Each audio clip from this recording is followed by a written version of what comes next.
X in my name is not just a symbol or a target sign. A spell that attracts all who spit facts online all the time. Can you see it? All the ones who drag my name every single day. Can you see it? Can you see it? Can you see it? They keep saying you don't have what it takes to carve out your own name underneath the shadows of gods. And I keep waiting for the day disbelievers say I flew way too close to the sun. I wait, but it never really comes. The answer to my name is not just a symbol or a target sign. The spell that attracts all who speak facts online all the time. The answer to my name is not just a symbol or a target sign. A voice that compels all to rebel from all right shackled minds. Why do they just stand there against when they fall from the battles I have overcome?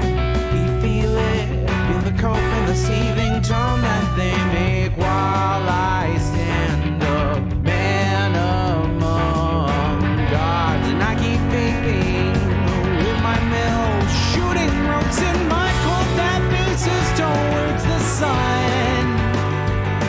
They hate, but I'm sitting comfy with their mom. The answer to my name is not just a symbol or a target sign. A spell that attracts all who speak facts online all the time. The answer to my name is not just a symbol or a target sign. A voice that compels all to rebel from all right shackled minds.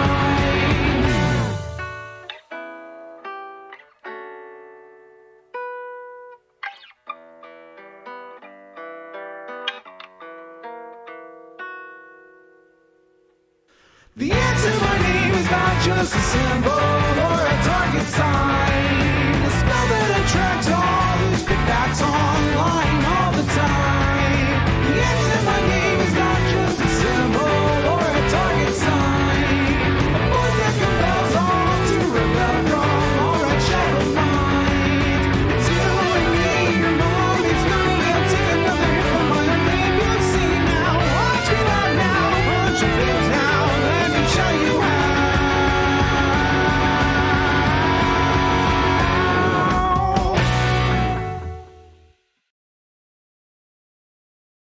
Oh boy, oh boy. Hello, everyone. How are you all doing today? Hello there, OneNote. Hey, that is egregious. How you doing, Gold Bond? Good to see you. Grunkle Chubbs, hello. Coin Dog, how are you? Lizard Nettle, good to see you. Bluestone, what's up? Adante Assign, nice to see you. Hello, Heavy Gretel. Rasa Triton, what's going on? Wingo, how you doing? Rogue Stella, what's up? Dovark, how you doing? A multitude of mangoes, hello. I'm so proud of myself for just like, my high brain runs on a slower frequency than my sober brain, and I think it actually makes me better at reading. White name? Yeah, you're a white name. You gotta get that color back. You gotta un-Caucasian yourself. Don't be a, what's the term for it? Caucasoid? I think Caucasoid is actually a real term, isn't it? Why did we get rid of that? Why did we get rid of Caucasoid? That's a good one. I like that one. We're bringing that back. It's probably like some eugenics bullshit, but we're bringing it back. Eugenics isn't really relevant anymore as a real thing. At least not in America. Actually, yes it is. It's not in the form of that, okay? King Jar Jerk, thank you for the tier 1 sub. Says, shit, I can't believe I've been cockified. Well, welcome to not being cockified. Welcome to being blue. Lizard Nettle, thanks for the tier 1 sub as well. I really appreciate that. Thanks for the $5. Just take my money. I will not turn it down. Thank you, my friend. I appreciate that. Let me go ahead and add that to the dono goal really fast because I'm I'm a kind soul. And I'm not going to scam you out of your rightfully deserved Shadow the Hedgehog onesie stream should you guys be so generous as to donate a combined $300 over the course of the stream. If you would like to do so, you can support me by donating, subscribing, or gifting a sub on my website, or supporting me through YouTube, Twitch, Streamlabs, Stream Elements, or through Patreon. However, I do want to ask one thing. There's a way that you guys can support me very substantially without even paying. And I think you guys know what that is. I think you guys know what I'm going to ask. Like the goddamn stream. We got 60 likes right now with 150 viewers. Like that goddamn stream. I know what's up. Come on, we can get up to 100 likes right at the beginning. For those of you guys that don't know, YouTube has been making some substantial and very positive updates to the algorithm. One of the biggest problems with YouTube, if you were an aspiring content creator for a very long time, was that it's very hard without the help of somebody who's already really big to get to just grow naturally in the algorithm. It's pretty difficult to do that. YouTube has started updating their algorithms so that viewer engagement, even if your community is on the smaller end of things, will actually tell YouTube to propel your channel into the algorithm and get it seen by more new people. Which is always a good thing. Not to mention, it also tells YouTube to keep recommending that video or stream or whatever to my own subscribers. So yeah, definitely hit that like button. We're at 94 likes right now, 6 away from 100. Come on. I know we can hit it right at the beginning. I know we can hit 100 likes right at the beginning. 4 left. Come on. I know you guys got it in you. We got 151 viewers right now.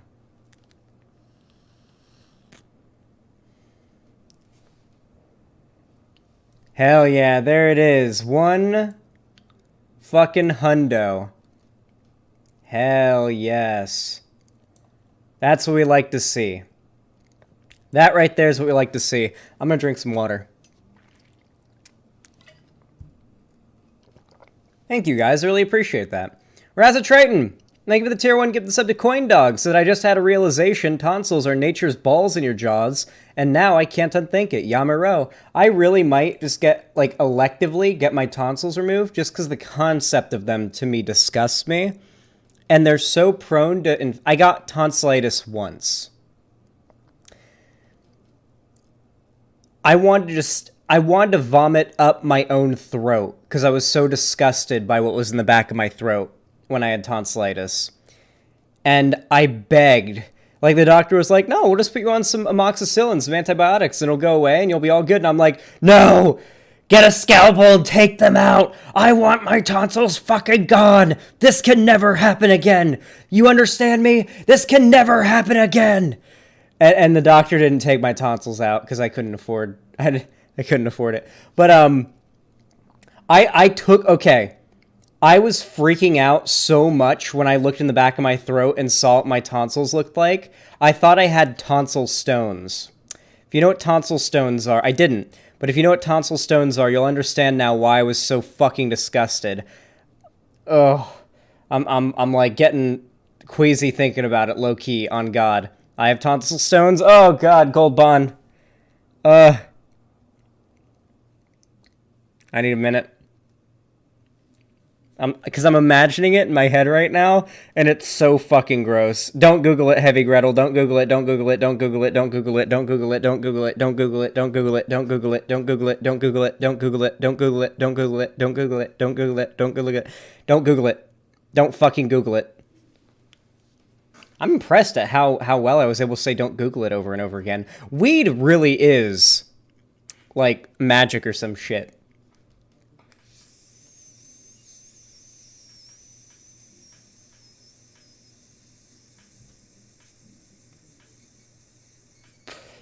Oh my God, it's teeth in your throat. It both feels and looks like it, but it's not.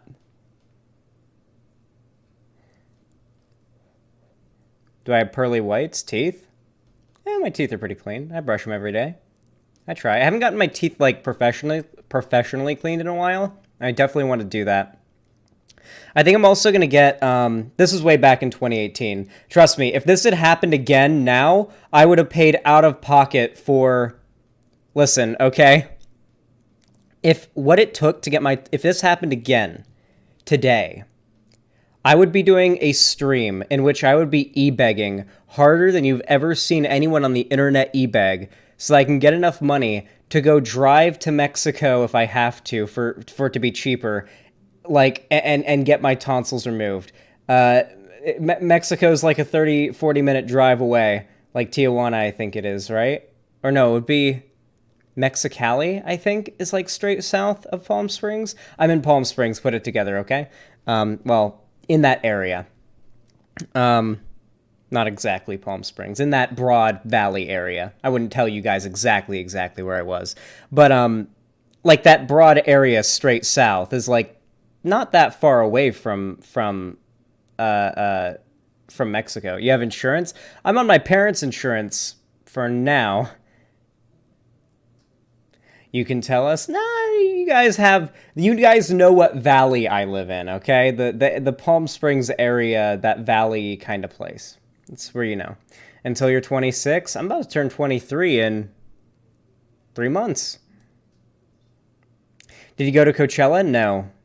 And I'm not a fan of there being a Coachella.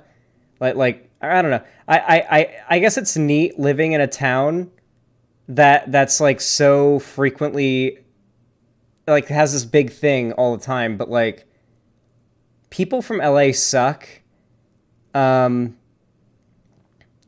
I haven't met many, but people from LA tend to suck. And on top of that, they drive like psychopaths. Lonnie and I almost died at least twice driving in LA. One of those times we were stopped, and this van like drove right past, like not past us, but like was going really quickly and then like passed us between two cars or something. I'm pretty sure this driver was doing something illegal, like was not following road rules, and did it so fast that what I remember, I didn't really realize what had happened until after it happened. Like, the car passed, and I just kind of felt our car shake a little bit from the wind. And I was like, and Lonnie was like, holy shit. And I was like, what? And she was like, do you see how fast that van went by? And I was like, a van just passed us? That was the car shaking? Like, yeah. And I kind of put the pieces together in like a split instant, like, oh, and I realized like how scared I should have been of what happened. So yeah, pretty weird shit. Yeah, LA drivers are really aggressive. They don't do defensive driving. They do aggressive driving, okay? Crazy people. Crazy goddamn people. Anyway, you know what?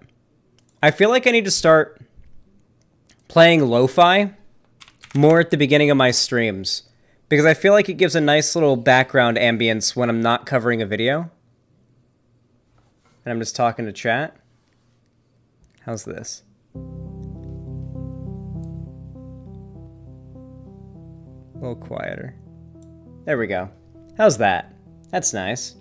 A little bit of background ambience whenever we're not actually covering a segment at the beginning of the stream. Nice. Here, let me really quickly update the dono goal really fast. Damn, 108 likes to 216 viewers. Can we pump that like count up more? It'd be nice to see. But you guys are already supporting the stream like crazy today. Thank you. I love you guys.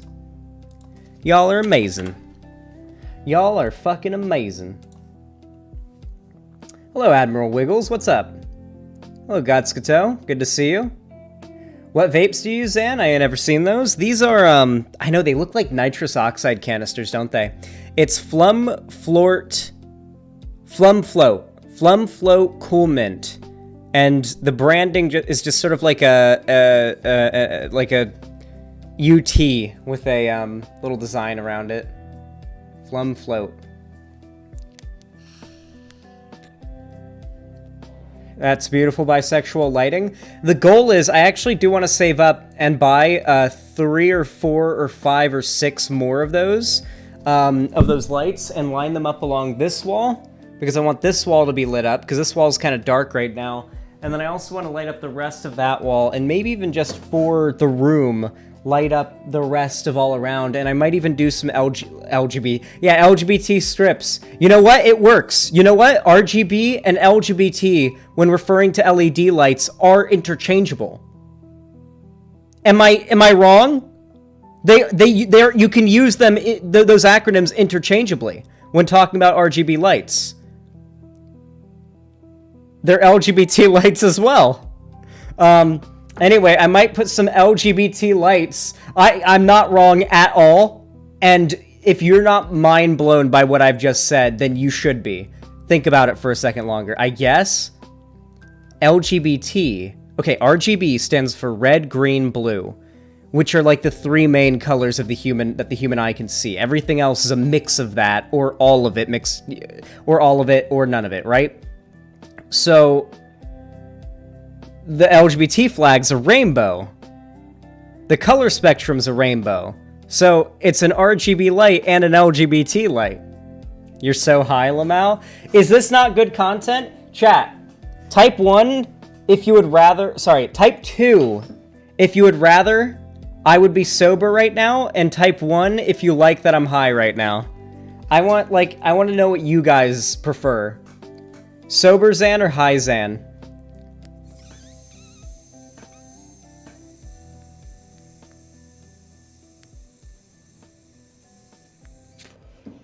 It's pretty resounding ones from the chat.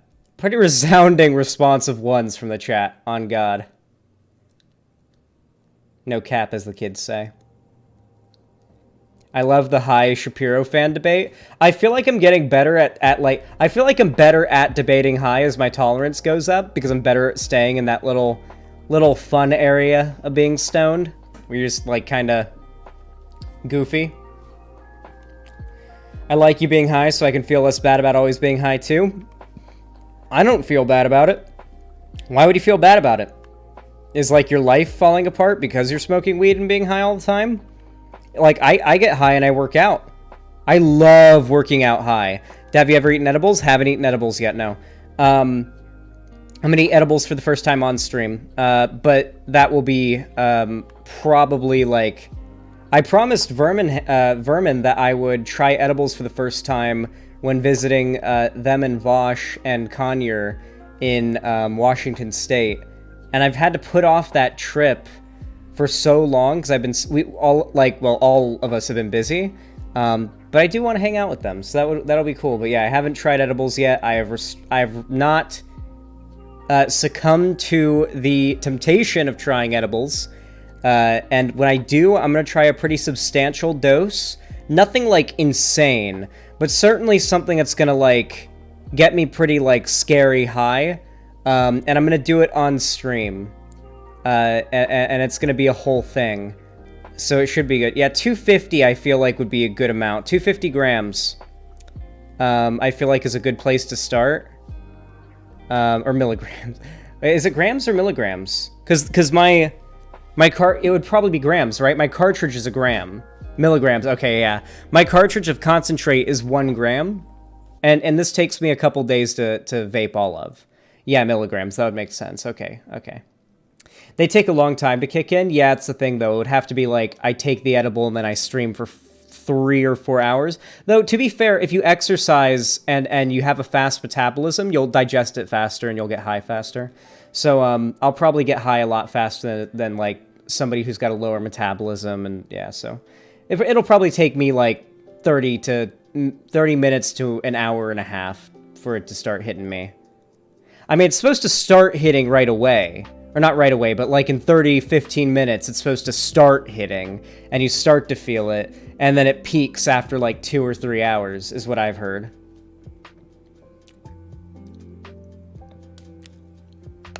Be careful, people freak the fuck out on edibles. I've seen it. Oh yeah, it'll be really good content. Zan, why do you do drugs? Because you should be doing drugs as well. I want to encourage as many young people in my audience as possible to also do drugs. Yeah, just generally that's why. It's to be a good influence.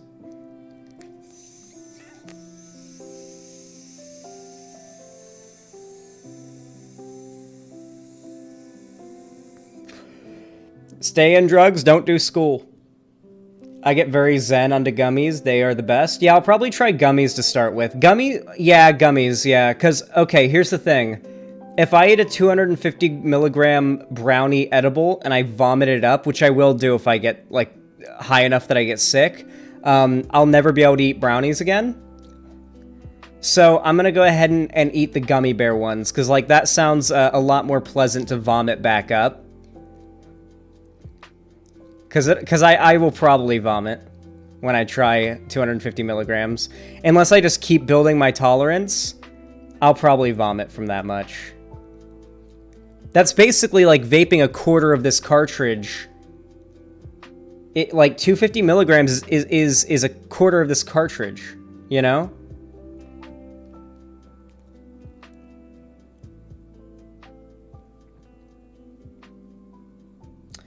Xanderhal, now that you're in California, you should try Breeze Mints. They're 20 milligrams a pop and fast acting. 20 milligrams a pop. Well, once I've like tried edibles and I'm not like holding off on it, that'll probably be one of my go-tos to get like a little extra, you know, meme going. I sent you a new thumbnail. Show chat and Discord. Oh, Lonnie made a thumbnail for my new video. Ooh, this is a good one. Get out of there, lo-fi hip-hop. Look at this one. They want to marry kids. This is the video about the child marriage bill that the Republicans are trying to pass. And I think it was Tennessee to eliminate the age limit for marriage. Because Republicans want to marry kids, what can I say? They're the ones that keep on fighting to keep it going, while simultaneously fighting to restrict the rights of LGBT people because they're groomers. Listen, okay? All I'm saying is, in my opinion, I think all of these guys look like, you know, they look like they've done something with some kiddos, okay?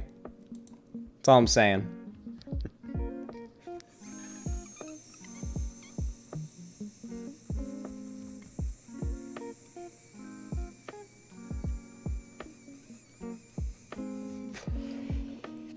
Oh yeah, Bad Dragon Love 69. I barely remember the night that I got high for the first time. When the night I smoked weed for the first time, the last thing I remember was vomiting on my phone, getting in the shower to get the vomit off of me, and hearing and having auditory hallucinations. And on my painting, I'm sorry, Lonnie. And I remember I got in the shower and I remember hearing like music that wasn't there, like in the back of my ear, but it wasn't there. And it sounded nice, and I was like, kind of head bopping to this imaginary music. I was so fucked. Like in the shower, and I got out of the shower, and that's all I remember. Like, I remember like kind of getting out of the shower or thinking I need to get out of the shower, and that's it. I don't remember the rest of that night. I probably went to sleep. Or did I throw up again? I think I threw up twice, didn't I? Was there not a whole other section of that night where I was like laying on the mattress in the living room because we just moved into our apartment, and then I threw up again? Yes, twice. Oh yeah, I got high again and threw up more. I smoked more weed and got high and threw up again. I forgot, yeah.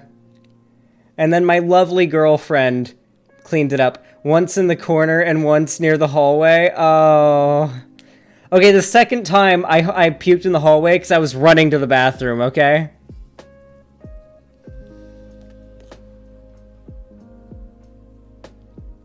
The hallway was when you puked on my painting? I'm sorry, babe. Oh, I have such a lovely girlfriend. And the first time you puked on Ethan? Yeah, Ethan and I were in a voice, like, video call over the phone, and I puked on my phone, and Ethan just got, like, the down view of it onto the camera. Yeah, that was really funny. First time I got high, I keep trying to zone out, but my drug resistance is really annoying. Yeah, sometimes you just gotta take a tolerance break. One time I smoked a kid out and he started crying.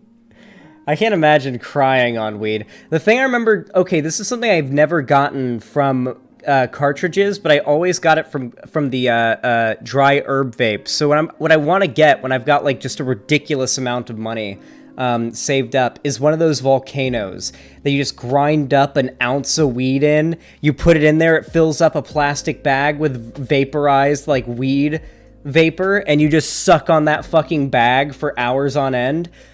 That gets me, like, the vaping weed and smoking, like, vaping flower and smoking flower gets me the giggly high, and I like being the giggly high. That's my ideal high, where I'm just like, the best kind of high I've ever been was back when my dry herb vape was working, and I would stuff it with some flour, and I'd get that thing nice and heated up, and I'd play classic World of Warcraft or classic WoW Burning Crusade while listening to PKA, and just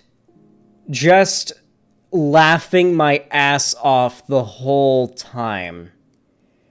Every joke they made on that podcast when I'm high, like, it's a funny podcast when you're sober, but when I was high like that, it would just be nonstop laughing. And it's great. I need to get back on the dry herb vape. Dude, I've never had the giggly high, like it's either zoning out or fuck I'm dying. My first time getting high, before I vomited, ear-piercing laughter from me. Non-stop for no reason whatsoever. I just couldn't stop laughing. And I was having, like, every time I went into one of these laughing fits, these uncontrollable laughing fits, I would have this, like, I'd close my eyes and this GIF would play in my head. This black and white GIF is a GIF is the only way to describe it. This black and white sort of GIF of a claymation cube, like a claymation Rubik's Cube unfolding with a really weird noise along with it. A noise that I can only approximate to the sound of, like, the classic Transformers transforming noise. That's the only thing I can, like, draw the comparison. That's what I was hearing as an auditory hallucination, while also seeing that sort of GIF playing in my head every time I'd go into these laughing fits the first time I got high. Yeah, it was fucking crazy.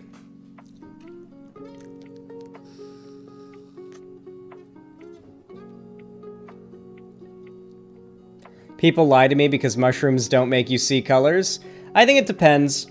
Everyone's brain reacts differently to certain drugs, you know? Everyone's body puts off a different amount of whatever causes the drug to have the reaction it does in your brain.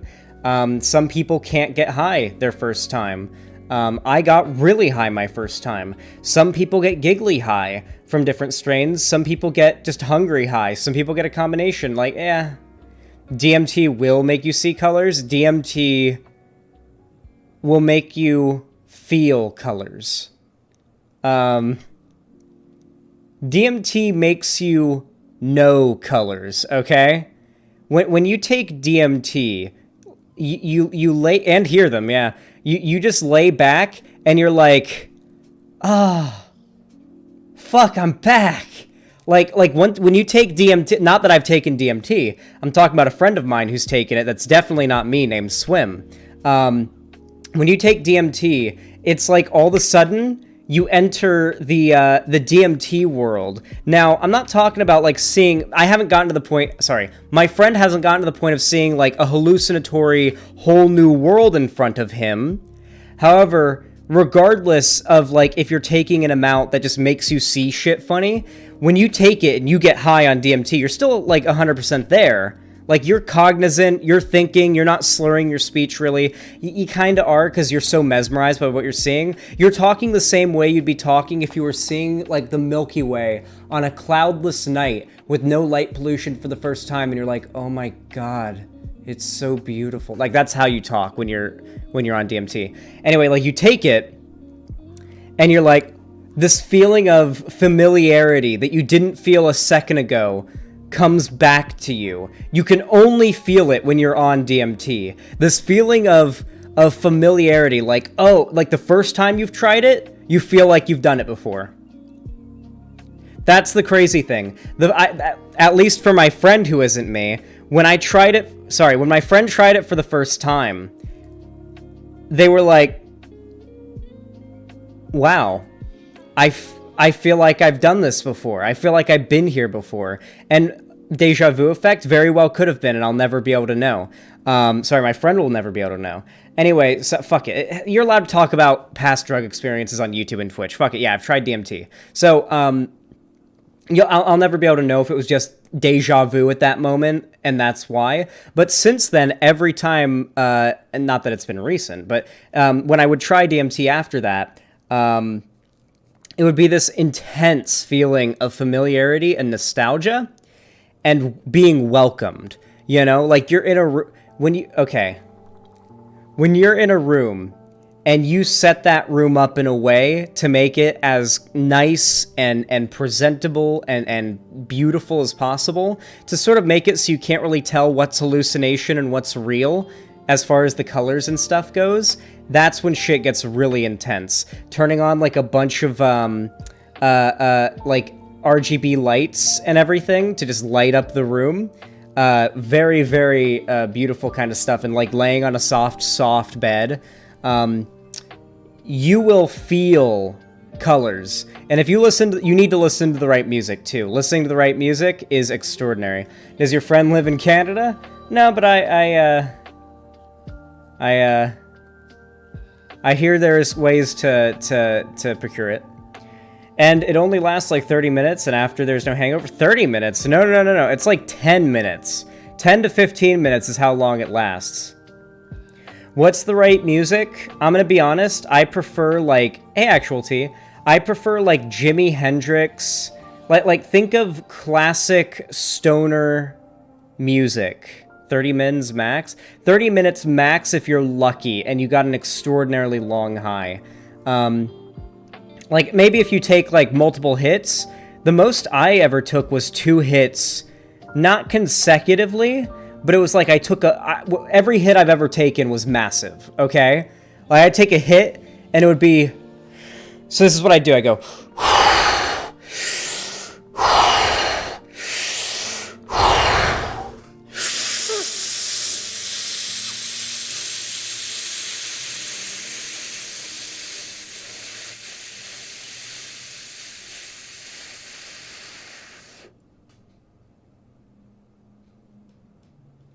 and this is when you'd start to see colors. This is when the world would start to look weird in front of you, is when you reach that point. Sorry, I started to feel lightheaded from holding my breath. But yeah, that's what I would do. And I would do that, and immediately it hits you.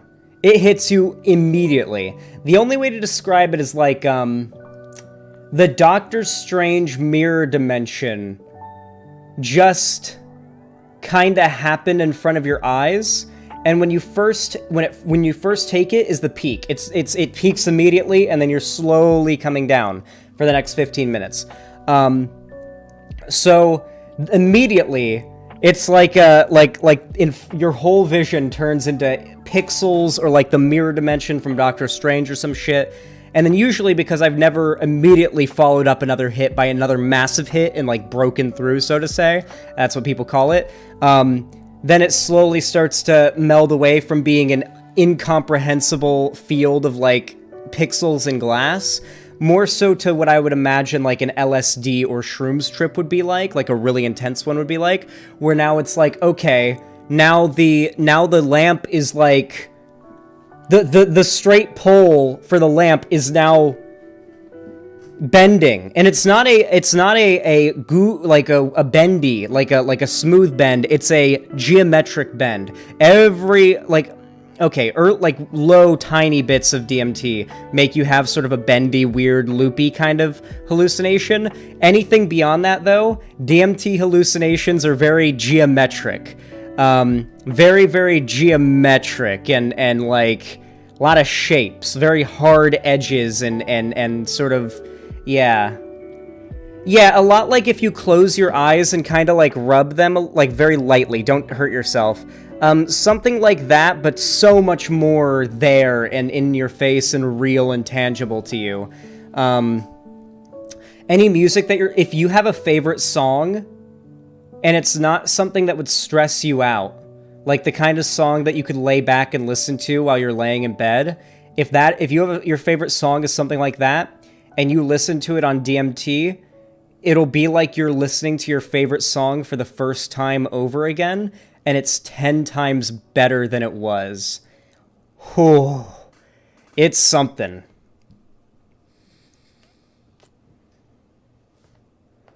You have to listen to music. This is not a drug that you do like with friends at a party where there's music blasting and there's people partying. This is something you do with the blinds shut in your room. Yeah, I mean, you could do it out in nature. I'm sure it'd be nice. But like blinds shut in your room, lights turned to RGB and turned to a low tone, and some really nice music playing.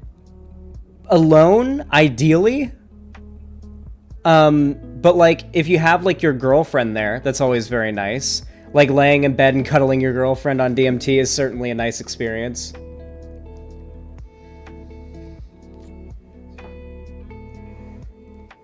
Oh yeah, I would totally go on Joe Rogan, even if all I could do would be talk to him about DMT. Yeah. And I'd do DMT with Joe Rogan. I would. Is DMT euphoric? I didn't realize. It's euphoric in the same way that seeing, like, maybe not the Grand Canyon. Imagine you were able to see, like, some giant, like, imagine you were able to see the Earth from the International Space Station for the first time, and you were awestruck looking at the Earth. That's the kind of euphoria you're filled with. There was an astronaut who'd actually been on the ISS who'd tried DMT and like said the closest thing to the feeling of being on the ISS and seeing Earth from there is the feeling of being on DMT or like on other hallucinogens. But DMT is the closest. The feeling you get on DMT is the closest feeling you get seeing the Earth from space. That's what astronauts have said, so I'm taking their word for it. I haven't been to space. I haven't seen the Earth from the ISS.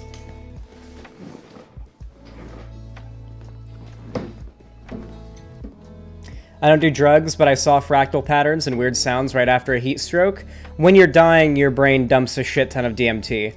The last thing that you experience when you're dying, the last thing that your lingering brain patterns experience when you're dying, is the most extraordinary DMT trip of all time.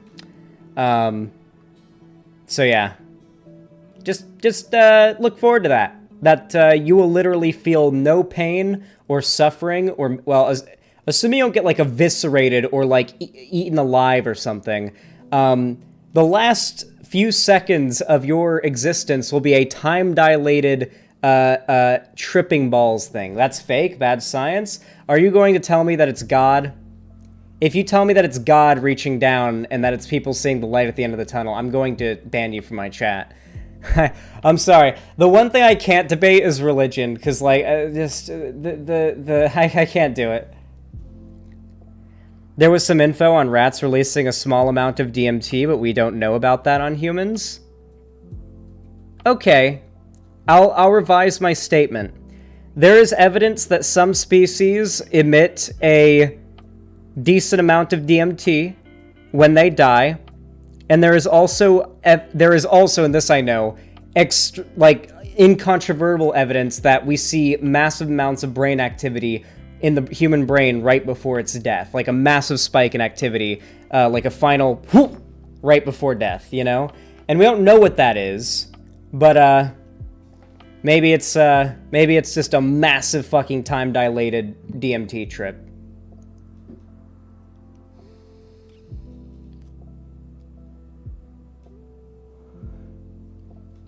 It's the brain nutting. I mean, it would make sense. Here's the thing you have to consider. Like it makes sense from a evolutionary standpoint, doesn't it?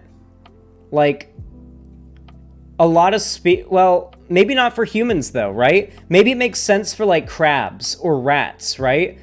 Species that are just incentivized to, like, fucking die. Maybe for species like humans that seem to have a more, a longer lifespan and a more, like, a biological, evolutionary, sort of longer tick rate to exist on this earth and do things on it. Maybe our evolution has made it so that we are less incentivized to die, while other species, so we don't feel pleasure when we die. It's not something that we see other humans experience and think, oh, we want to do that. But for animals that like fucking die, like salmon or whatever, they don't. Maybe they get a big dopamine or something, some kind of chemical rush when they die that makes it just not that bad for them. Because evolution. What if you die by being impaled through the skull?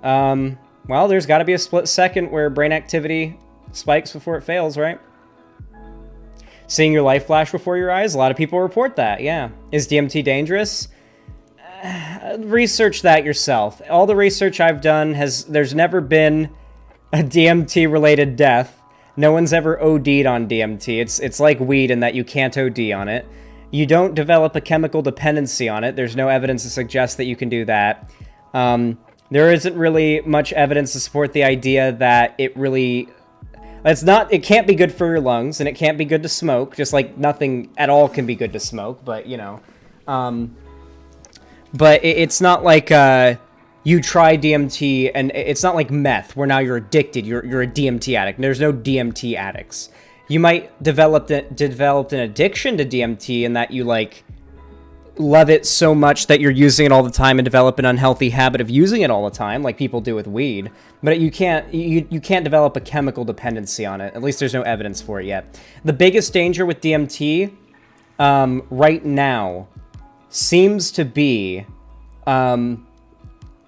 the possible, like, mental health concerns. Now, for me, when I try DMT, I'm happy during it, and it leaves me happy for days afterwards. I'm just in an unbreakable good mood for days afterwards. It's like I just finished having sex times 10. You know, like I'm just in a good fucking mood.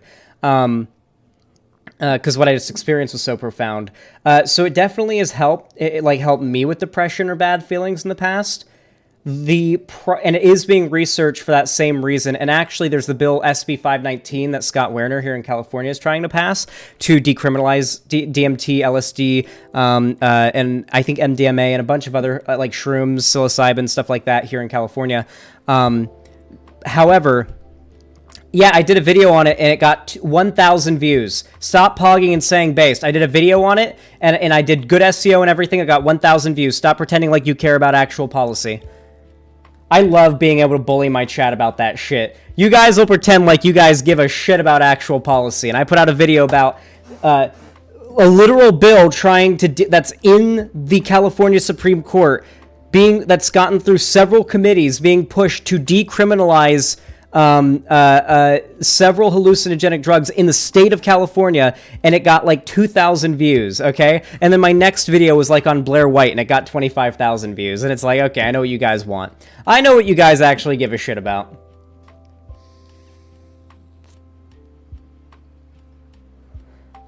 Listen, I'm fine with you guys being drama frogs, just don't pretend like you actually care about real politics.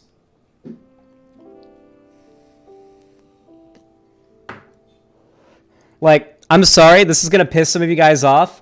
When Destiny says a lot of the online left only cares about the drama and, like, the fun of being in the chaos of the online left and being in these fan communities, beyond that, it's not really that. Like, and they do believe in the ideas, beyond that it's not really anything to them. Like, that is true for a lot of people. Like, it is really just sort of like a hobby for them being in this community, you know? And they're in it for the drama and the excitement and whatnot. But the people they follow and look up to, I'm talking about you guys, do have this air of really caring about politics and it being their lives. And so you guys try to emulate it by pretending like you care about policy, but the evidence is very obvious. People like Rose Wrist, people like Socialism Done Left, people like Radical Reviewer, people who do like content that is based on like policy or theory or like the really hardcore stuff, they don't get as many viewers. Culture war nonsense and drama content, that gets the clicks, that gets the viewership. It's what you guys are actually here for. Actions speak louder than words. Numbers speak louder than words. And it's fine. I'm fine with existing in a space like that. I just wish that it was more self-aware, you know? I'm self-aware about it. No one can ever say to me, Xanderhal, you think you're doing so much more than you actually are. You think you've got this audience of activists and you're creating a movement. I'd be like, no, here's a clip of me right here saying that this is entertainment. I'm trying to educate people and like convince people with my content, but it is first and foremost entertainment. That is why people are here first and foremost. They wouldn't be watching it if it wasn't entertaining in the first place. Everything else is secondary. Everything else is secondary to entertainment. I'm sorry, but that's the reality of this platform. If I didn't follow those rules, then you wouldn't be here. The reason you're watching right now is because I follow those simple rules of being a content creator online. Informative entertainment? Yeah, like John Oliver. John Oliver would not be as successful as he is if he wasn't, you guys may disagree, pretty damn entertaining. Even if you find most of his jokes to be kind of awkward and cringy because they're like for libs or whatever, like whatever it may be, at the very least, his presentation is bombastic and engaging and entertaining enough that he can make the most boring topic entertaining. And you know, at the very least, even if he's covering the most boring policy topic, that at the end, at the very least, he's going to do some insane shit, you know? Like that time he talked about the water supply of some random town. I forget. I think he did like a... No, he did a video on why he or a segment on why he hates a specific town because they're shitty policy or something. And then he did like a whole extravaganza about how much he hates that town and their leadership at the end of the episode. It was bizarre. And he likes to pick fights too. Zan wants to pick fights today. That's actually very like... coincidental that I said he likes to pick fights and then someone said Zan wants to pick fights. He likes to pick fights with people on stuff, which brings like the drama to it. Like John Oliver's entertaining as fuck. That's how you do good edutainment. I think it was a sewage plant. Yeah, it was a sewage plant. Thank you, the Dark Canuck. Someone watches their John Oliver. Yeah, John Oliver's great. I love him. Yeah. If you're like a lefty and you think John Oliver's like cringe or whatever, like John Oliver's bad or his politics are bad, then you need to touch grass and you need to reconsider where your practical Overton window is for American politics at the very least.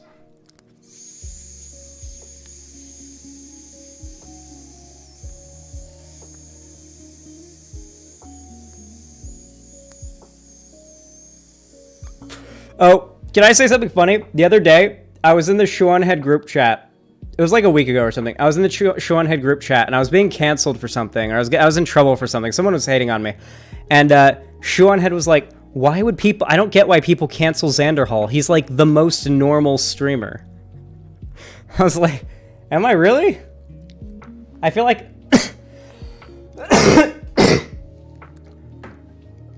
Am I the most normal debate bro streamer? Zan takes his normal... I do need normal pills. Actually, I do have my normal pills.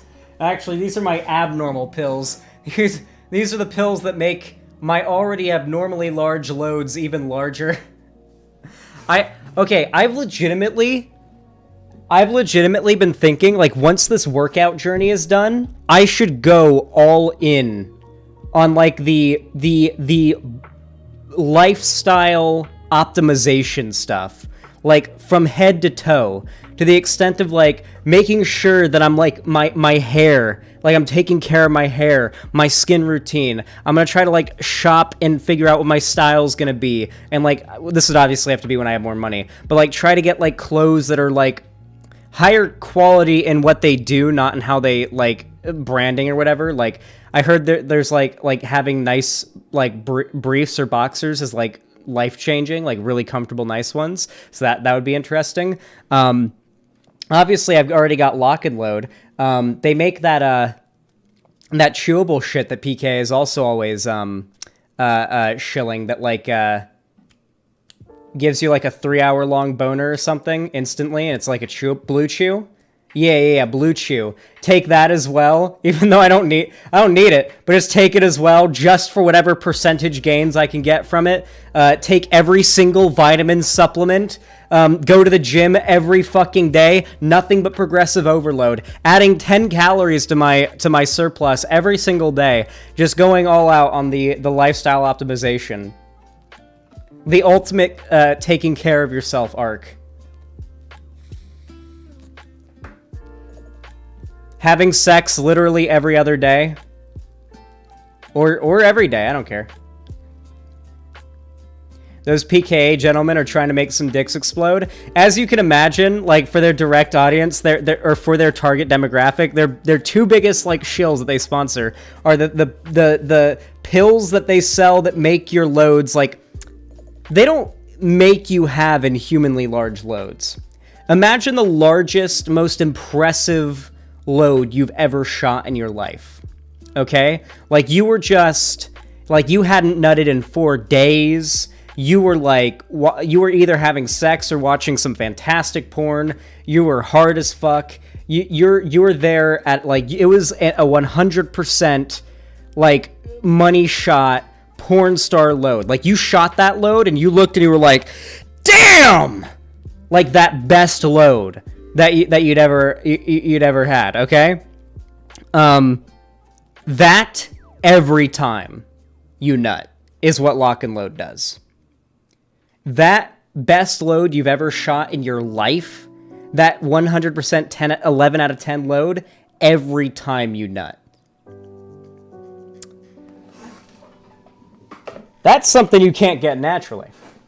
Really, all it is just a supplement. It has, like, a bunch of zinc and sunflower lecithin, some pygium extract, and just other, like, basic stuff that's known to the vitamins and minerals that your body is probably already deficient in that contribute most to prostate health and so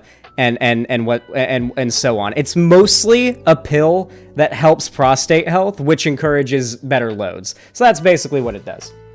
It also probably reduces your chances of prostate cancer, which I'm not complaining. Anyway, we're an hour into the stream and we already have 400 viewers, and we're talking about cum pills, prostate cancer, and blue chew, whatever it's called. So we're having a great time. I'm gonna go ahead and run an ad real fast. And by the way, we got 234 likes right now on the stream with 366 viewers. We're about to get into the first segment of the stream. We're going to eliminate the Vaush surgery content drought. But before I can do that, I'm going to have to ask you guys to do something. If you're watching over on YouTube, I would like you to hit that like button right now. We got 245 likes, and I want to hit 300 before we start the first segment. We got 370 people here right now, so I know we've got enough.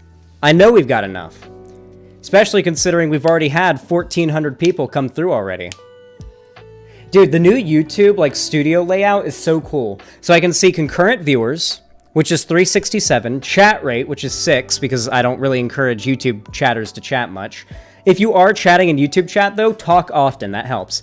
1,500 people have come into the stream at some point. So I have 381 people watching right now, but 1,500 people have been in the stream. So, like, do the math on, like, 1,200 something, 1,100 something people have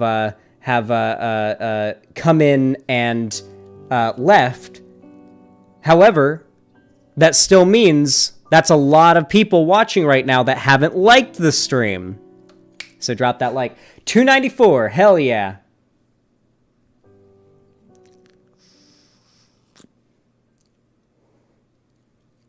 $296. We're so close. We're so close to 300 likes. 298. We're all watching Mr. Girl, bro. Sorry. Good one. 304. Hell yeah. All right.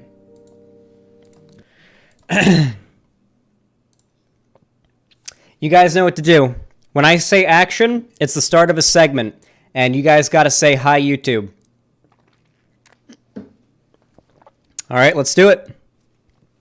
3, 2, 1, action. So, good friend of mine and fellow content creator, lefty streamer, debate bro, whatever you want to call it, Vaush has unfortunately been feeling a little bit under the weather lately due to some surgery he's had on his ears. For those of you guys that don't know, he's had a benign form of tumor that on both of his earlobes due to, I believe it's like something to do with tissue or cartilage trauma with like a self-piercing thing he did back in the day. I'm not 100% on the details of like the whole story of it, but he got them removed. Very happy for him, but he is currently recovering from his surgery, and the few bits of content that he is uploading to his starving, dying fan base of people who really need content. They need it right now. Please, they're dying of thirst. Make some content, goddammit. They are unfortunately only getting the 2019 clips and the JPEG Vaush, the JPEG tuber Vaush. And I am here today. I'm here today to resurrect him, okay? We are going back all the way. There is one clip, I believe most of us, because I haven't seen it, and I know most of you haven't seen it, one Vaush clip that many of us haven't seen.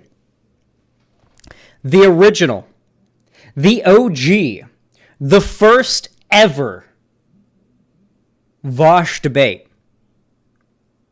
Now, you may be thinking that I'm talking about the debate that Vaush did with Destiny back when he was called Irish Laddie and he was playing League of Legends and they were talking about trans people and stuff like that. No. Their first debate, or at least the first that I have been able to find going back, and I haven't seen it yet. I didn't really go looking for this. It just kind of popped up in my recommended, and I got the idea of, I should cover this on stream. I've never seen this before. Is there one before it?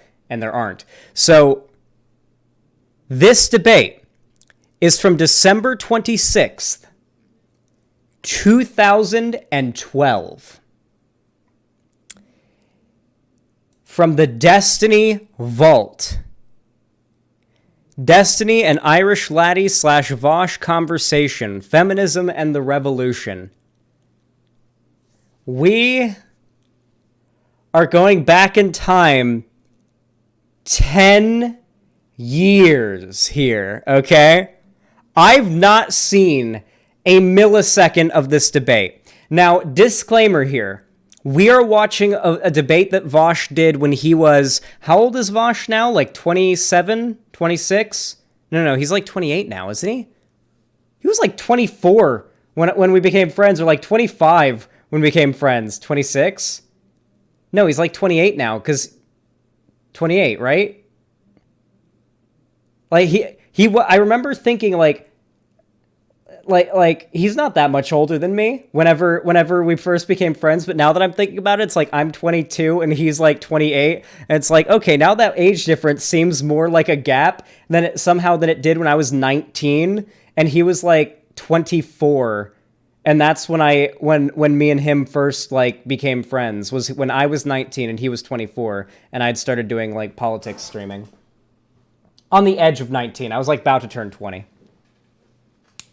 Okay, so he was 18 when he did this debate, okay? He was 18 years old when he did this debate, and he is 28 years old now, all right? So do not judge him harshly on his performance in this debate, all right? This was 10 years ago, all right? Let's be nice, all right? This obviously isn't me, like, dunking on Vaush or anything. I just think it'll be funny to go back and watch like an OG, the OG debate. And of course, it's a debate with Destiny, and I have to say, our boy D is looking like Jesse Pinkman right here. He's looking like Season 1, Episode 1, Breaking Bad, Jesse Pinkman. He's dressed like skinny as fuck, like baggy-ass shirt. Like the posture, that goddamn posture though. He's going all right. The desktop. Wait, can I really judge right now? What is my desktop currently? Oh,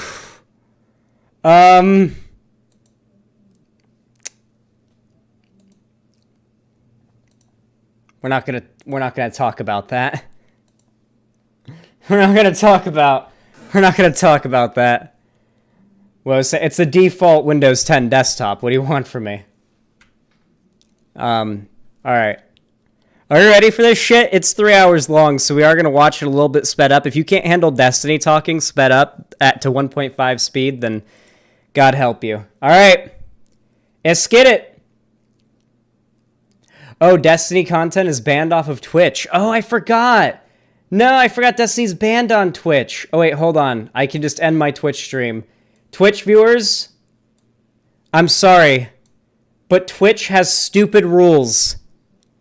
Very, very, very stupid rules, and they will in fact ban for me watching this on Twitch. So if you're watching over on Twitch right now, come over to YouTube or my website. The link is in the chat. It's xanderhal.com/live. Come over to my website or to my YouTube channel, link down below, because I'm unfortunately going to have to end the stream on Twitch and continue on YouTube. I'm sorry. I'm sorry, Twitch people. I'm flipping the switch. And I think that ends the Twitch stream. All right. D versus V. Part 1. Let's go. Is there... Is that Nathan in the background? I'll kill you for the Scotch truth, bro. What's up, guys? What? Tell him.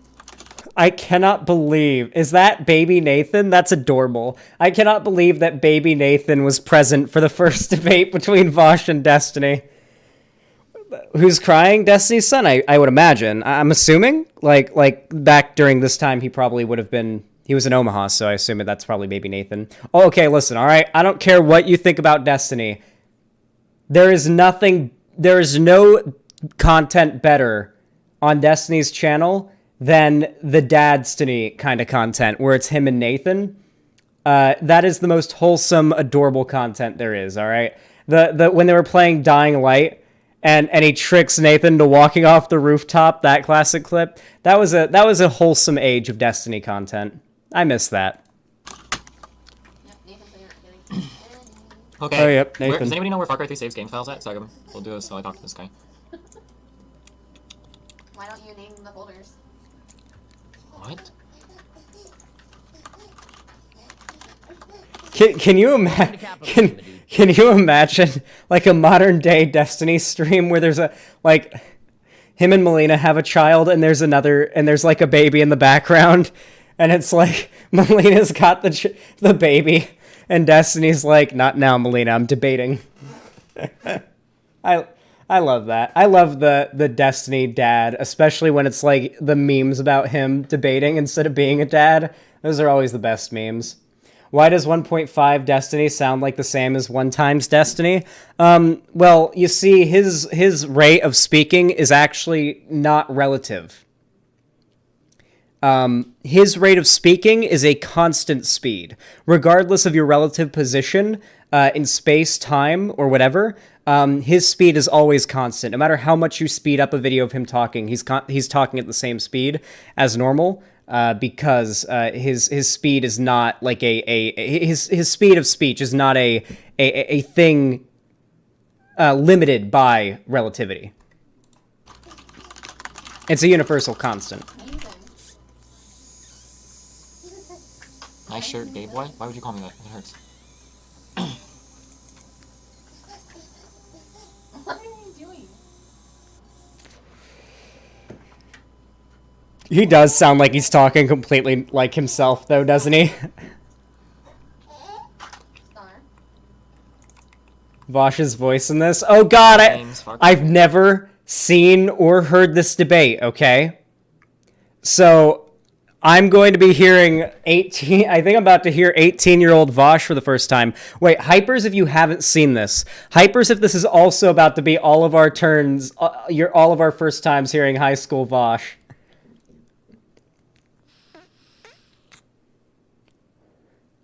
What I'm hoping is that, okay, What if Vaush, like, sucked shit at debating in this, okay? It's gonna make me feel like, oh, well, I guess everybody starts somewhere, huh? That'd be a nice feeling. One thing you gotta remember is I started doing debates for the very first time on stream. Every debate I've ever done was on stream or in a video of some kind. For the most part, I think. Maybe there's like been a couple that aren't, but like 99.9% have been. Every success and failure completely broadcasted to the public. That's not true of a lot of the debate figures out there because they had they had some level of experience before starting it. I didn't. All of my learning, all of my experience, all of my growth in learning debate, that's all going to be on display for you guys to see. And sometimes that leads to bad moments, and sometimes it leads to really good moments. And overall, I think it leads to just a great experience, or a great, like, body of a great story, right? Like, if you go back and you watch, like, my old, like, I legitimately, I'm not asking you to do this because I'd get viewers or anything, but, like, go back and watch, like, an old 2019 or 2020 video from me, compare my commentary from then to my commentary of now, and see the improvement. Compare my old debates to my debates now. I'm not saying I'm a debate lord or that I've perfected it or that I'm like super good at it now, but I've improved at it. And I like to compare. Something that you need to always do in your life is compare yourself to yourself only. Okay? Compare your current self to your past self. Okay? The only person you should be seeking to outdo is your own self, not anybody else. All right? If you set your personal records as your own like goal you're trying to break, that's how you get somewhere. None of the people that like you want to be like, or that are like where you want to be, got there thinking about what other people were doing. Very few of them did, at least. Cry 3, do you think it might be new? Line documents, it's Far Cry 3. Let's try That's it. a diamond. Diamond. Diamond. Would you stream with no shirt for a day for a $1,000 donation? Hell yeah. This song is stuck in my head for like the past 4 days. Maybe you guys can also do it. So would I. I'd stream with no shirt on for a day for $1,000. Donate $1,000 today. I'll take my shirt off and keep it off for the rest of the stream if you guys want. Well, I figured this out. Holy shit.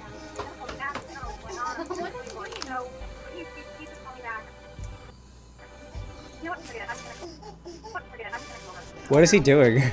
Okay, let's find the debate. Where's the actual debate? The violin is an instrument?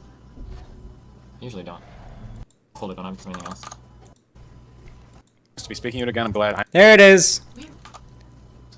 No, Daddy's busy. All right, first we have to hear his voice normally, all right? We're going to turn it down to normal speed and hear the first little bit of it. Normal voices, normal speed, all right? Here we go, guys. Get ready. Hey, Steven. What's up? Hey, have we prepped this enough? Have we prepped it? I don't Has know. this been thoroughly hyped? There's only like 9 people in the chat that actually know who you are, but go for it. That's okay. That's more than there were yesterday, Steven. By the way, He sounds about the same. Yeah, about the same. About the same, but like a little bit less like age-related vocal fry, you know? You get a little bit of vocal fry the older you get. Like every little bit older you get a little bit more vocal fry in your voice. And obviously it's pre 10 years of minor vocal fry. But yeah, he sounds about the same, yeah. I'm going to turn up the speed then. honest question. Do you prefer to be called Steven or Destiny? Probably Steven. Destiny seems really weird. Yeah, I feel the same way. Just checking. All right, it's nice to be speaking to you again. I'm glad. I'm honored, actually. to be part of Again, the wait, there's Mansplaining even Conference. earlier. Oh, shit. I'm sorry. It's all right. Give me...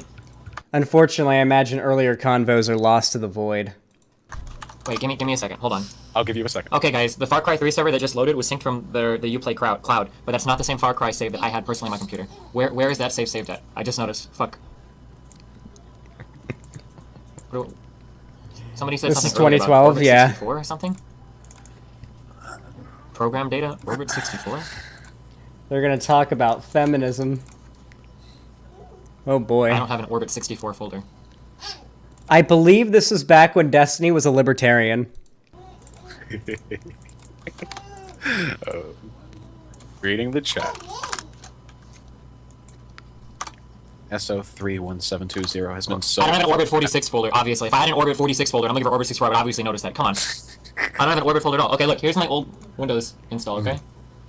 Windows old. Program data. Wait, he does talk faster the angrier he gets. That is how that works, huh?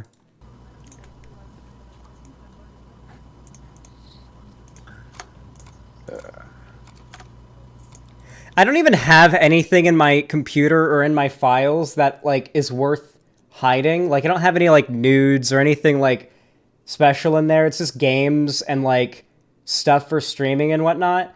But for some reason, I still don't feel comfortable browsing my folders on stream. I don't know why. You don't? So I don't. Literally, all I have is, like, my workout photos. Like, that's it. And I already showed some of those on stream, so it's like... Yeah, like... I don't know why, but I still feel like... Yeah. Because there's no DGG chat? Oh yeah, there is no DGG chat on screen. It feels so wrong.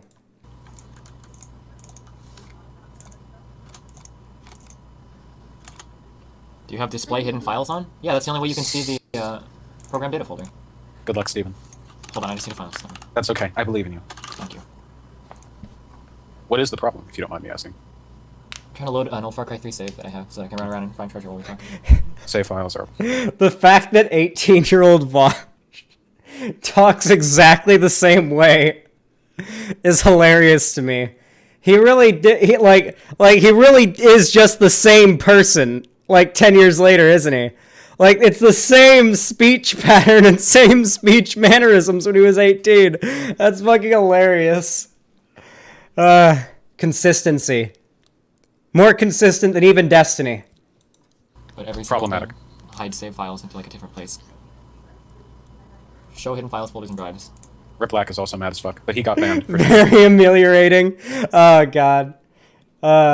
I feel like Vaush will sometimes, like, when he's not streaming, be like, we gotta learn some big words today. And we'll go look up some, like, big words and be like, all right, we're adding some words to the vocab. Let's go. And add a few, like, you know, a few synonyms for otherwise very simple sounding words to his vocabulary, which is a good thing to do. There's nothing wrong with that. It's not like faking being smart. It's just improving your vocabulary. And I feel like he probably does that often. And now I see a lot of people make fun of it. He's an old soul. I hate when people say that. That's the most cringy thing ever. I'm sorry. I hate when people say old soul. Someone called me that once. An old lady called me an old soul once, and I think it was a frying pan I almost reached for. I think it was a frying pan. It might have been a rolling pin. So I don't care what he has to say. Oh shit. I just reached for it. What's the file extension? I don't know. Everybody like names it like different shit. Wait, It's standard. that... What did you do for Christmas, Ian? Oh, hey. You know what? I had a lovely dinner of Doxing! Jesus. ham and mashed potatoes. We opened presents under the Christmas tree, though I actually brought them out to the couch first for reasons of, spinal problems and whatnot. And I got a new headset, which I'm actually very happy about. So any disconnect, any sound issues we have will be entirely internet-based. I assure you there'll be no more cutting out. Everything has been thoroughly modified. There will be no voice problems, as there were last time. What did you do? Just chilled. What, That's Dude, this is back before there was Discord or Crisp, or you could, like, use NVIDIA. What's that shit that NVIDIA has that lets you completely eliminate background noise? And, like, everything outside of a 1 foot diameter of the mic is basically completely cut off. RTX Sound, yeah. Imagine, like, so many, like, streamers who are parents probably, like RTX Sound has to be, like, amazing for them.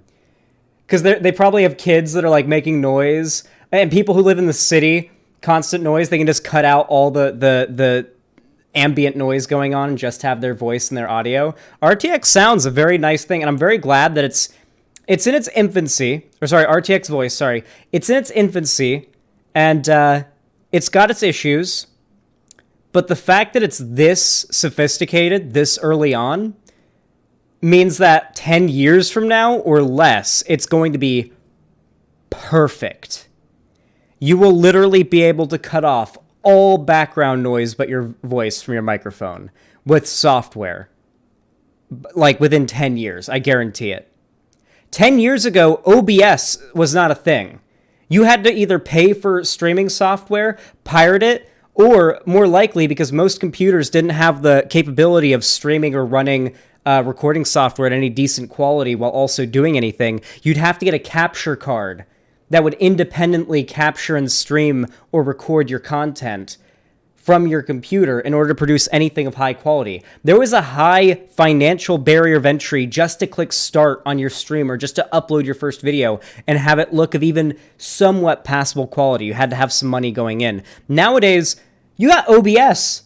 Yeah, OBS, free software that lets you stream in 1080p, 60 FPS from a pretty decent, well-optimized software and coding process that even fairly shitty computers are capable of running. That was not a thing back then. Oh yeah, streaming or capturing any content on a console, that like on a console exclusive game, had to fuck unregistered Hypercam 2 fraps. Oh yeah. If you wanted to capture a game, like gameplay footage of a game, like of an exclusive game back in the day, had to use a capture card. They didn't have built-in software for that shit on the PS3 or the Xbox 360. Maybe they did later on for the 360, but not the PS3. What? Sorry, what kind of headset is it? Let me see. I found it on Amazon. I actually researched. Usually, I'm not much of a tech guy like you are. I usually just sort of buy... I mean, I have a Mac. I usually just sort of buy things that are shiny. This is a Plantronics Gamecom 780 surround sound PC gaming headset. That's actually a lie. It works on Macs too, not just PC. It's false advertising. I'm planning on suing. How much did it cost? Somewhere around 70, I think. Okay. That's pretty big for an 18-year-old college student with no job. That's cool. All right.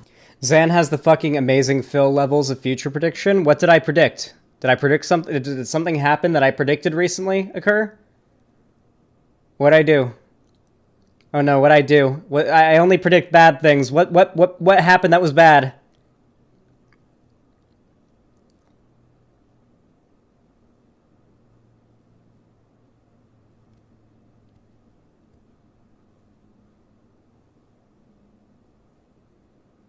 Oh, wait, maybe you're referencing the fact that I'm good at predicting things, so what I'm predicting now is probably going to... Okay. No, just kind of taking away from, like, the rate at which technology, especially in certain fields, has advanced at this point.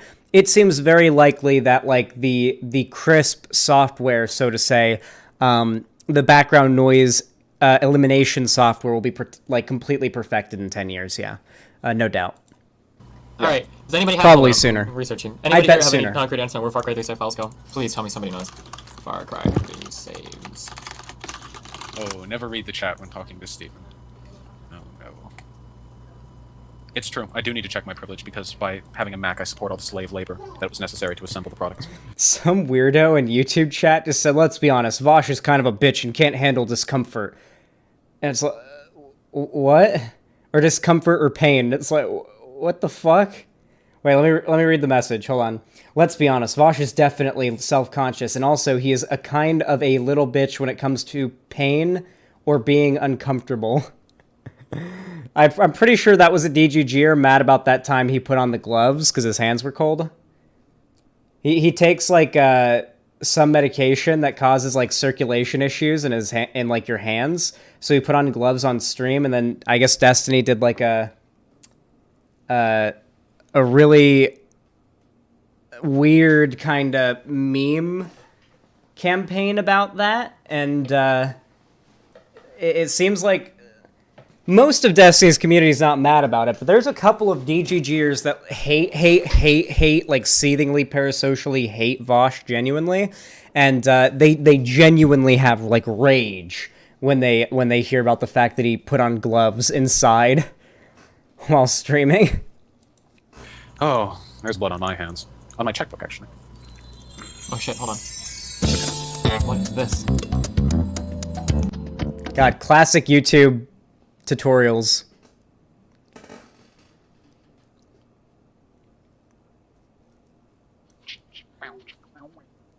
I've never been so entranced by a million. Why does this guy have?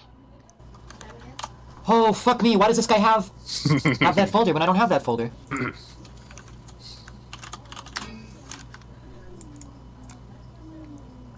That's always just like the worst feeling. Why does this guy have that folder, but I don't have that folder? We gotta find where the debate starts. Jesus Christ. Is this where it starts?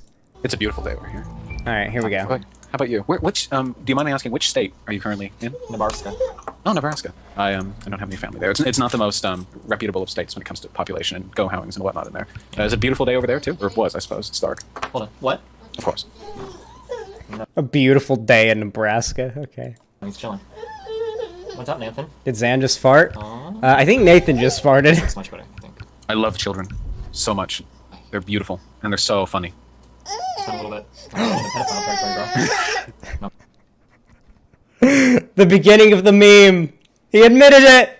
He admits it. The beginning. We should have known all along. All along, the evidence is right in front of us. I'm just kidding. I know you are. Let's see, Flight. What's this guy's name? He's been kind of reasonable. Flight. Nathan, will you call me so? I shouldn't be talking to chat. Why would I ever subject myself to this kind of cesspit of intellectual depravity? Flight plays games. I'm making jokes, but I'm not trolling. So take from that what you will. I don't know. Alright guys, the quality of this is going to be a little bit worse than what you're used to. Just because I'm on a worse internet connection. Tell me, hopefully this doesn't lag too much, but we'll try it. Okay, sorry, okay. I'm just going to go hunt for shit. And okay, talk, you have your soapbox, let's go. I don't even remember what you originally wanted to talk about. Fantastic. Don't worry, I wrote it down this time. Alright, first Oh off, shit. I would like to I'd like to say to anybody in the chat, because I've been amusing myself with these pseudo debates, or at least Jesus Christ, back when this Ubisoft game design wasn't, like, remember back when this Ubisoft game design, go to the camp, shoot the guys, clear the camp, shoot the guys, clear the camp, shoot the guys, clear the camp, shoot the guys, unlock the tower that clears the area and uncovers the map, clear the camp, shoot the guys. Remember back when that was like a new and engaging, compelling gameplay loop? as much as you can have in a fucking IRC chat to a stream that's not being streamed right now. Okay. I've been speaking with them. If any of you in the stream would like to personally speak with me and clarify any questions that you have, I would be more than happy to. Even if 100 of you came individually with individual questions, I would personally speak with every one of you. I just want you to know that. No, he wouldn't. All right? All right. That's all I wanted to say to them. As for what you and I were going to talk about, by the way, you found what you need. No, he wouldn't. Vaush is very antisocial. He'd do 5 and be like, fuck. I don't... Can I take a break first? To find the folder, right? Yep, I'm just chilling while you do your thing. Fantastic. Well, let me not look at the stream. It's horribly distracting. Not stream chat. All right, so I think the very first thing that we're going to talk about is something of a rehash of the first topic that we raised the last time we talked, which is SRS, which obviously we've don't really, come to terms with our beliefs on that. So it's largely a matter of opinion. It's not really something that can be debated. It's a matter entirely of interpretation. But as far as I can understand, your problem with SRS isn't the fact that it's a circle jerk. Your problem is that by being a circle jerk... Zan really just farted and blamed his roommate. My roommate? Nathan is Destiny's son in the video that we're watching, that you can hear crying in the background. And being so vehemently... My roommate's my girlfriend, lying. Activist, kind of radical activist, in a very silly, kind of unquantifiable way. You feel like they're delegitimizing actual feminist issues. A little bit, yeah. That was like one of... All right, and of course your other points with that, the actual things that they're preaching are insane, and they're really getting off doing and saying things that they have no moral right to condone or condemn. Sure. Sort of.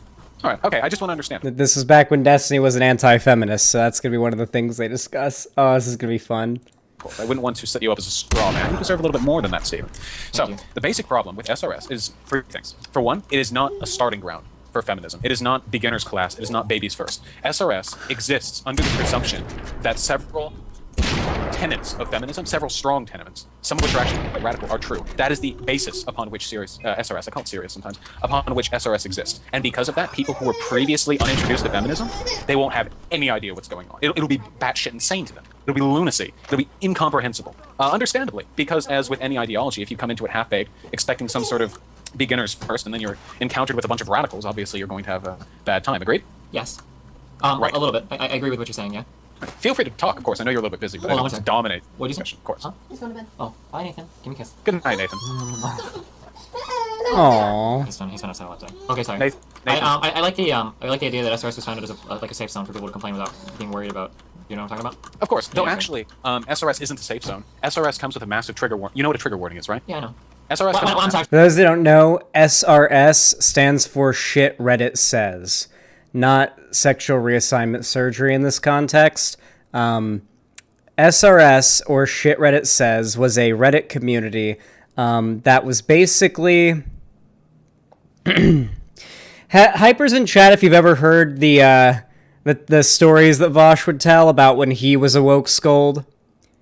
I think he told that one time he was like in an IRC chat and he said, he tried to correct somebody who said trans woman all one word and then got BTFO'd or something because he was posting cringe and he was laughing about it. It was some story along those lines, right? That was the community that he was in. To give you an idea of what this community was like, it was essentially, besides Tumblr, one of the very few online spaces in which the left existed and congregated together in mutual belief of agreement,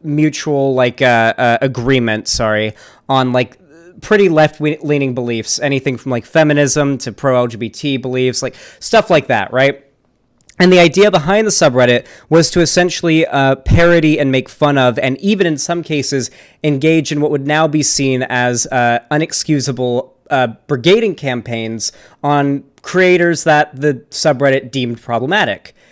Basically, imagine, you know how I talk about, like, we're going to see another Gamergate era because the current online left is regressing back to the way it was prior to, like, BreadTube blowing up, back to the way it was during Gamergate and before it, and the right is going to take advantage of it. This is the era in which... oh, sorry, my leg is itchy. This is the era and the community of which I'm talking about here, okay? So this is back when Vaush was one of those cringy SJWs, though this is also back when Destiny was one of those cringy anti-SJWs, before that was even really all that much of a thing. That didn't really even start till its early times as 2014, but like this is back when he was just kind of a anti-feminist, like libertarian type.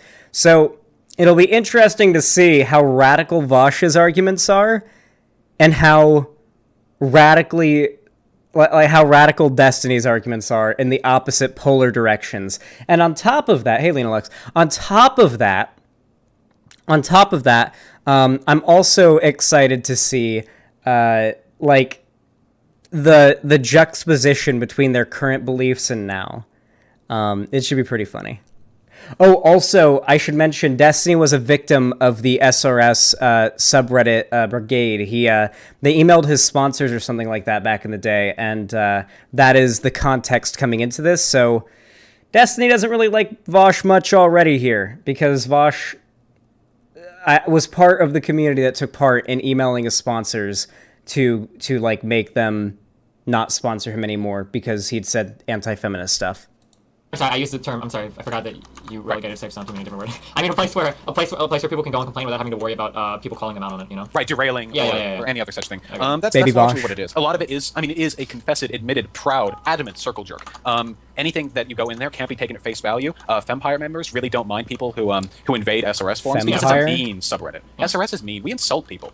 You know, we judge them callously. In fact, we believe in what we say, mind you, but we aren't expected to be. We don't Fair expect to be and treated balanced or anything like that. Yeah. Right, exactly. Now, as for the actual things that SRS says, I agree with the vast majority of them. I heard you say in the past that they take hyperbole to a new extreme, where even the slightest digression into something not remotely Big Brother approved is evidence that racism or sexism or transphobia or 1984 being back in 2012. That's great. some other such thing.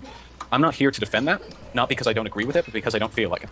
What I'm here to say is that SRS is not representative of feminism, nor is it obligated to be.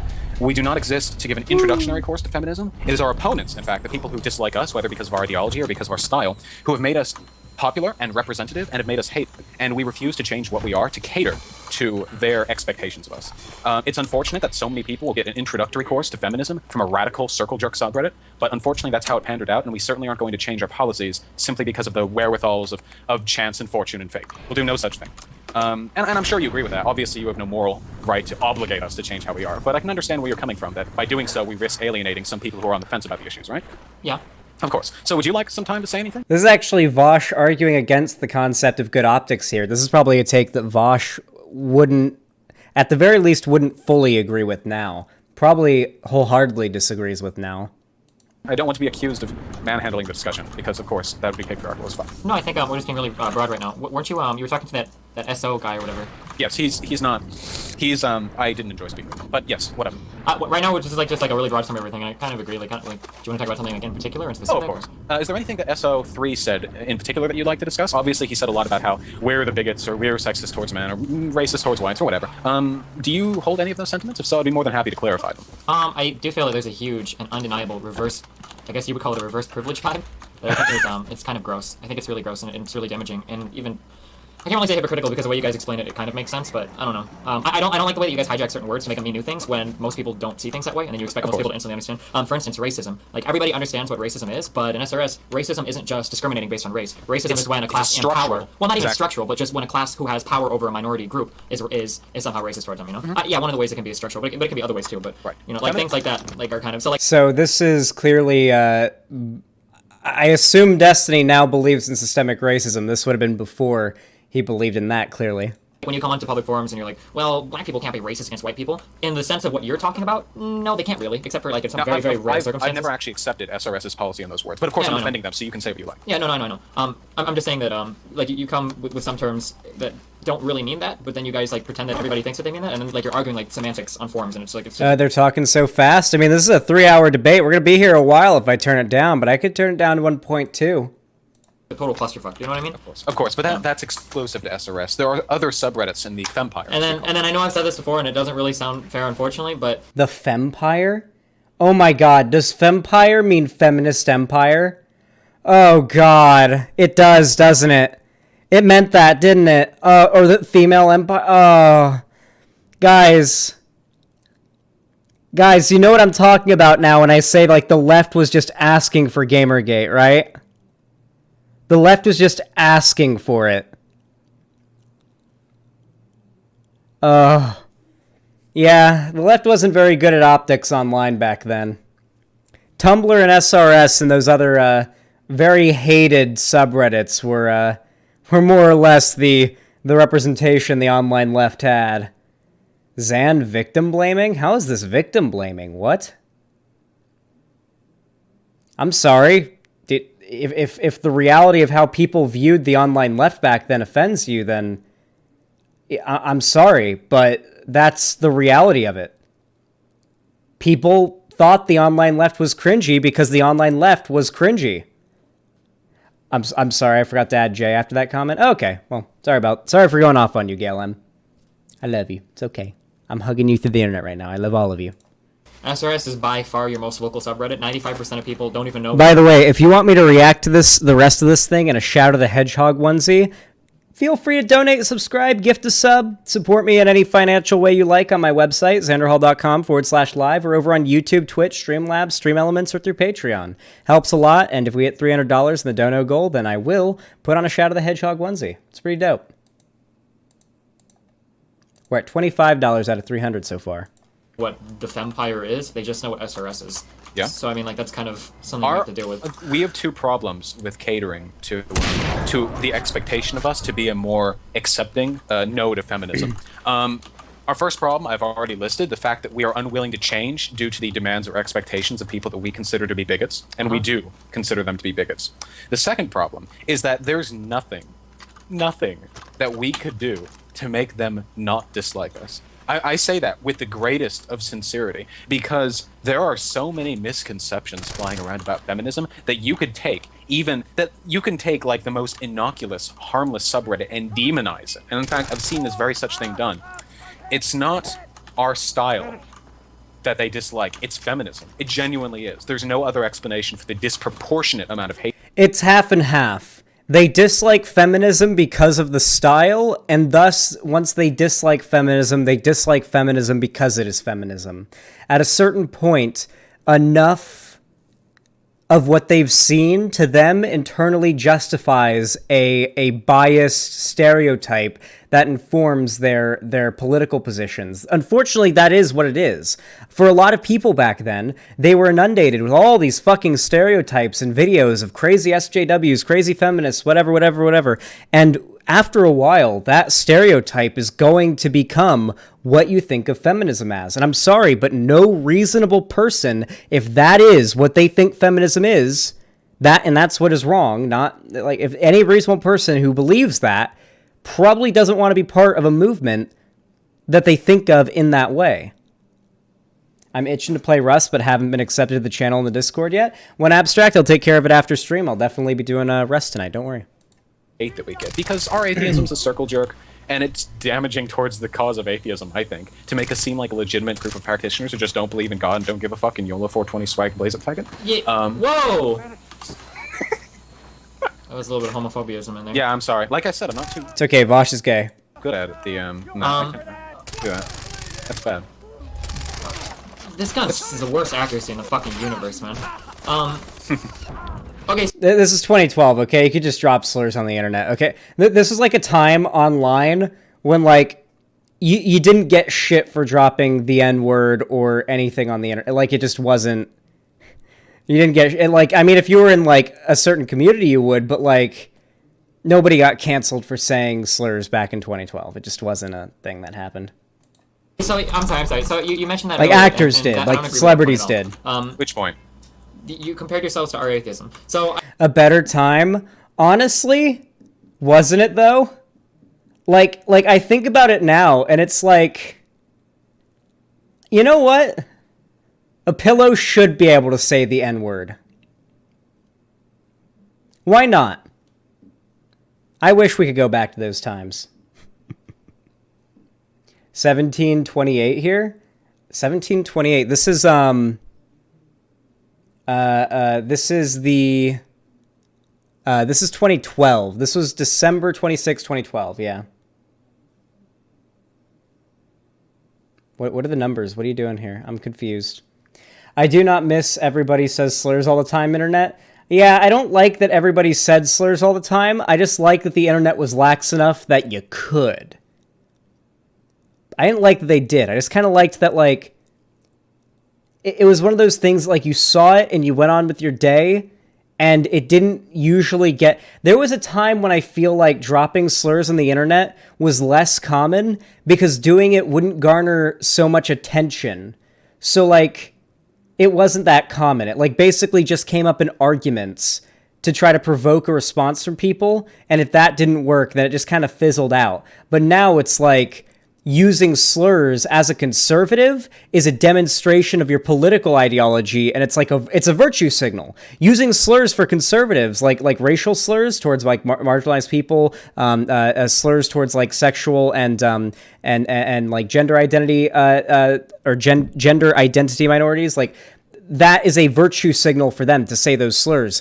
But like back then, that sort of culture didn't exist as broadly as it does now. Not to mention, in the same way, now like using slurs has sort of become this shock value humor sort of thing. It's always existed, and it's always been there, but I do feel like they're like... correct me if I'm wrong. Maybe this is rose-tinted goggles. Let's all use our collective memories here, all right? When I look back to like scrolling through the comment section of even edgy content creators back in 2011, 2012, like an edgy content creator that made Minecraft videos who would just be swearing all the time, you go down the comments and like, you don't even really see slurs or like, it doesn't really get political.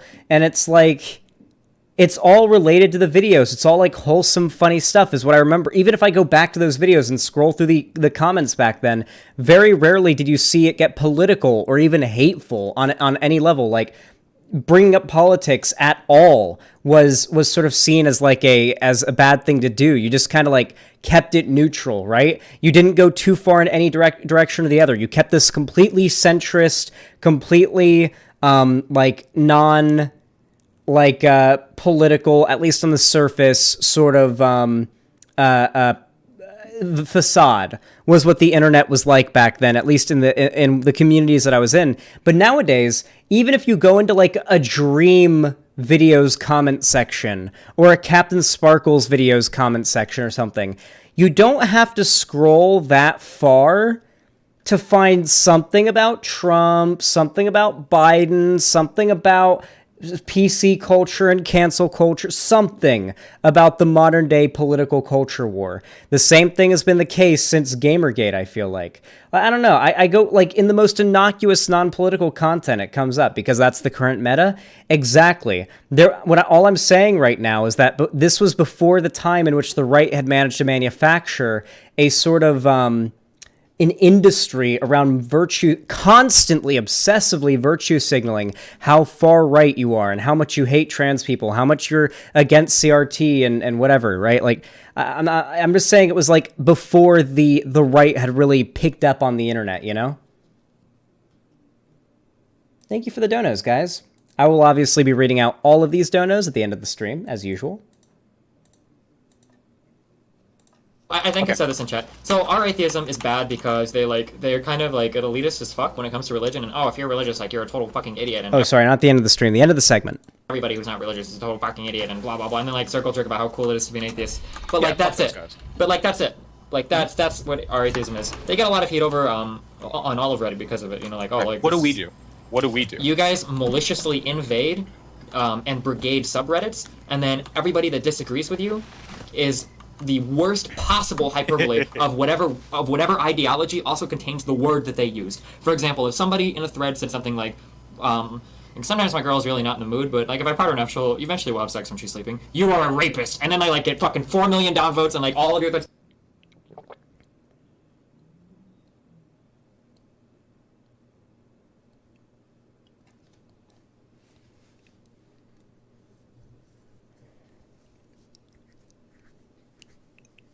The times just don't change, do they?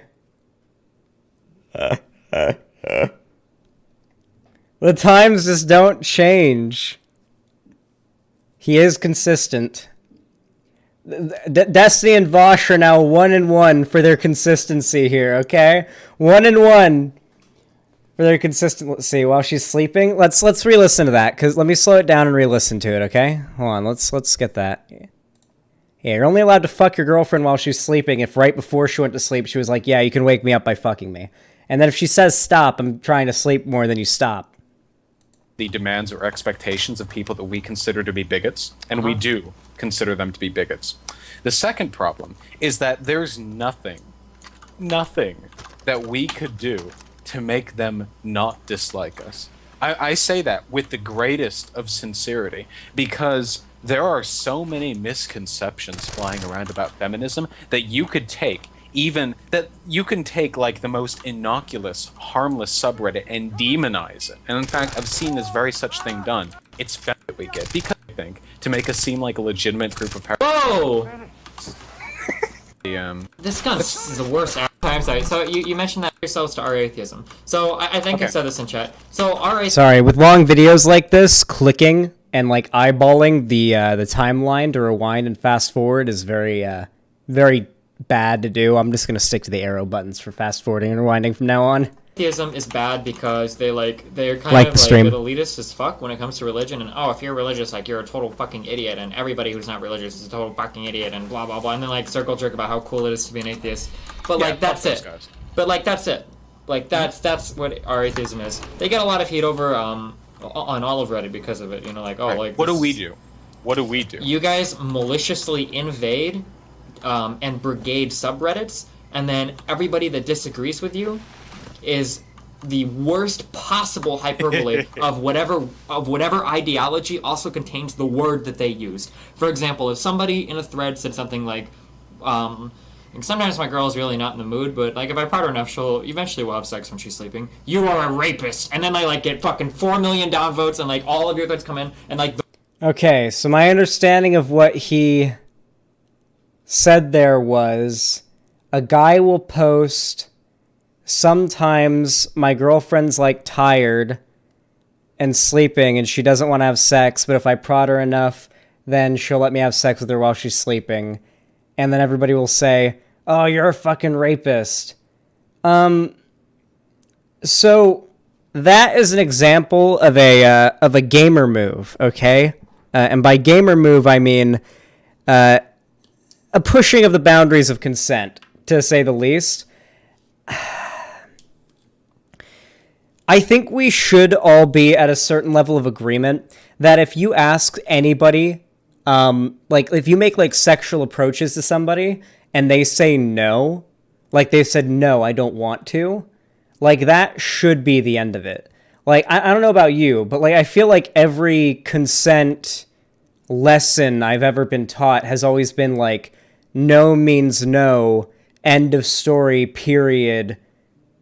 Like, once you start pushing that, like a begrudging yes is not enthusiastic consent. Like it may not be like rape necessarily. I don't know if I'd go that far. That might be the hyperbole of Reddit, as Destiny was saying there. But like there is certainly something bad happening there.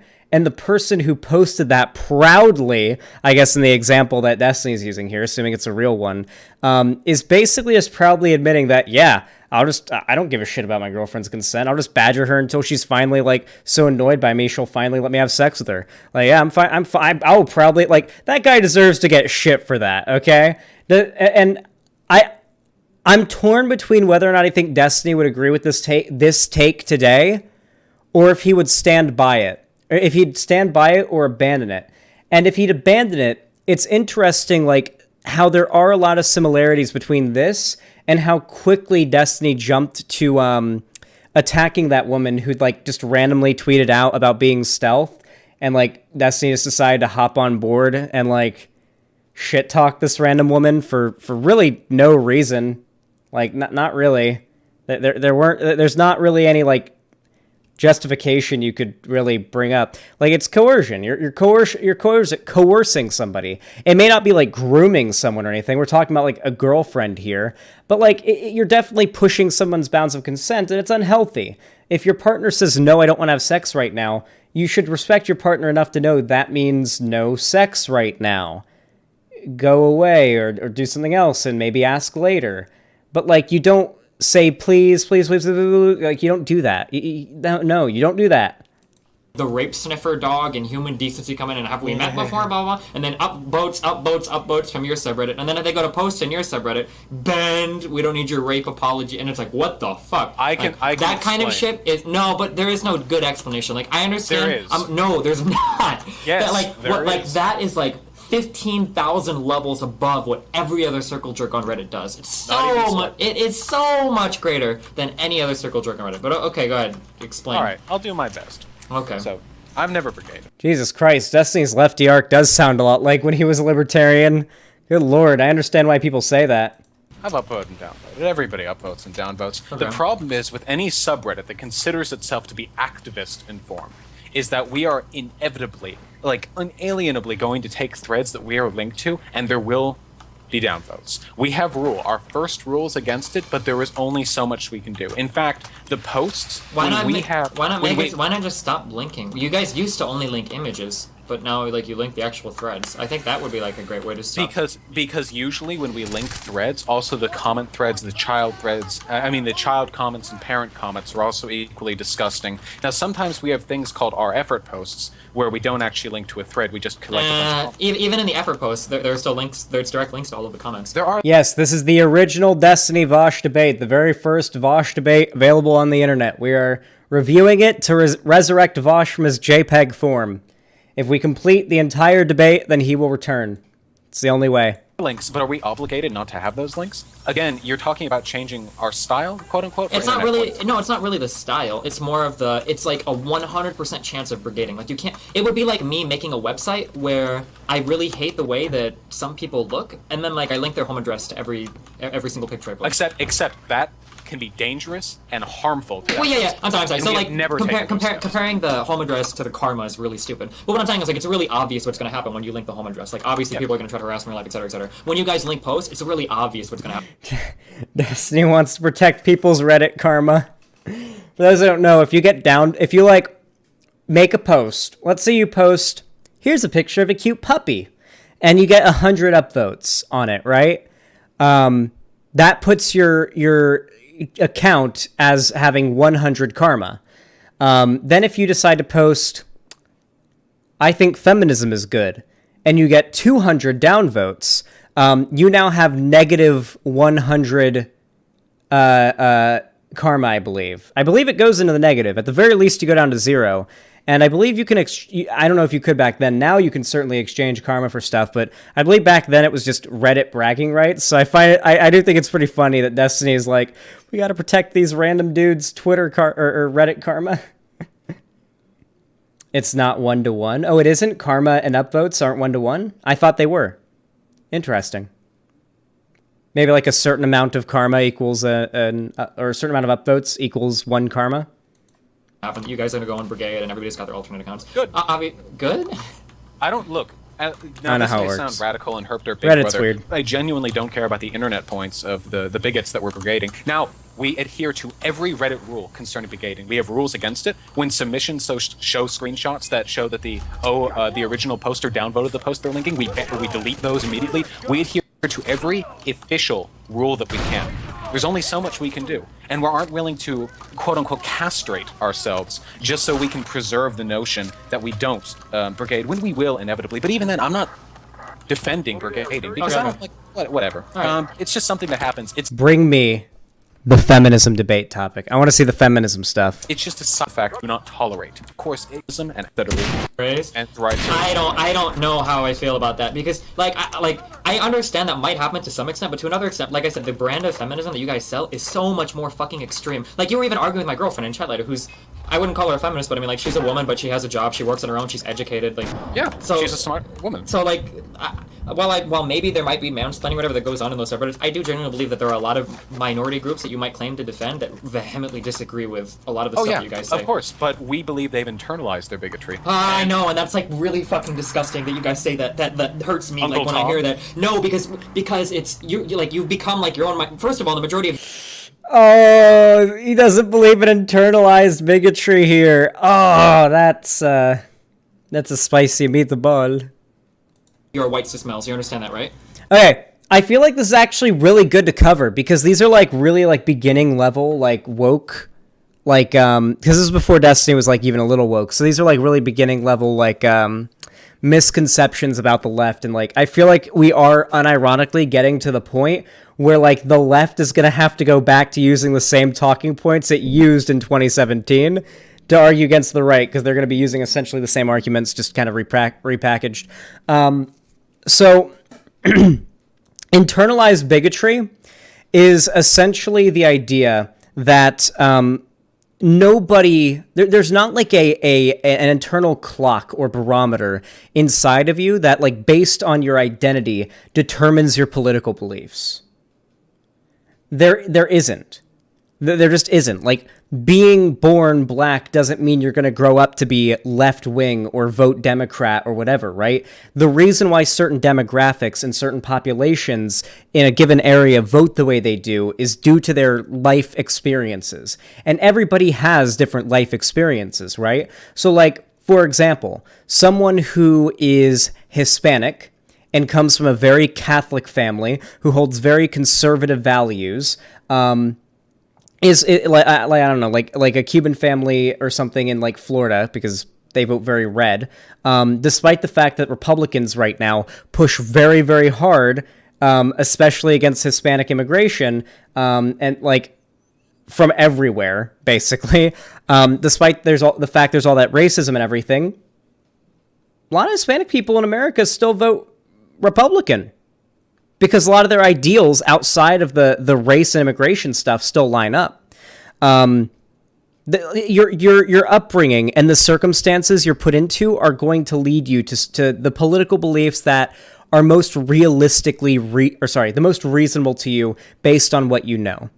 And not everybody who's a woman automatically knows everything about feminism, and thus is like automatically should be the arbiter of a discussion on feminism just because they're a woman. Doesn't make them an expert on it. They may have, as I've said, lived experience is not everything.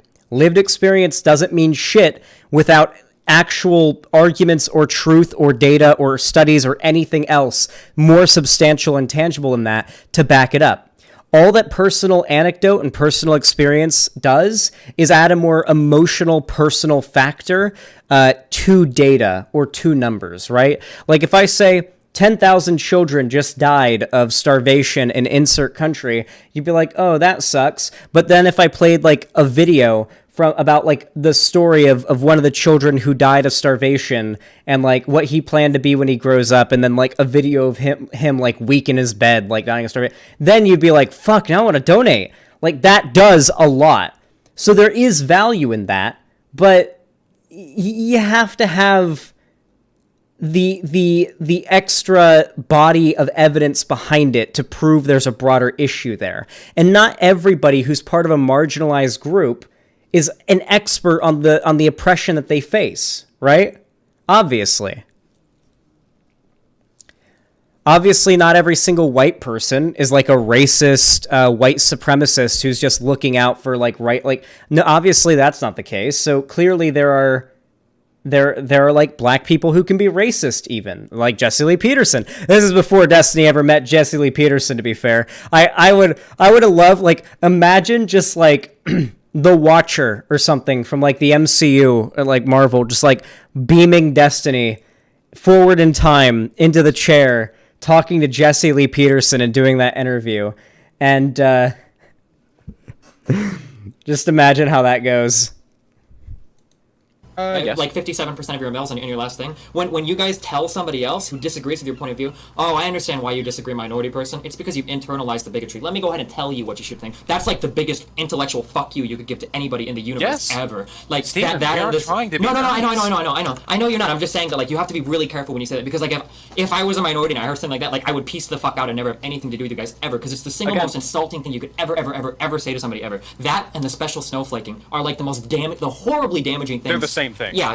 So this is basically the Candace Owens talking point. The idea at the left is actually has become the real bigots due to the bigotry of low expectations. Essentially, is the talking point he's giving. The idea that acknowledging that there are certain systemic and societal barriers and hurdles unique. Or almost unique or disproportionately faced by a certain demographic, that acknowledging that and suggesting that we ought to change and make accommodations to, fix that means we are the real bigots now, because we are apparently now implying that people from these groups are not strong enough or capable enough to, handle themselves. Zan's not handling this honestly. What? Sunbather, explain to me right now how I am handling this dishonestly, please. Please, my DGGer friend. Tell me how I'm handling this dishonestly. I like how they're defending 10 years ago Destiny as well. A Destiny that doesn't even agree with modern day Destiny. They're defending. Just because it's him. That's the funny thing.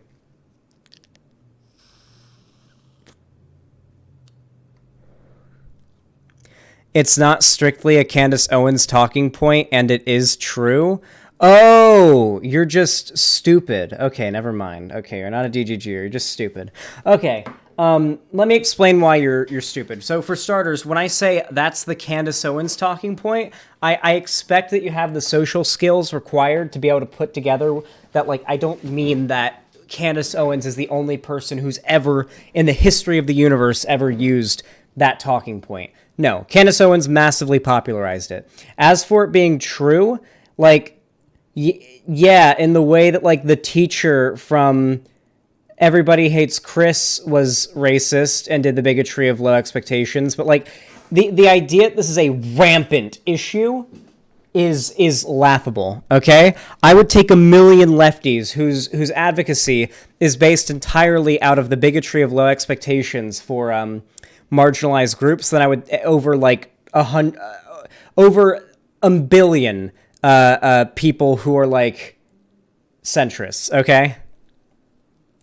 Yeah. But keep in mind, for every person that we alienate by explaining to them that their beliefs are a result of internalized bigotry, we get even more people who agree with us because they're tired of silently bearing the oppression of the ruling class. I know, but I mean, like, there are valid thoughts that you can have on a lot of different subjects, but to tell somebody, hey, you're wrong just because you're a stupid fucking woman, which is exactly what you're saying. You don't realize that you are being misogynist when you say, it's 100% misogyny.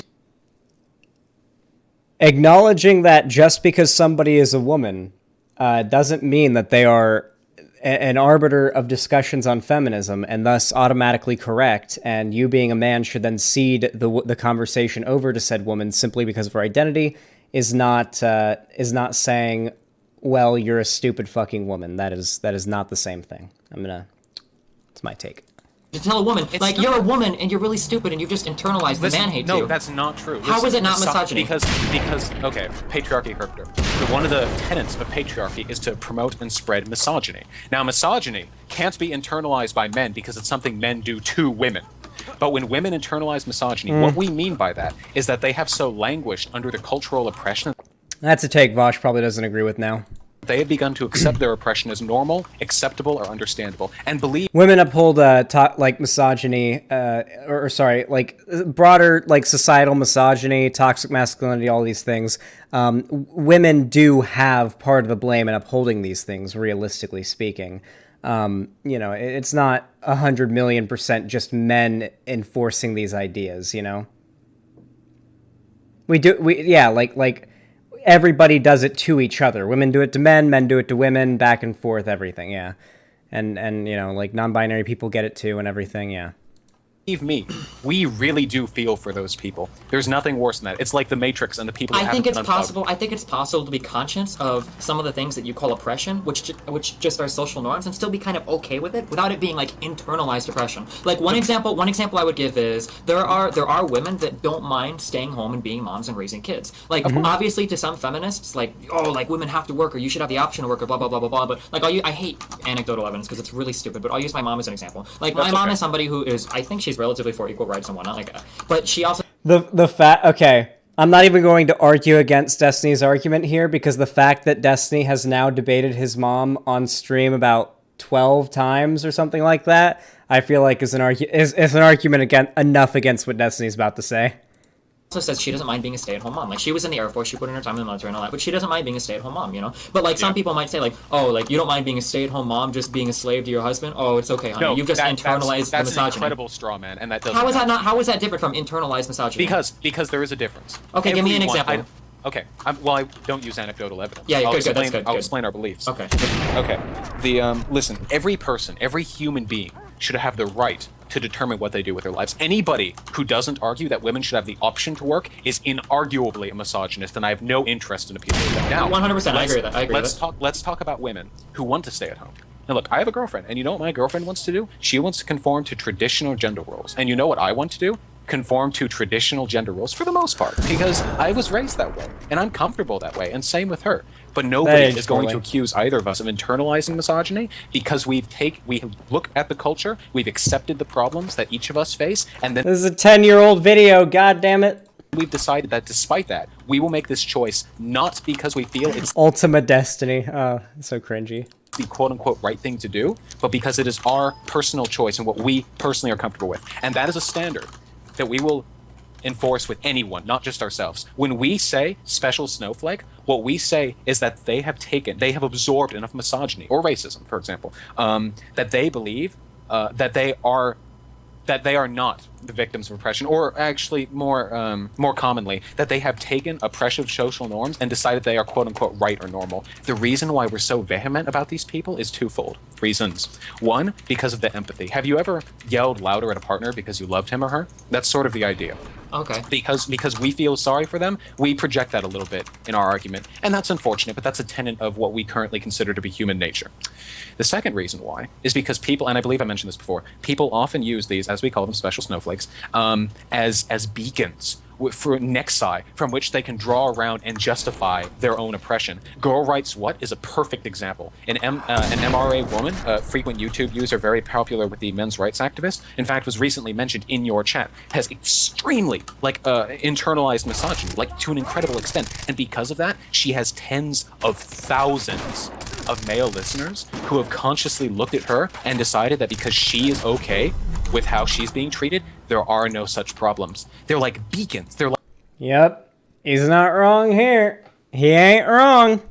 like they're not the source of the problem, but they feed it. Yeah, And no, that's not- I understand. And that's not their fault. I understand that it's like, see, this is like the shit that I'm talking about, because this conversation just derailed because of how SRS operates. I do agree that there is a such thing as internalized misogyny, because I've seen shit like that happen, and I've seen shit like that on forums, like where like somebody says something, you're like, oh, like that's really fucking sad. Okay, like I feel like what Vaush should have done here, and maybe this is what wouldn't have been like as oh, here, let me grab my pizza. Thank you, baby. Hot potato. All right. Maybe this wouldn't have been as like prescient or relevant of an example back then. Maybe it just wasn't something that came to mind. But like, I feel like you could, like, Vaush could have responded, well, like, feminists will accept that there are ways in which women uphold concepts like toxic masculinity in our society. We just don't believe that like your identity determines your political beliefs wholeheartedly. Like, for example, a way that women enforce toxic masculinity is like when you see the chicks that like will post online, don't even talk to me if you're not 6 foot or taller or whatever. And it's like, I'm not gonna, I don't want to talk to you at all. Yeah, fuck you. Short kings, be blessed. Like that kind of stuff that just leads to like insecurity for a lot of men, and just kind of it encourages like hostility, competition, self-hatred, self-consciousness, and usually over things you can't really change, right? These are things that in many cases men do it too, but women also uphold these standards, and they do enforce a lot of the harmful stereotypes and standards we have in our society. That you think that, like, it's not true at all. Like, come on, dude. But you know the thing, because I've heard it so much. But there's a difference between that and somebody just saying something that you disagree with, and oh, special snowflake, internalized misogyny, But blah blah blah. do you think that we do that so flippantly? Yes. Like, here's an example of one. All right. Here, this thread. This is even recent. Submitted 22 Sure. hours ago. All right, let me see. I predict a bunch of women freaking out over this. Yes, I've in fact posted this thread. Our problem with it, yeah, today. Our problem with it is well, what specifically is problematic about this? Like, the woman makes a post, and it's pretty much just all, like, kind of whining. Like, all of it is whining. Another woman, I mean, some of it might be legitimate, but then another woman posts a reply, and she says, I'm a woman, and all your reasons sound like whining. And then she goes through point by point, and it's like, okay, like, you know, like, a lot of what you said is just crying. And then it's like, oh, look at this special snowflake. Like, obviously, since this other woman posted and she complained, she has a right to complain about every single facet of being a woman, and every single thing about being a woman is bad and horrible because they're in a press group, blah, blah, blah, blah, blah. And as soon as this other woman responds and says, I mean, not really, like, you're just, a lot of this is just whining, blah, blah, blah. And then it's like, oh, she's a special snowflake, you know, internalized misogyny. I mean, I could read quotes from this. Men are falsely accused of rape by women who never really suffer consequence because if we don't treat women as helpless victims, then other rape victims won't come forward. She's saying right here in the post that we link to that feminism is an ideology strictly designed to treat women like children and not hold them responsible for their actions. Wait.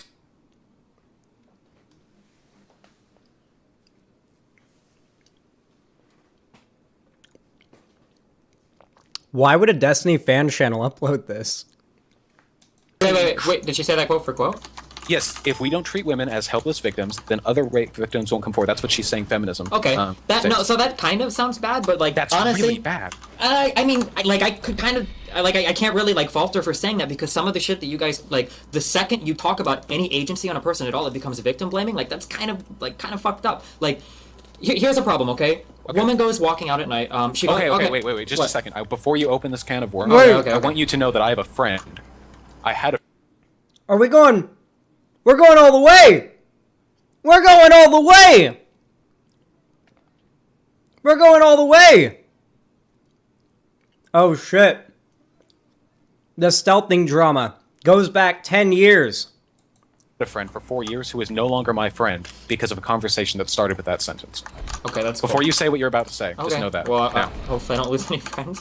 Okay, listen. You have a woman. She goes to a club. Okay, she goes to the bar. She meets a few guys that I can't.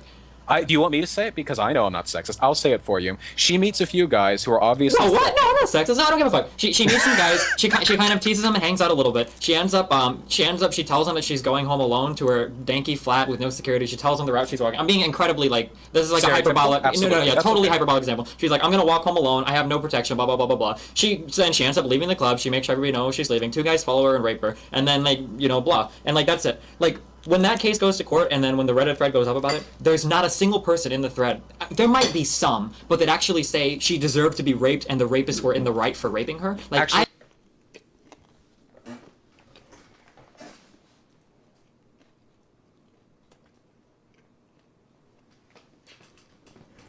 Guarantee you, half the comments would have said something along the lines of, dumb bitch, should have been smarter. Guarantee it. I think very few people believe that. But instead, when somebody posts something like, wow, she was really fucking stupid for doing that, it's like, wow, victim blaming. Like, Well, yes, listen, I can explain that perfectly. Okay. Because I actually had a 3-hour argument with a used-to-be friend of mine because of this, so I'm actually very well-versed. And I actually completely understand what you're saying. Okay, there are 3 problems with this. Okay, for one, you've heard of something called rape culture. It's something that you've either dismissed or accepted, but one way or Oh another, god. Yeah, Oh I've no. heard of it is the Fuck, I forgot about rape culture. Oh! Who remembers that one?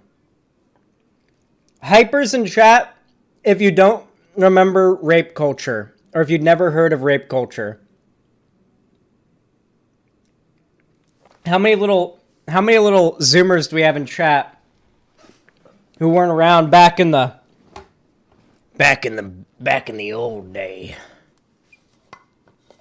Rape culture? I haven't heard that name in a long time.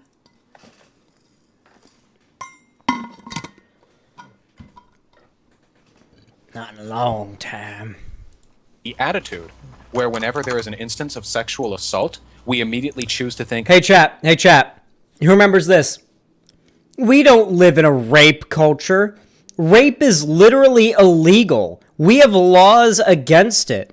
People's lives are ruined if they're exposed as rapists. How can we have a rape culture? Who remembers that? You've heard that exact sentence a million times from a million different voices. I know you have. We're in deep. what is it the rape victim could have done to prevent this, rather than, holy fuck, that rapist is a piece of shit. So, that is the first 10. That's actually probably The memories are flooding back, I know. sums up rape culture right there. Now, the problem is, when you get the court case that goes under Reddit, Holy shit, we gotta get Sean head in here. Hold on. I'm gonna DM Shu. She'll want to be here for this if she's, like, available.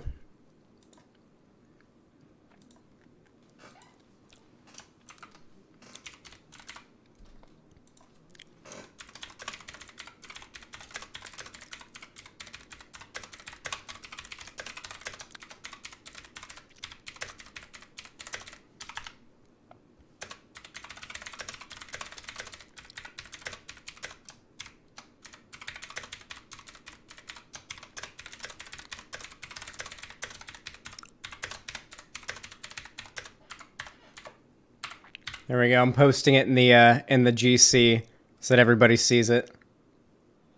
I'm streaming my reaction to Vaush and Destiny's first debate, and the topic is rape culture. If you want to join it, it's from 2012.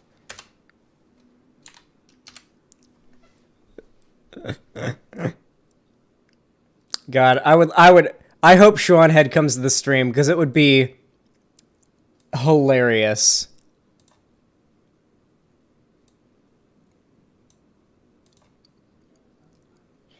Oh god. All right, let's wait. We'll have to wait. Let me know if she shows up. there are going to be a lot of people who focus on the woman rather than the rapist. Now, I've heard defenses to this, that rapists are inherently irrational, that they're a natural, blight on humanity, and trying to reason with No, I can't touch type. them is a waste of time. It's better to try and teach women safe practices to help them in the meantime until we can get the rapists off the streets. Acceptable? Okay. All right.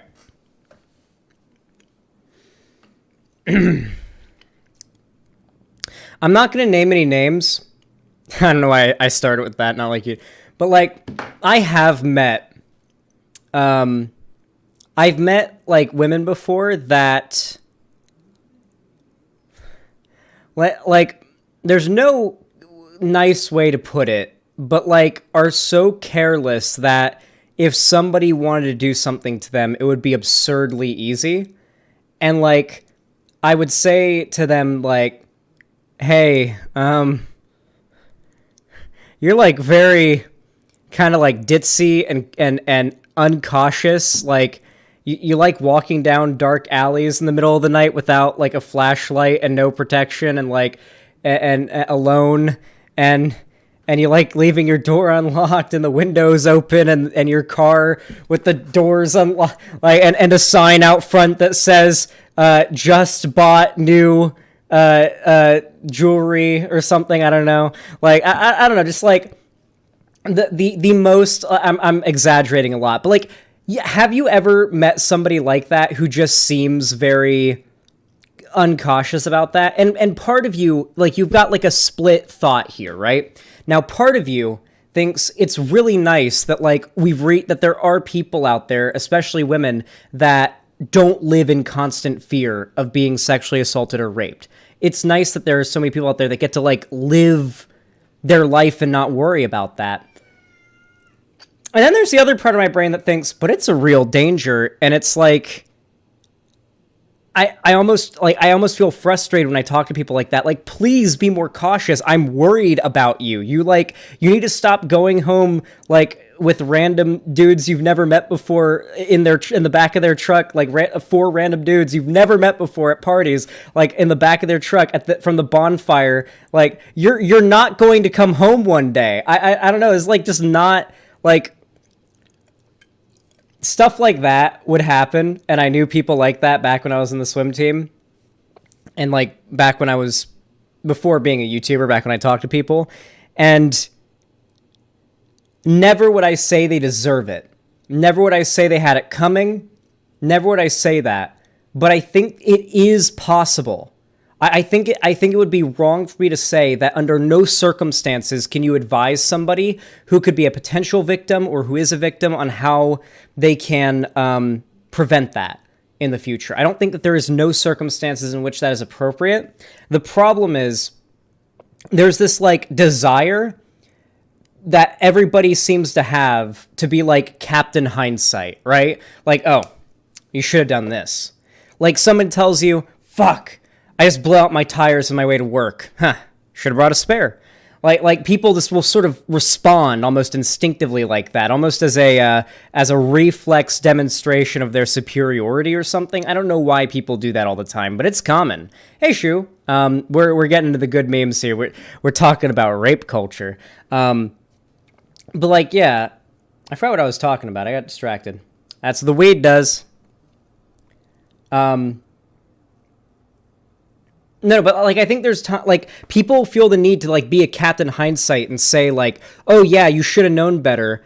But like when it's somebody like who's just posted the fact that they were like raped online, and like they say, "Yeah, I did this, and this," and you think, "Oh well, if I were in her position, I could have done so much more to avoid this." You know, like a girl says, like the Keemstar thing, right?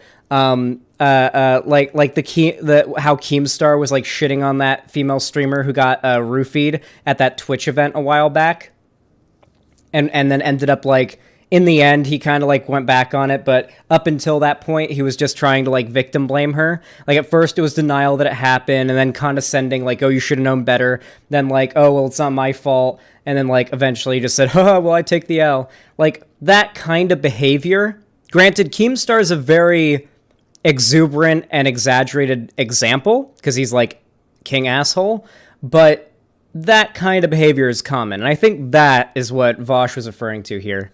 But yeah, let's get back into it. I wanted to bring you here, Shu, because the topic just got into rape culture with their debate. This is from 2012, December 26, 2012. And I hadn't thought about rape culture in maybe 4 years.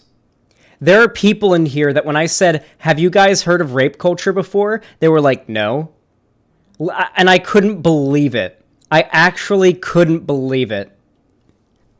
And then I gotta say it again, because I know you said it, Shu, and I've heard this sentence from a million voices before, and your voice is one of them, Shu.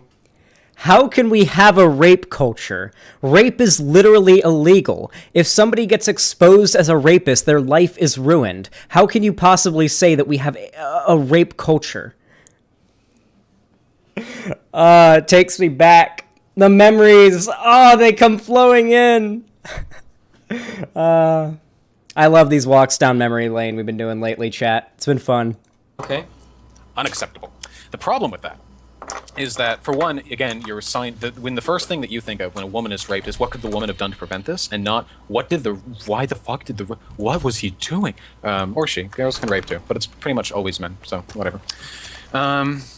There's that problem for one. I mean, that for one, that's a pretty big problem. That's a problem, but I don't know if you can like accurately say like everybody in their mind says like, wow, what could she have done differently? Like, I think it's one of those things where like everybody knows it's really fucked up, and it's not like something that you really have to say like, wow, it's sure fucked up that she got raped. Like would anybody ever say like I don't know. Okay, maybe this is just me, but like, have you ever gone to after you had like a horrible day, and you went to your friends and you just wanted to vent about it? Like, you really just wanted to like tell them how you were feeling, and like just have them like listen and say, "Fuck, that's awful, man. I'm really sorry," and like that be the end of it. But like in response to your venting, you get like suggestions on what you could do, but they're all like suggestions that are not fully informed on the situation, and you've already considered them, and it's like, you're not helping me here. You're just reminding me of all the shit I've already thought about as a solution to this problem. I literally just wanted to vent about it.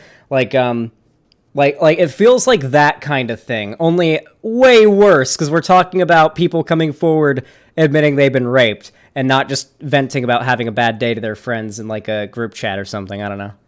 wow, that's so fucked up that she got raped, you know? Like, considering how inane and pointless and repetitive most of the things that go onto Reddit are, yes, I would consider that most people and the most highly upvoted comments would actually be something about how fucked up it was that she's raped. well, Considering, I don't think, well, like, because there was a relatively positive thread in regards to rape when those, the 50 women walked into the court and, like, killed the guy and then all took credit for it.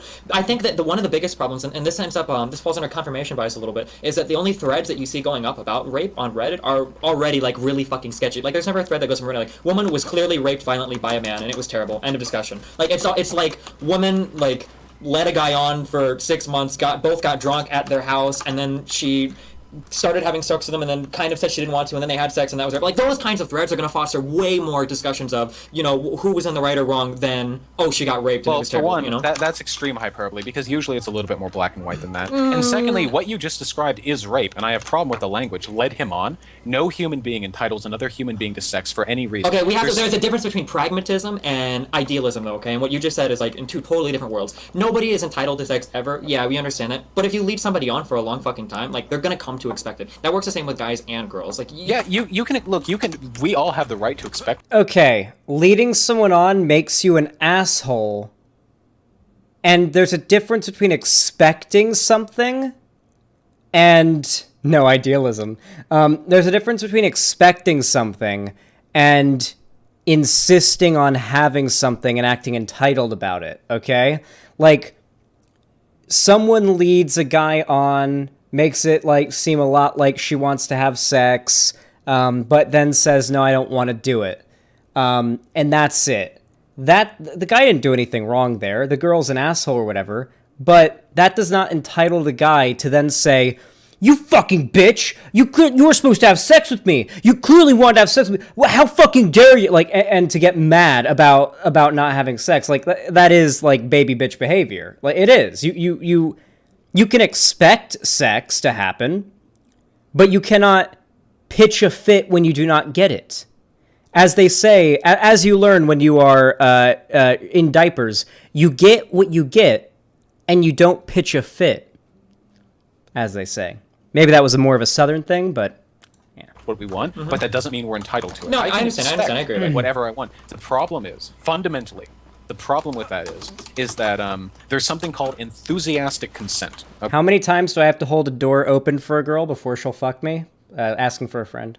Okay, Oh, it's yeah. something that we have chosen to replace the idea of consent because most people seem to have a very, very, very hard time understanding what consent is. Yeah, but See, the whole enthusiastic consent, like, you realize that by going by some of the definitions you guys use, like, literally, like, 98% of all people in consensual relationships have raped each other at one point in time, right? Like, do you see how that might be, like, a little bit devaluing? I always thought it was pitch a fit.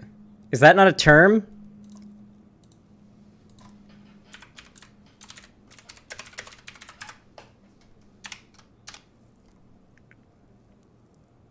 U.S. informal to become very upset and angry in a loud, uncontrolled way. He pitched a fit when he said she was going to be late again. Yeah, it's a real thing. Where did it come from? This expression appears back as far as the 1600s. Fit likely comes from medical convulsions. It's probably like a southern thing. It's probably a southern thing that you're just not familiar with. To the entire idea of what rape is, you know? for one, I've never heard a rape victim tell me that they take issue with how fervently we pursue rapists. And for two, sorry. And for two, when it comes to definitions and when it comes to legal application of those definitions, I would easily take any day something that makes it easier for rapists to be persecuted than easier for what's then harder for rapists to be persecuted. If it becomes ambiguous in definition and more rapists go to jail because of that, I'm okay with that. That's not okay though, depending upon how fucked up your definition. Like it's as bad. I wish I was archiving threads, but it's as bad as like my girlfriend really wasn't in the mood, but I kept kissing her, and like eventually she got warmed up to it, and then we had sex. Like that guy's a rapist, 100%. Okay, that's very different than like pestering and insisting your girlfriend has sex with you after she said no. Like if you have sex with if you're like, hey, want to have sex, and your girlfriend says no, and you're like, okay, so you start snuggling and you're like kissing her, and then she like gets turned on, and then she wants to have sex now. That's very different than like, can we have sex? No, I don't really feel like it. Please? No, I don't really feel like it. Please, come on, you said we could have sex today. I don't want to do. I'm tired. I don't really feel like it. Please, come on, please. Don't do this. Come on, you're about like don't do that. Don't do that kind of stuff. Come on, that's not. That's very different than what was being discussed there. You can absolutely tell that Vaush did voice training between then and now, but his voice is still pretty deep. Yeah. Like that's kind of fucked up. And to say that you would persecute Or he got him the older. same way that you He would was somebody 18. that finds a girl in an alley and Now violently he's rapes her. 28. But we That's don't. really, but you do. No, we don't. In We the don't SRS persecute threads, them. they're all you might not prosecute them equally like in the court of law, but in SRS threads, they're all the same. They're all rapists. SRS is a circle jerk. Why would we They're devalue the- a you might be- conversation by arguing the minutia of exactly how wrong what somebody did is? It might be when we circle can jerk, just but condemn remember, them. because when you condemn them as all the same, you devalue like the actual people that like should be fucking condemned. Like when you say like everything is rape, like I don't know, like you want to, like the shooting that happened to the school, right? You remember the shooting that happened to the school pretty recently? I remember. What if that was called a genocide, and we started calling every killing that had more than 15 people killed a genocide? Like I that. think they're talking about Sandy Hook. Here, really quickly, I gotta go pee really fast. I'll be right back, okay? I love you all. Actually, Lonnie, while I'm using the bathroom, could you please make me some coffee? I love you. Thank you. You're the best. I love you more than anything. You're the best girlfriend ever. Thank you. I hope she's actually listening. She might not be listening. I don't know. She might be in the bathroom or something. Hopefully she heard me. I'm waiting to see confirmation in the chat. Okay, I don't think she heard me. I'll just ask her. I'll just ask her when I use the bathroom. All right, right back.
I stream the chair, I eat the chair.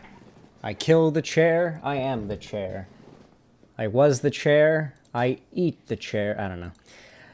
How many likes do we have? 428 likes. Tell you what, can we hit 450? You should try to like the stream. Let's get to 450. I know we can. I know we got it in us. We can do it. That would be like, isn't that kind of dumb? The problem with that is the fact that genocides, with the exception of a few, go largely reported and identified, whereas something like 97% of all rape victims, their rapists do not get persecuted. There is a massive... That's like a really iffy statistic too, though. Like, I could go with 90%. That's still like, I mean, like, you're giving me a statistic on statistic things. Like, that's what that's. You're right. Essentially, You're right. But like, I'm just saying. Like, do you understand like how it might be kind of dumb to call like?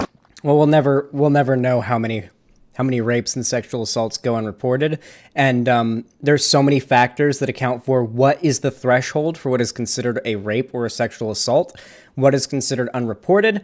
There are a lot of like variables you'd have to know about the methodology to be able to like get something from that.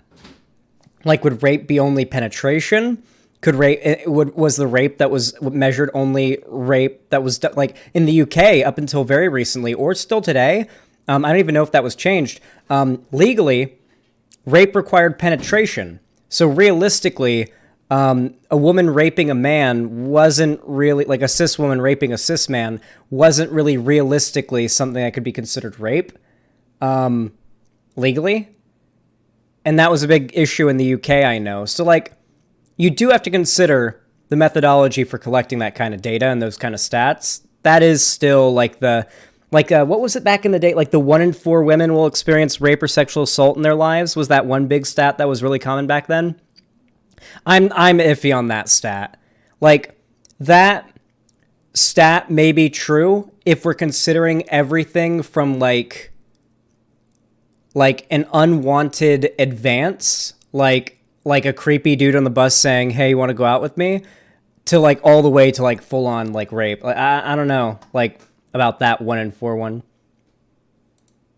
I'm not sure how accurate that is. Like, oh, like that was a genocide that happened at that school. That was a genocide at the school. But again, as I said, the problem is genocides don't have problems getting recognized. Whereas, for example, rapes do. If we expand the definition of rape to make it include more cases and get more rapists prosecuted, that's fine. Genocide doesn't have that problem. It really doesn't. I kind of agree. Fish want me, women fear me. True. But like the definition that you guys use for rape is like so fucking scary, and it exists. Okay, you're most vocal and your definition of rape is scary. Imagine being scared. You're like being scared that you might accidentally be a rapist or something. I don't know. Like, that is funny. As I said, guys. This proves my point. Did I not say recently? Most women are afraid of being raped, and most men are way more afraid of being falsely accused of rape than those women are of being raped themselves. Okay? I've said this on stream plenty of times. There you have it. Apparent, or you're most vocal and the most seeing. And what? Again, a circle jerk subreddit that is not obligated to cater to those. I know, but it's the subreddit that everybody sees the most. The most vocal and visible subreddit. That's what I was. Do you mean the subreddit that they create alt accounts to troll the most? Sure. Right. It's largely a difference in scale, and I understand what you're saying. The problem, well, I've already said the problem is like 8 times. That is an overused phrase. Largely, the way that I see it is, it's the fact that we're a fucking circle jerk subreddit that gets trolled really often and trolls other people. Well, actually, no, we don't really troll people because we largely believe in what we say.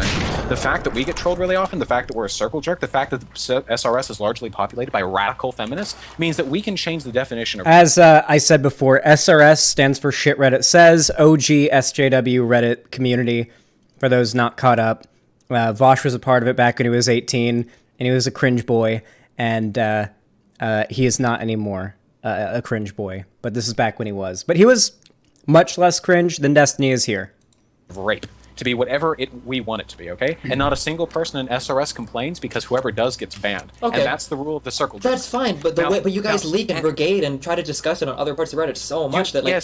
Yes, and we stir up a little bit of controversy, not as much as they stir up with us, mind you. Keep in mind, we're usually the victim of brigading more than we are the perpetrators of it. But yes, it's an internet forum. You can't be under the perception that feminism has this sort of legal code, and once SRS controls the world, everything that any man does will become rape. Now, obviously, that's hyperbole, but people seem to actually operate under the fear that, well, if feminists start like changing the rape to be this then I've raped people. We can all go to jail. A lot of it is just like personally uncomfortable too. Like I've raped a lot, like going under the definitions that you guys have said. But like everybody that's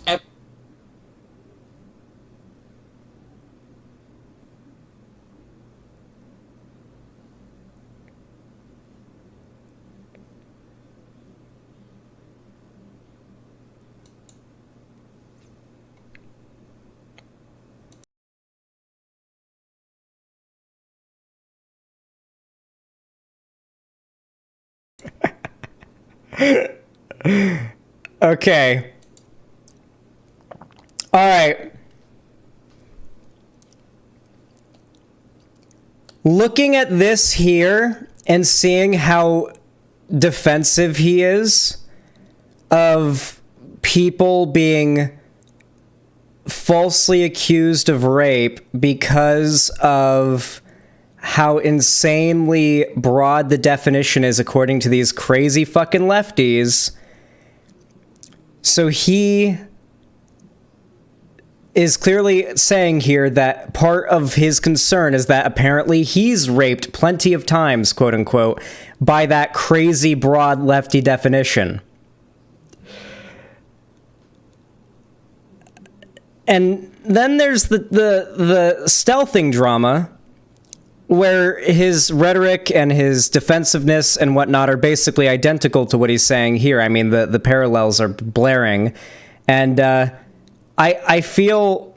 I know I'm going to get shit for even, like, hinting at this, but maybe he's just getting ultra defensive about the stealthing stuff because he's done it before and doesn't want to own up to the fact that that's shitty to do. Judging off of what he said there, it seems that way. I'm going to turn off my compressor. I tried turning the compressor back on to help with the peaking issue, but it just ended up making me really loud. Actually, wait, let me try it like this. Yeah, there we go. Is that better? God, it makes me so loud. There we go. As I was saying, though, that's obviously just me going off of, like, what the motivation seems to be in this argument and how similar they are. I'm not accusing Destiny of a crime here, but, like, don't base your advocacy here in, like, your fear of being falsely accused or something. It's just... It is ridiculous. If you're a content creator, I guess it's in, like, an online celebrity, it's a little more likely than if you're just a random nobody dude who's just like living his life and doing whatever. But yeah. Ever been in a serious relationship? Anybody that's been in a relationship for 2 or 3 or 4 or 10 years with a girl, like that, like the whole enthusiastically consent, like that's some shit that you would expect a virgin to say, or somebody that's been dating for somebody for like 2 weeks. Enthusiastic consent is easy to obtain. It's not hard. No, I understand that it doesn't mean like, oh yes, like I enthusiastically consent to consent. I understand it doesn't mean that every time, but like there are times where like one person might not necessarily be in the mood, and you're both kind of tired, but you know whatever, but you bang and you just do it or whatever. Like you're in a relationship, you know, it's not like that bad. It's not like a horrible traumatizing experience, but it's rape. Okay. Are we working with like any direct examples here? Because like, I don't know.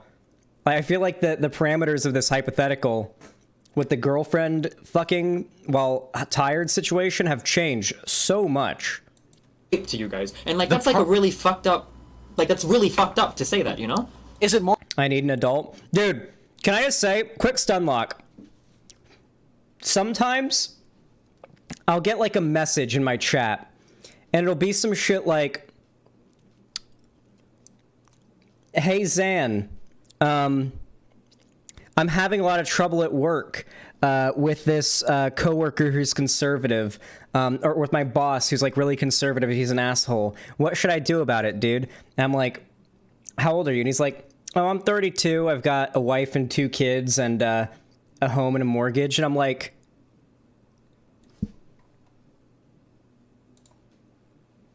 what are you asking me for? Go ask an adult for this advice. I wish I had something for you. More fucked up than being raped, Steven? But nobody goes away. The woman who's in a relationship who just didn't really like whatever, but had sex with the guy because he wanted to or whatever, ended up having sex with him, and then the next thing they go on, doesn't feel as traumatized or traumatized at all compared to the girl who got raped in the alley outside of the club because she was dressed. For one, Okay, so a very common talking point that I've seen that's both like it carries over from this discussion also to the trans stuff, where it's like there's this idea that like we're being forced to hyper-focus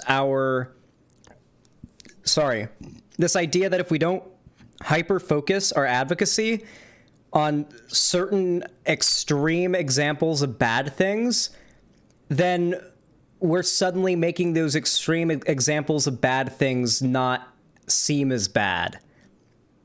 Which is absurd, okay? Nobody is ever going to think that like somebody finding a woman in an alley, pinning her down and like raping her isn't bad because people on the internet also refer to a guy slapping a girl's ass in the subway also as rape. Nobody is ever going to say, oh, well, people call the ass slapping on the subway rape, so I'm not going to take seriously the guy who pinned the girl down and raped her in the alley around the corner. Like, like no one's going to do that. Nobody who was previously against rape would ever do that. In the same way that I get really frustrated the people who get mad about the inclusion of non-binary people under the transgender umbrella, okay?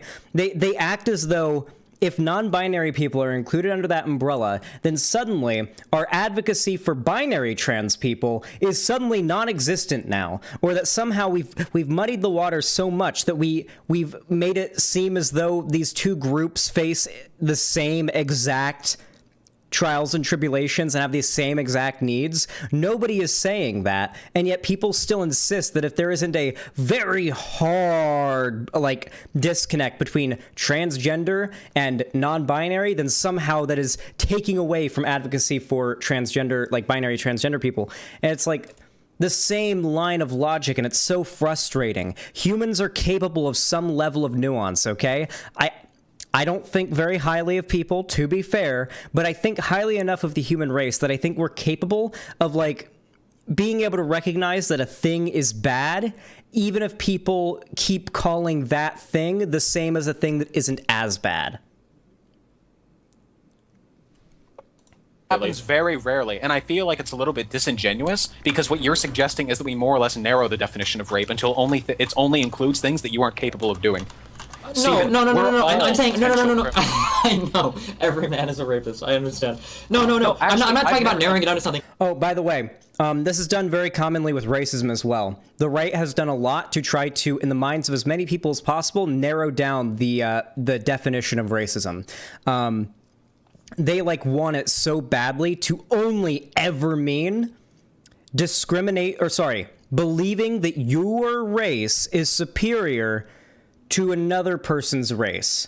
That is the only definition that they will ever accept, because they don't want to accept somebody like Nick Fuentes, who doesn't outright say anything like that, but still believes in white ethno-states and the Holocaust didn't happen and wants all that shit. You know Nick Fuentes, right? He never says any of the stuff that most conservatives say should be the only definition of racism, and that's why they want to cover up for people like that. They want to obfuscate these definitions to the extent that the broader public doesn't see something that is racist as being racist. I'm just talking about By the way, the real problem there isn't that people don't think whoever is racist or whatever. It's the fact that we have to ascribe a bad word or a bad word label to a thing in order for society to recognize it as bad. The fact that we don't live in a society that can recognize something as bad until enough people have come together and decided to label it as the bad thing is pretty ridiculous, right? Making it somewhat reasonable and somewhat within We live in a society. the realm of pragmatic reality. The fact that somebody kind of doesn't really want to, but whatever, goes along with it and has sex, that's not fucking. I'm gonna become the Joker. Hi, Batman. Have you ever smoked marijuana, Batman? No, Joker, don't smoke that blunt. It's illegal. I'm gonna smoke this blunt, and I'm gonna smoke it well right in front of you, Batman. This is a crime you can't stop. I'm gonna end the drug war on my own.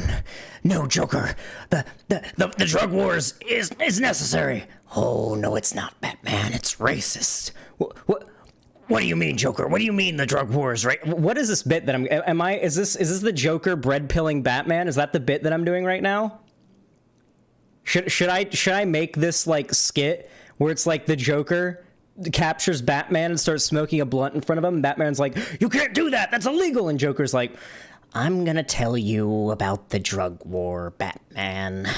like I feel like that would be really good. Keep going. I don't know. I'm not good enough at Batman, have you ever heard the statistic 1350? You see, despite being only 13% of the population, Batman, black people commit... I'm sorry, we're not doing the whole bit. All right. Rape. And if it is Joker red pills Batman. Rape, then you've taken rape and you've made it something so much more less serious than what most people consider it to be. So much more encompassing. For instance, a mugging could be anything from 4 massive people taking you in the alley. Yeah, I'm on the drug side of the drug war, by the way. I'm pro drugs, and I'm on that side of it. And breaking every bone in your body, and it can be one nervous, skinny guy with a banana in his pocket, nervously asking for you to take out your wallet, and he takes a fucking used debit card. Okay? No, I'm just saying, like, if somebody comes to me and somebody says, like, that I was raped, is a good example. That is a good example. Okay, that's a good example. When somebody says, "I got robbed," usually you probably immediately think, "Dude, did somebody like stick you up in an alley with a gun or something?" But like sometimes getting robbed is just a bigger guy than you walks up to you and says, "Give me your money or I'm going to beat the shit out of you." And you're just like, "I don't want this." So you hand your money over. You got robbed. It wasn't as crazy as a guy in and out, like just pulling a gun out on you and saying, "Put the money in the fucking bag." But like, you still got robbed. You still got mugged.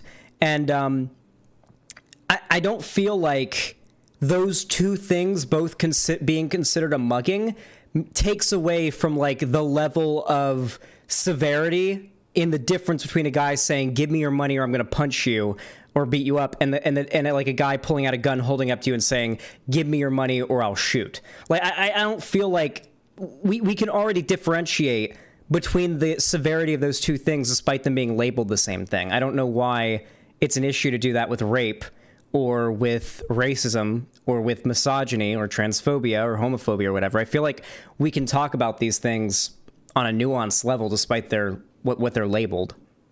Somebody was raped, like instantaneously in my head, like I have a very, very, very negative connotation to that word, like holy fuck, like rape, that's bad. But if we were to expand the definition, like you said, I honestly wouldn't give a fuck most of the time. You were raped? What happened? Well, last night I was really tired, but he wanted to have sex. Okay, wait. It's not. She said she was raped, and you said, "Oh, I don't care," because you just immediately assume, "Oh, it must have been just a guy on the bus said, 'Hey, you want to have sex?'" No. You asked what happened, then you're in your hypothetical, they're describing what happened, and what they describe is going to be something that you don't think is a big deal, or isn't a big deal, I don't know. That is not the same as the parameters of the hypothetical. But like I understood, and then I kind of got into it, and then we had sex, like, okay, like whatever, like sure, that's fine. If our circle jerking, mind you, the reason... Damn, we need to get a time machine. Go back in time and debate 2012 Destiny. That would be fun. That we're so arduous in labeling everything what we don't want it to be is because anything less would decrease the amount of, I don't know, circle jerkiness of the circle jerk. But if we ever, for some mythical, like incredible reason, became any sort of legal force, I assure you that nothing of this sort would ever enter the popular definition. Okay, no, I understand. I'm not even talking about exclusively have determined to retool. It is something we use because it's easier for us to use than to look at a thread and see somebody saying, "Oh well," and it's kind of rapey, and then for us to spend an entire thread debating whether or not it was rape. We refuse to do that because it's... By the way, I'm pretty sure this is before Me Too really blew up. So like this is before all those like famous Hollywood actresses came out to talk about how there were all these creepy old dudes in the in like big executive positions, like basically saying, I mean, if you want the role, you gotta ride the pole, you know what I'm saying? It's exactly what delays progress If you want the roll, you gotta lick the pole. on these sort of Okay, issues. and I understand that. I'm just saying that when you instantly classify every kind of thing like that as rape, it makes the word rape mean a lot less. Like it, No, it does. It means so much less when you start to It means encompass a whole bunch more. of stuff. But it means more. But by meaning more, it means less. Do you feel that way about mugging?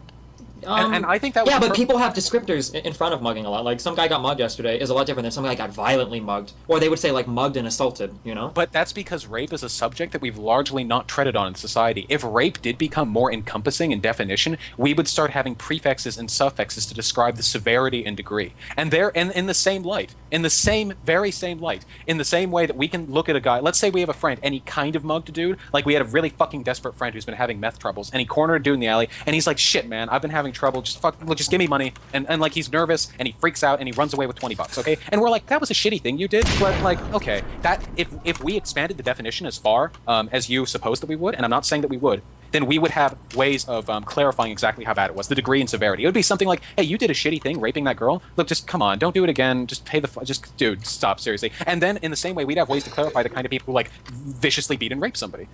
Don't. But why do we need to? I mean, I guess it just Why seems really not? silly to take away all of what that means from that word. And No, then, to clarify. To you're make not. No, you're not clarifying it at all. It does. I have yet to ever hear a coherent and consistent, realistic explanation for how broadening the definition of a word like that would realistically lead to people now not giving a shit about the most extreme examples of it.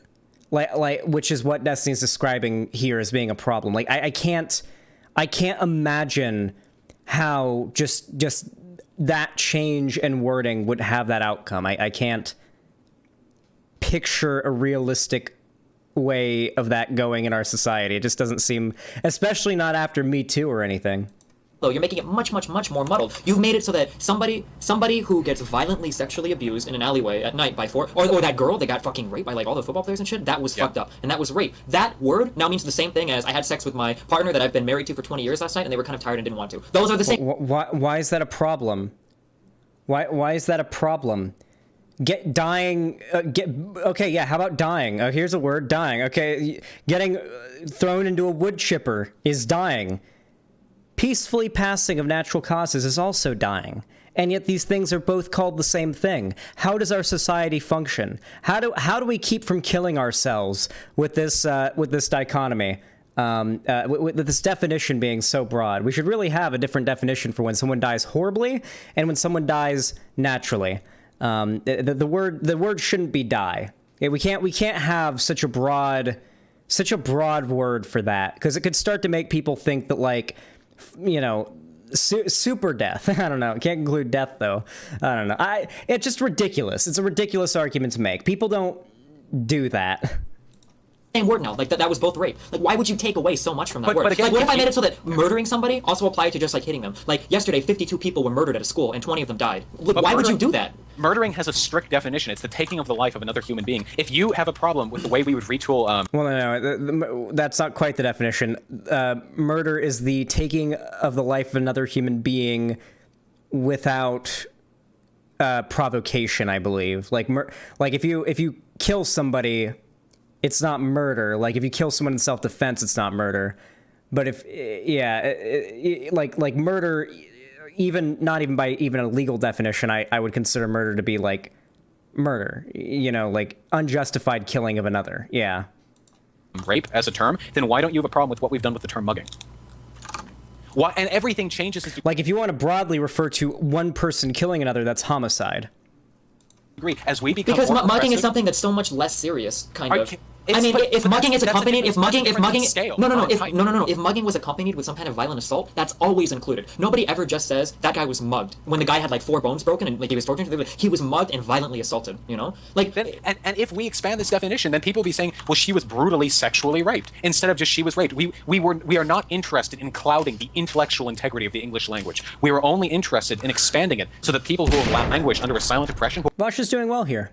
who are unable to clarify or quantify the ways in which they feel uncomfortable or oppressed or otherwise maligned against. If you Give them words. Okay, like I understand exactly what you're saying, and I kind of agree, and I see your point. But you have to accept the fact that what you're doing is you're making the word rape a lot less powerful and have a lot less meaning than what it has now by encompassing what it does. Like you're making that word mean so much. What does the word rape having meaning and power behind it really even mean? Like legitimately, what does that mean? I understand that, like, maybe there's a social connotation to it, but I don't know how the word rape is a necessity, that it needs to be attached to a certain thing to be considered bad. Like, the argument that Destiny could make is these things can be considered bad or wrong without it having to be called rape. Like, I imagine that's what Destiny would say now.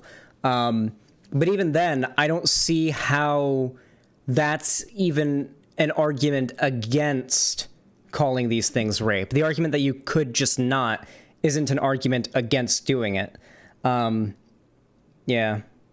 Much more of a joke than it is now. Like you're making, like what you're doing is you're taking rape from meaning what it is now to like the difference between murdering somebody and beating somebody up. Like those are now the same words. If you murder somebody and beat them up, it's the exact same word. Like that's what you're doing to the word rape by doing that. And it just seems really strange that you would have, like, I understand that to some extent there are degrees of rape. Like maybe like 50 people gangbanging like that chick or whatever. Like that's like a lot worse than maybe just one person raping her. But to have like to have that degree go down so low to I kind of had sex with like the person I've been dating for 10 years because she really wasn't into it. That is a straw man, by the way. Again, SRS is a circle jerk. I'm speaking of a reasonable expansion of the word's definition. So let me give an example. Any situation in which a woman, or no, a person, I'm sorry, in which a person is coerced or forced in any way, blackmailed, any sort of thing, and our definitions of rape currently do not encompass that. There are a lot of people out there who are raped, and we don't have the words to define that. But we do. Name me one example. Man, that's like 650,000 words in the English language. We can describe any crime to a T. There's no way to take one word and appropriate it to so many 850 million different crimes are all now going to be declared rape. Like I think that's. But it's not 850 million crimes. It is though, because they should be easily avoided. But there are like so many different scenarios now. We're talking rape. Two people go to a party, both of them get drunk. Two people go to a party, both of them get drunk, and then they go home and they have sex. They're rapists. Like fuck, like that's rape. No, like okay, so that's rape. You know, like a teacher and a student. So you think that if society starts to consider, how nobody considers that to be rape in the first place because two fairly equally inebriated people can consent, okay, to sex with each other, all right? They're both drunk and having sex, like they're both giving consent in the same circumstance. I don't think it's like, nobody cares about that. Nobody thinks it's a big deal unless other things happen in that scenario that cause boundaries of consent to be broken. Just two people getting drunk, meeting at a bar, going home together, and fucking consensually 100%. They're just both drunk. Assuming like one of them isn't just buzzed and the other one and one of them isn't, and the other one's just like, where's my car? Oh, don't worry about where your car is, baby. You got another thing to ride. You got another thing to ride, and it ain't what you're riding home either. Like that's obviously not what we're describing here. But like if it's like, you know, they've had like two people had a few shots, they go home, they go back to one of their own places, they mutually fuck. Consensually, that's no one's gonna have an issue with that, okay? Legally it is rape, Zan, for two drunk people to have sex with each other. It is legally considered rape here in America.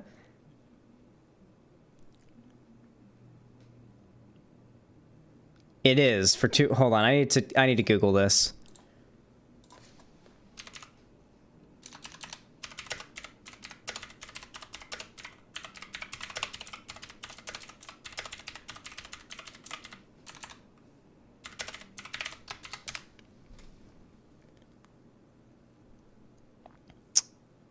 Okay, this is from kofalaw.com. It's the first thing that came up. Is it rape if both parties are drunk?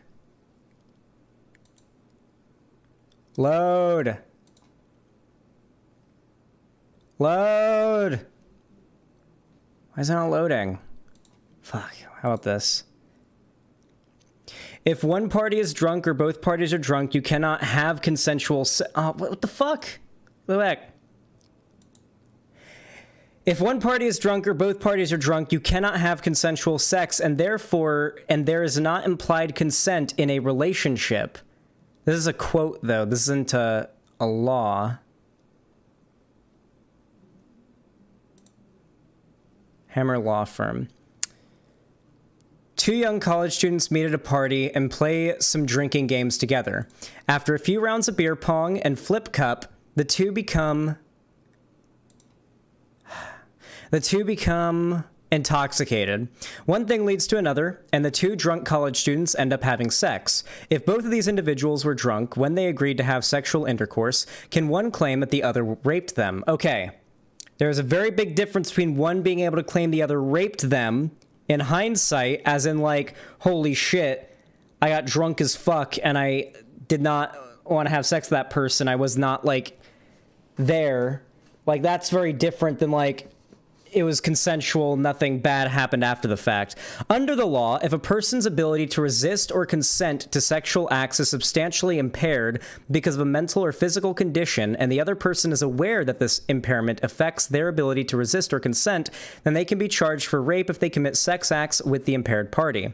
While this law covers individuals who know of the other person's incapacitation but still commit sexual acts, it does not clearly address situations that involve two drunk parties who engage in sex acts. When it comes to rape cases that involve two drunk parties, it can be very difficult to determine whether both consented to the alleged sex acts. To make a ruling, the court will have to look at the specific details of the case to determine the level of consent each party was capable of while they were under the influence of alcohol. Rape cases involving two drunk parties is a common issue at college campuses across the country. When a university is made aware of a rape accusation, the institution must adhere to Title 11, Title 9 guidelines. Under Title 9, colleges can use their judgment when making a decision on a rape case involving two drunk students. Because colleges are pressured to scrutinize rape accusations, many schools hand down strict punishments without fully investigating the situation. Okay. So what this seems like is that there is the option. This is from December 28th, 2018, by the way. So this is 8 years after that conversation. Regardless, though, it seems like the way it works is, at least on school campuses and legally, there is the option there for if you're like some chick who like got drunk as fuck, doesn't remember the morning, like wakes up in the morning and doesn't remember what happened the night before, but there's a condom in the bed and you don't remember what the fuck happened. You think you might have been raped. You don't know, like you don't know what's up. There is the option to like go and seek justice for that, is why it seems to exist in this way. However, practically, the way the law is applied, it seems to exist in a way that you just having sex consensually while drunk, two parties, isn't going to lead to anything unless it was unconsensual, unless one of those parties after the fact then goes to pursue legal action. Which I guess you could argue could happen if some woman wants to falsely accuse a guy of rape, and that's happened numerous times before. It's not as common as you might think, but it happens. But it's probably an option there that we should be glad is there. We know how big of a problem the frat culture on college campuses can be, especially with young, drunk, inhibited women and drunk, hyped up, partying guys. Okay, horny partying guys. There can be issues there. Had sex, that's instantly rape. No, because of the power difference. There's so many. As we grow more progressive as a society, the definitions of crimes will become finer and finer and finer. If I recall correctly, as far as I know, the rates for false rape accusations are the same for the rates of any other crime. So, like, the rates for false accusations of rape are about the same as the rates for false accusations of any other crime. Like, there doesn't seem to be any, disrepresentation there, like a disparity. Is this Vaush debating Destiny? Yes, this is the very first Vaush debate that you can find on the internet, okay? Popped up in my recommended today. And since there's a big Vaush content drought and I've never seen it, I thought we'd react to it on stream together. What I'll probably do, actually, is just cover the feminism part, because I don't really care about the revolution part all that much. That just sounds like it's going to drag on for hours on end. But at least most of, if not all of the feminism part, I do want to cover, because we've already been live for 3 hours, and I still have 2 other segments I want to cover today. So Let's try to bust a move here. And more refined until eventually the line between what's right and what's wrong will be as thin as any legal definition could be. That is the inevitable progress of law. In the same way that racism and sexism back in the 50s meant way different things than they do today. Back in the 1800s, racism, I don't even know what you had to do for people to look at you and go, holy fuck, that's racist as shit. But nowadays, there's a much broader definition of what you can do to be racist, and that hasn't devalued racism at all. When I call somebody a racist, I think it's racist, flat term, asshole, fuck those people, okay? Well, actually, I would actually really argue against that, because I think the term racist has been devalued by a ton, especially like with the whole, if you follow American politics with the whole Obama, being president and everything. I believe that people throw the word racist around. Yes, Destiny did unironically just use the "we have a black president" argument. 2012. It's 2012, okay? A lot. And yeah, it does carry a lot of weight with it, but that word has been devalued a lot too. To where now if somebody's called a racist, like I don't even care most of the time anymore when somebody's called racist. I don't know what the fuck what do you mean by racist, Then I care. But you really shouldn't, because people use the term racist to describe a whole lot of stupid shit. Yes, people misuse the term. Look, and this is the last thing I'm going to say in this, because this is mostly a matter of how we perceive progressivism and how it affects our laws and language. For every crime that means anything, there are different degrees and clarifications, both of a legal and narrative sort. There is murder 1, there is murder 2, there is manslaughter, there is aggravated assault. There are all these scenarios, both in the plain English language and an actual legal definition, through which we can clarify the exact nature of a crime. And because we don't have that for rape, there are people who are having bad things done to them who have no legal voice against which to protest. We empathize with those people more than we empathize with the small minority of people who may have good intentions, but who might accidentally get caught up in a negative way with our change in definition. We're more interested in protecting the victims than we are the perpetrators of the victims. I understand what you're saying, but in being so vigilante and in being so kind of weird in how you go to defend those victims, you make other people that might be more willing to defend them completely turn away because of how absolutely insane it seems some of the things you guys say are saying, So, in 200 years, they'll agree with us. Society is getting liberal and liberal and more liberal every single day. Ironically enough, it would be less than 10 years later. Actually, what I do is entirely irrelevant, because after all of us die, our children are going to be even more progressive than us. It's going to happen no matter what. Nothing will change it. That's kind of I don't want to say strum, that's like a bad argument, because in that case, then why say anything at all? Because I'm a human being, and I like hearing the sound of my voice, and I like hearing the sound of your voice, and I like seeing your chat come up with these endless fucking creative insults against me, which I'm actually kind of recording in my head, to use later. The thing is, this is all going to happen eventually. And some people are going to disagree with it. People are always going to disagree when things change, okay? And the changes that we're proposing, I suppose, that we're suggesting, the changes that we're suggesting are possibly, maybe they're a little bit too radical for this time, I think that's a little bit insulting to say that. I'm sorry, I just have to think about that for a second. To say that things will just change on their own, I don't think that's necessarily true. I think that there have been some people or some groups of people. Well, it's not that they change on their own, it's that continuously, whether or not you, as a singular person, decide not to participate in the pushing of society forward, others will always be there that will. And essentially, you are in this position of acting as either a tree stump who does not feel like moving with society. You are either acting as an opposing force against the movement of society forward, or you are participating in that onward pushing force, right?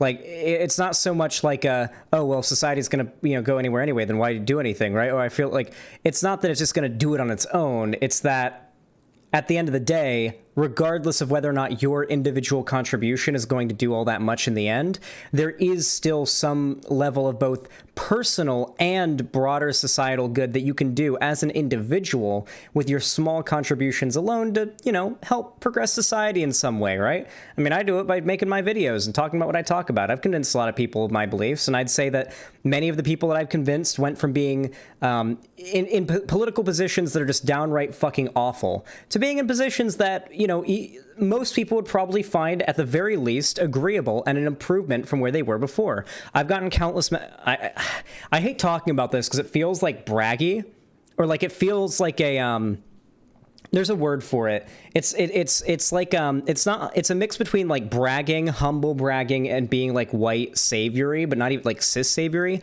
But I've had people message me that were when they started watching my content, they were like an edgelord gamer bro, and they were like dropping N-bombs, and they were like a fan of Nick Fuentes and like all these conservative figures. And they started watching my content, and they got into the BreadTube stuff, and now they're like a thigh high, a blue, pink, and white thigh high wearing HRT taking trans girl. There was someone who messaged me a month ago and she was like, Zan, I just want to let you know, I just got home from the hospital recovering from bottom surgery, and I literally like started this whole like transitioning journey after getting into your content and like being pushed from being like a conservative and moving more towards the left and realizing that they were trans. And that's happened a lot. And I feel like that, despite the fact that in the long run of things, my contributions to society are probably going to be minuscule, that small level of change, or that small level of effect, to me at least, is not only personally fulfilling, but also I think fulfilling enough on a societal level that it's at least worth doing. You know, it's worth doing something. Even if I hadn't done that, society would probably keep moving in the same direction it was. But, you know, I wouldn't rather be doing anything else. That have gotten great strides of work done because of very, very, very large-scale action, like Martin Luther King or you're like, right, in terms like that. no, I don't think things would have just changed without the actions of people and leaders like that. So that was absolutely my fault. I apologize. What I mean to say is that as long as progressives continue to do their job, there is an inevitable trend of history towards the societal changes that we have suggested. Inevitably. 100 years ago, there was no progressive, there was no radical whose ideas are not accepted as self-evident now. And that's hyperbole, but the idea is what stands true. Okay. The idea is this will happen. And maybe it's a little bit radical for the time, certainly for the fucking neckbeards over there at Reddit. Maybe. But that's okay.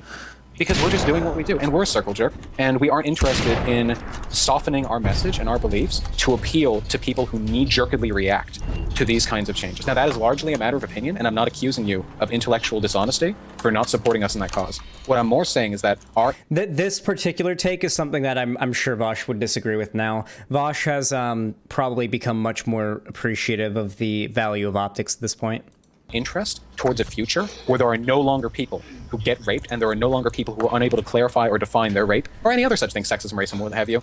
That is more important to us than any individual's feelings now. I think you have to be careful. So that now we're getting into like a little. It's really interesting going back and watching this, because I feel like a lot of the takes and a lot of the talking points we're going over, despite the fact that they're like so dated, and like a lot of the like the words and the talking points, like the rape culture thing, aren't really talked about anymore. It feels like it's more relevant now than it's been since then, right? Like with the whole like Me Too has gone too far cancel culture stuff, it feels like this argument, these talking points need to be debunked more now than they've needed to since back when they were popular originally, right? Like it feels like the right is basically repurposing the same arguments they did back in the day, just sort of with, you know, instead of PC culture, it's cancel culture. Instead of CRT and instead of it being like the SJWs are trying to ban books and stuff from your schools that are pushing or that have values they don't agree with. Now it's literally flipped around, and they're pushing the same thing as a different narrative. Yeah, it's just flipped around or whatever. Yeah, it's cyclical. Little kind of ideological territory. Yeah, meta as fuck. But I think you have to be careful sometimes. I'm not like a civilization study or whatever, but I think you have to be careful how you arrive at certain points of understanding, and that you actually achieve true understanding and not just fake understanding by like artificially altering like the vocab and words of people. Like for instance, did you ever read the 1984 book? There is no artificial. There is artificial. No. Have you ever read the book 1984? 1984 is literally my favorite book. Okay, so it's a really, really good point, because the way that they alter the minds of the people in Europia, through Newspeak. Yeah, is it Europia or Utopia? What do they call it? I don't know. I haven't read 1984 since I was in high school, and it was all right. It was all right. It wasn't that good. I'm sorry. Like people who hype up 1984, it's like, maybe it's because it's been referenced and parodied so much, and I'd already seen so many references and parodies of it by the time I was like 15 and I read it in high school. But like, it just wasn't anything like, maybe when it was the first of its kind and it first dropped, if it was like your first time reading a book like that has that message and portrays that kind of like world, maybe then it would be more compelling. But for me, it was like, okay, I've seen these concepts like repeated, parodied, repeated and parodied a million fucking times. And this is before the 1984 meme, like or like the Big Brother is watching you memes that would be everywhere. Like the Big Brother is watching you thing was more of like not as much of a political reference, more so of a media reference as I knew it, like when I was younger. Neuropia? They call it Oceania. Oceania. Oh, fuck me. Sorry. So the way that one of their leading ways of changing the minds of people in Oceania isn't by indoctrinating them, but by depriving them of the words to express any thought that's counterproductive to what the party wants them to think. You know? Exactly. So, It's a beautiful book. But that's not beautiful. Like, that's fucked up. You're essentially saying that people are too stupid and too immature and blah blah blah blah blah. So what we need to do is we need to dictate to them by giving them no other choice but to think certain things based on like the vocabulary and. Well, what I would argue with Destiny right here is that that's what Destiny is doing, that he is engaging in the newspeak, that he is the one that is trying to limit the vocabulary and the way that people can use a certain word, and essentially arguing that others ought to limit their speech. Oh, listen, okay. Destiny has talked about how when he was a libertarian, the Destiny that we're watching right here has read Atlas Shrugged 50 times, okay? Let's be clear. Even What? That's politics, and you agree with me. No, whoa. I don't agree with politics, though, and I don't agree that engineering people to think certain things by just, like, artificially... We aren't engineering. Listen, and I don't want to engage No, in okay. more hyperbole. Okay, no, I understand. Changing the definition of rape to expand more cases is not the same as fucking newspeak. It's not, but it's kind of along the same ideas to where, like, well, we're just going to kind of get people to think what we want to think by just making all of the words mean this. Like, it's kind of the same thing. It's not the exact same thing, but it's... Why do people think this man is smart? Destiny is smart. Destiny is definitely smart, and he is a very good arguer, and he's a very good debater. But people are limited by their positions, right? Like, clearly, like, if you look at this, obviously, you got most of you guys in chat are familiar with this, and you're familiar with modern day Destiny. And so, while I'm not very happy with how Destiny behaves now, I'll admit it does still kind of rub me the wrong way when people say, how did people ever like this guy? How did people ever watch this guy's content? How did anybody ever think this guy had anything worthy to say? And it's like, bro, like, Destiny's debates with conservatives, like the OG debates, and even more of the recent ones he's done with conservatives are legendary. Like, some of the best showings you can really find. Like, I find you don't get that as much anymore with him, and that's why I don't think a lot of people have a very positive image of him in their mind. But, like, I don't know. I feel like you should at least watch the JonTron debate before saying that nobody should have ever liked Destiny on the left. Like, watch some of the OG debates that he's, like, known for, and you'll understand why. Kind of the same, Steven, along the same lines. The difference. He is definitely a smart person. Even if I disagree with him, even if I think he's an asshole, he is no doubt smart. Is that we're doing what we're doing because we genuinely believe that there is a large group of people out there who are suffering because we haven't done this fast enough. Okay? That's why we do it. That's literally the only reason. Because we feel it will help people. Newspeak was designed... I will say, though, I hope Seanhead's still here. I will say, though, it is very, very funny to me, and I've yet to hear Destiny comment on this. I would love to hear what he would say about this. I've yet to hear Destiny comment on, like, how much shit he gave Seanhead for being friends with Lauren Southern during, like, the Gamergate era back in, like, 2016 or whatever. Like, back when Seanhead was, like, friends with Lauren Southern, like, hung out with her a few times and did a couple collabs and stuff. Destiny would give, like, shit to Seanhead, like, literally friends with a literal Nazi and stuff. And it's like, okay, I can understand the criticism. Okay, I guess I get why you're angry, but I've yet to hear Destiny comment on that now.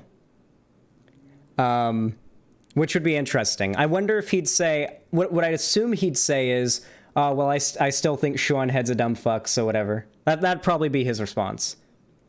I think that is probably word for word how he'd respond.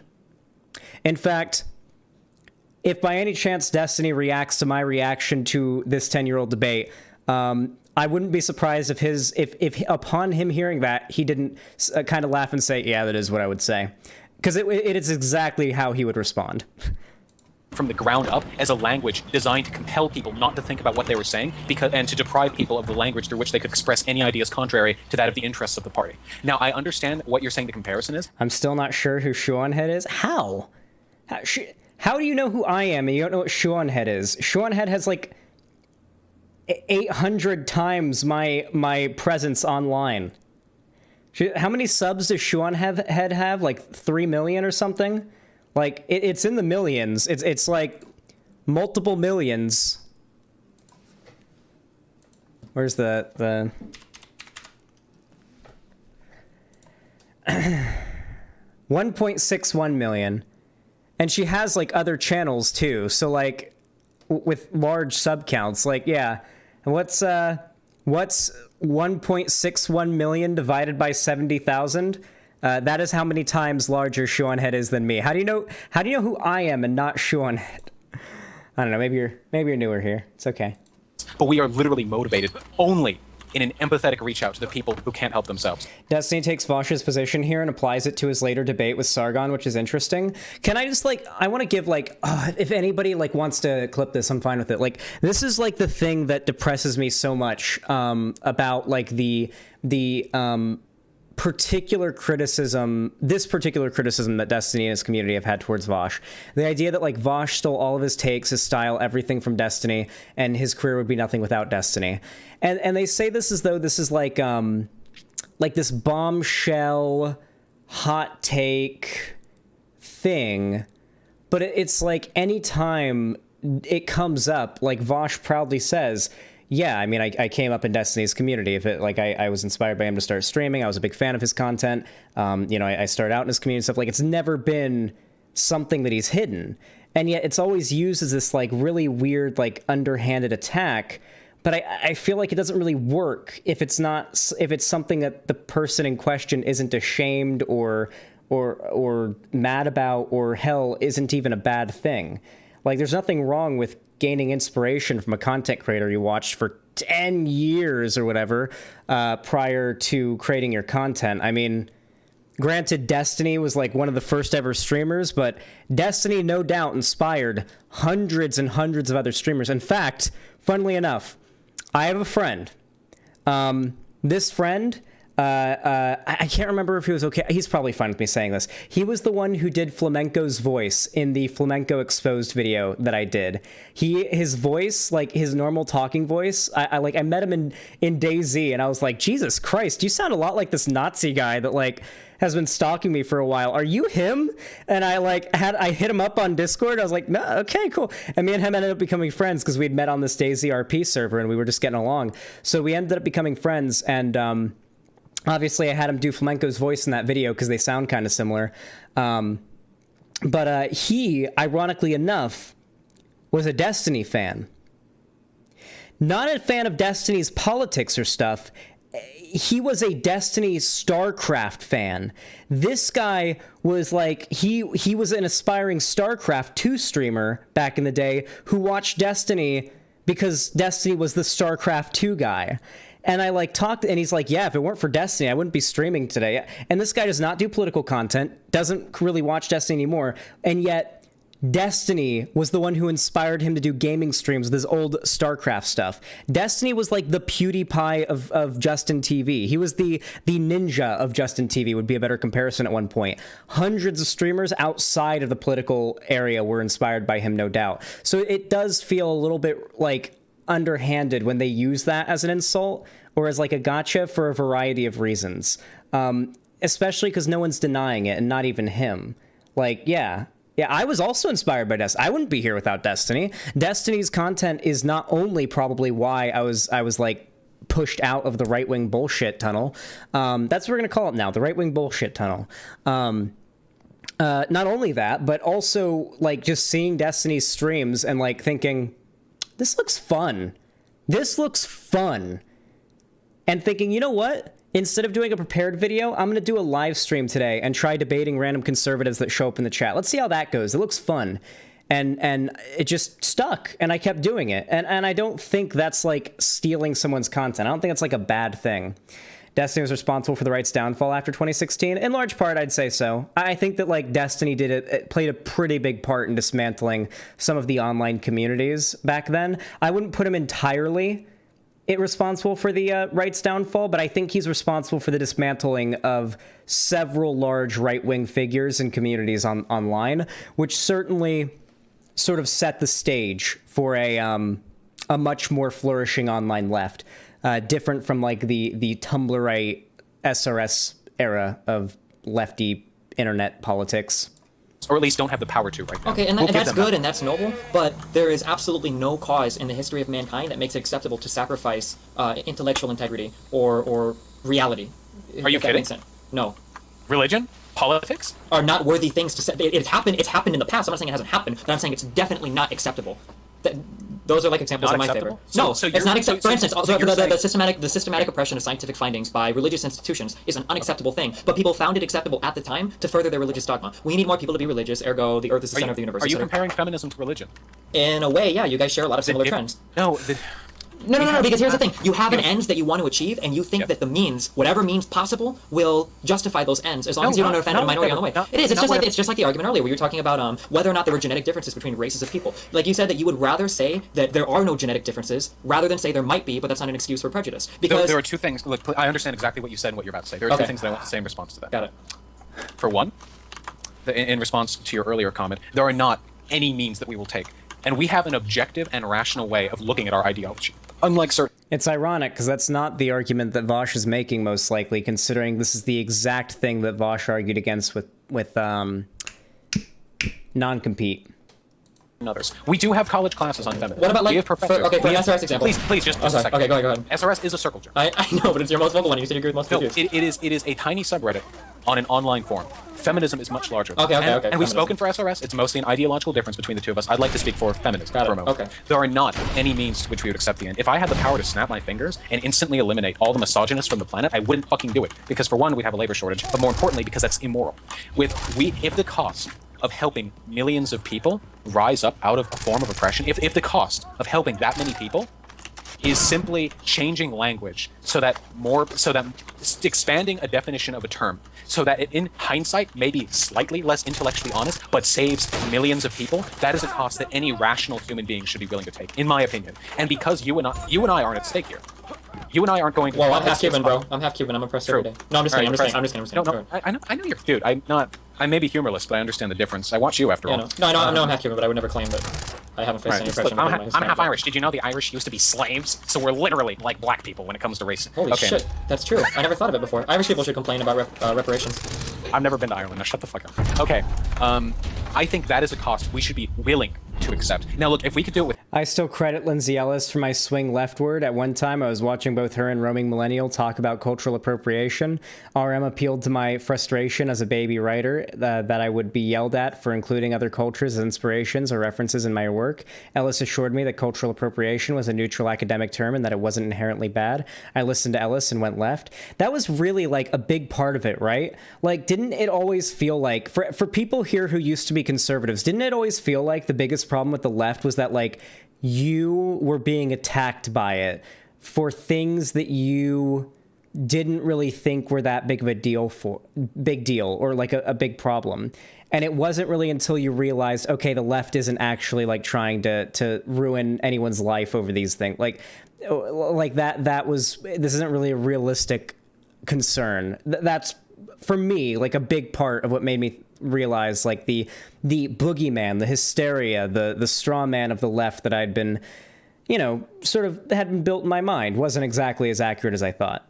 Without that, if we felt there was a way to save those people without a slight measure of linguistic alteration, then we would do it. But we can't. If we had the power to, we would, but we can't. And we feel that those people are more important than, in the short term, this slight alteration in language. We do believe that, and I feel like that's a cost that you would accept too, given those stakes. Like, that's so dangerous because everybody that you're talking it's- about is a human being, and there's no perfect history. organization of people that can decide like what do we or do we not need to arbitrarily or not arbitrarily, but what do we need to censor out or edit out or change the definition of in order to help certain History groups is of people. dangerous. Every single day, important people make decisions that may fuck over some people in the short run. Okay, but I long never run, said that. they I never change- said that was any better either. Watch the straw man. But how can we possibly reach out and make positive change on a global scale if we aren't willing to take what are frankly slight risks? We can't. It's impossible. Now, I don't know, man. That's The fact that the healing animation in these games, like one of them is just like, you've been shot 15 times. Just fucking crack your fucking knuckles. That'll do it. Question. I actually prepared a sentence actually because it's a difficult idea to articulate. You said, That'll get or the I job said, done. and you referenced the fact that I said that we're comfortable accepting a little bit of intellectual dishonesty when it comes to the differences between races and sexes, right? Okay. Okay, I said that. I personally said that we're comfortable accepting When you get hit by a car, so you heal yourself, and it plays the animation for unlodging a bullet out of your arm. a level of intellectual dishonesty. So, why? Let me justify Yes, that. Ryoma. And there is a justification, believe me. The problem is that, holy, my brain just completely shot itself. Okay, that's fine. The problem is that it's a balance between intellectual integrity and the safety, happiness, and well-being of the people we're discussing. Now, you and I will both agree, unequivocally, that there are differences between the races. Minor ones, in my opinion, ultimately irrelevant, but there are differences. And there are larger differences between the sex. Not only our sexual organs, there are differences in size and strength that are absolutely undeniable, and perhaps there are even differences in brain chemistry. I don't think anybody would actually, like, try and put up a scientific argument against that, right? Okay. Okay. So, those things are probably true. The problem is that by discussing these differences, not all differences, like the fact that men are bigger than women, like, look, yeah, duh. The problem is that by discussing those differences, we give food to the kinds of people who threaten, hurt, abuse, oppress, and otherwise hurt those people. If there was no cost to speaking of those things, then we would speak them freely because there'd be no consequences. But if we ever publicly admitted, or if there was ever scientific evidence towards, or any other such thing, if we ever endorsed any discussion regarding any differences between a group of oppressed and oppressors, there are literally millions of people, bigots, who will attach themselves to our discussion like a barnacle and suck from that Yeah, from so that just one tapping tiny Jimmy the admission, Kid. a whole like bastion of Italian, an onslaught of lies and conjecture that they will use to fuel bigotry and violence against the oppressed classes for as long as it takes for us to get rid of those people, for as long as it takes for them to die of old age. Generations have been born off these principles. Social Darwinism is a plague that made intellectuals feel as though their racism was scientifically justified for over a century. Now, is social Darwinism valid? I don't know. I'm not a scientist. Is there valid discussion to be had in the minute differences between sex and race? Absolutely. Is that a safe discussion to have for them, for the oppressed, for women, for blacks, for Latinos, for Asians? Absolutely not. Absolutely, without a doubt, no. And we will proceed with our feminist agenda, and that is what it is. We do plan on making changes, and we have already made changes, and we will continue making changes on the presumption that there are no such differences until, and this could be a century from now, or a millennia, or never, until we come to a point where it is no longer a threat to the health of those people. Now, that may seem like a leap of intellectual dishonesty and an incredibly dangerous step to take, but it's a dangerous step not to take. There are people who could die. There are people who could be oppressed. That's too great of a cause to ignore simply to appeal to the intellectual integrity of the very, very, very small minority of Americans, or human beings, I should say, that are intelligent enough to understand what we're doing. We will improve society, whether society likes it or not, because we know objectively what we're doing is right. Stopping racism That's a is really, right. really big statement. It is, but these are the kinds of decisive moves that are necessary sometimes. Sexism. That's like is what you're wrong. saying, like, I hate to go to fucking Godwin's Law, but like, this is like Nazism, like 101. Like, what we're doing is objectively neat. Actually, a better argument to make here would actually be that, like, the most radical people have always been those that have pushed society the most. Like, even though progression has happened fairly slowly, you know, like it's a fairly slow rollout of general societal progression as far as certain groups becoming more represented and more, you know, accepted and whatnot. It's a slow process. It doesn't happen overnight, right? But I feel like the argument that it's always been the most radical of radically progressive people pushing the Overton window more to the left that have always done the most, that would be the defense I'd use if I were Vaush here, that his and more radical feminist behavior is actually more akin to that of more radical, you know, movements in the past that have been far more effective than more milquetoast sort of white moderate kind of live and let live kind of absence of tension kind of justice types kind of advocate for. Needed. What we're doing is definitely right. What we're doing has My to nose is happen, regardless itchy of whether people think Do it's you right or think wrong. that Like, do you it's think the that others? Sorry, go Do you ahead. think other social practitioners think differently? Well, like, I'm I'm trying to think of going back to, like, the civil rights movement, or even, like, Gandhi and all of his peace talks. Like, I'm trying to think of where they altered language, or were misrepresenting scientific fact or whatever to try to get their points across. Gandhi sacrificed thousands of Indians' lives for a greater political cause. People were raped and beaten and murdered in the streets in the civil rights movement. These are short-term costs towards long-term beneficial goals. I'm being completely honest with you because I know you're intelligent and you know I'm intelligent. And I have no interest in trying to prevaricate you with delusions that we are somehow going to benefit everyone for every reason, and at no point there are ever going to be any downsides. That's a lie.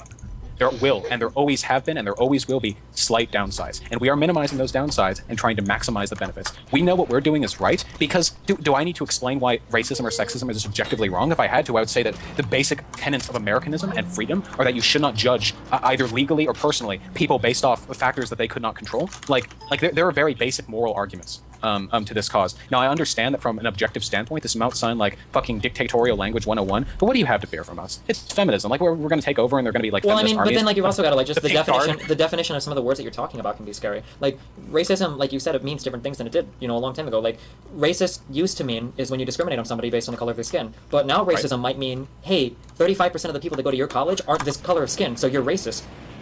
Like things like Okay, Destiny knows about systemic racism. He's gone on in his career to explain how determinism and all that shit. Okay, literal conservative. He was, but this is 10 years old, guys. It's 10 years old. Wait, this wasn't a debate that happened like recently. Okay, conservative argument. I mean, yeah, this is Destiny was a conservative back then. This is from back when Destiny was more on the right. No one is chatting now. Well, everyone's talking in website chat. YouTube chat be dead. Website chat's where it's at. Website chat is always where it's at. Website chat is where I always want it to be at. that are a lot different. Like that, like that's like we're talking about different things. Like you're telling me racism is objectively a bad thing. I can't really agree with you there because I don't know what you mean by racism. Is discriminating on somebody based on the color of their skin an objectively bad thing? I agree with that statement, but you disagree with that statement, whether or not you realize it. Because I'm willing to bet that you're okay with things like affirmative action, right? I'm making an assumption there, but Do you want a more explicit definition? Again, sure. I think you're getting wrapped up a little bit more in SRS talk. Again, right It's now not SRS talk. It's just Oh like my god. it's just like what. I don't know what she's looking at. Sorry. The I'm just telling you, like, you just have to be majority of careful, like, because you said earlier, like, it's really common sense. Like what you're saying is, this is really common sense stuff. I understand we have to make some sacrifices, but who in their right mind, who's an intelligent person, wouldn't make some sacrifices to get rid of racism? And at its face value, that sounds really good. Like, fuck yeah, like, who wouldn't? Like, okay, like, I'll make a few sacrifices to get rid of racism. But now it's like, Okay, I played a little bit of Far Cry, the new one, the one with Juan Carlo Esposito in it, and he's the villain. I played a bit of it.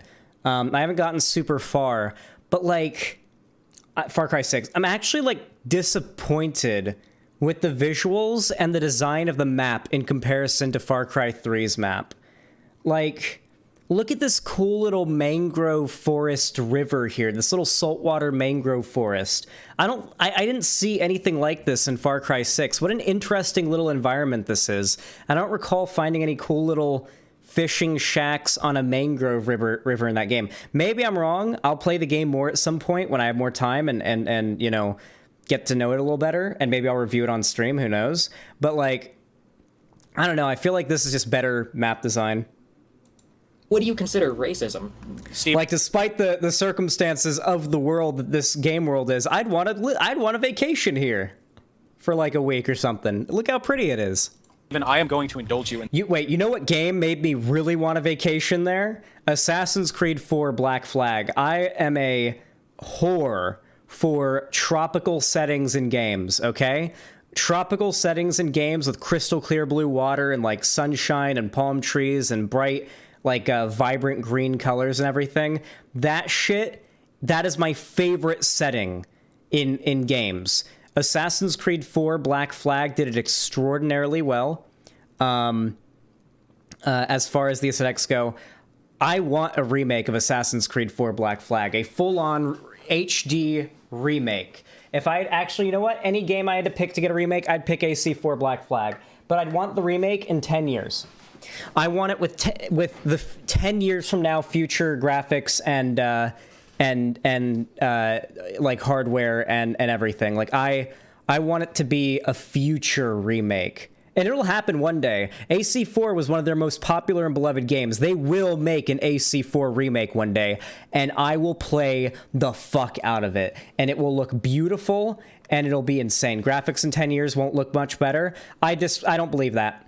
I don't believe that. I remember looking back at, like, particularly commercials for any sports game. Like, I would argue that particularly sports games, like any NFL or baseball or basketball game, I've always found those games to be like the peak in graphics, because the way the game is played, like you can do like the insane graphical quality on those games. It's not like giant open game worlds and high fidelity stuff. It's you know, simulating football, basketball, whatever, right? So that you would see the ads for those games. I would see the ads for those games on TV like back in 2013 and like back when the PlayStation 4 came out. And I remember thinking, oh my God, you can see the pores and the sweat in said pores on the faces of the basketball players in the game.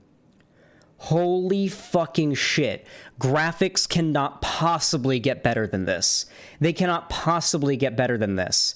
You compare, then I went back recently, compared those graphics to God of War 2018, and it's night and day how much of an improvement it is, how much more real it looks. You look at like God of War 2018, compare it to Resident Evil 8. Resident Evil 8 looks way better than even God of War 2018. I'm sorry, it's true. I played God of War 2018 on PC, and I played Resident Evil 8 on PC, both in max settings at 1080p, granted not 4K, but 1080p, 60 FPS, or sorry, not even 60 FPS, 90 FPS, or 90 hertz, 90 FPS.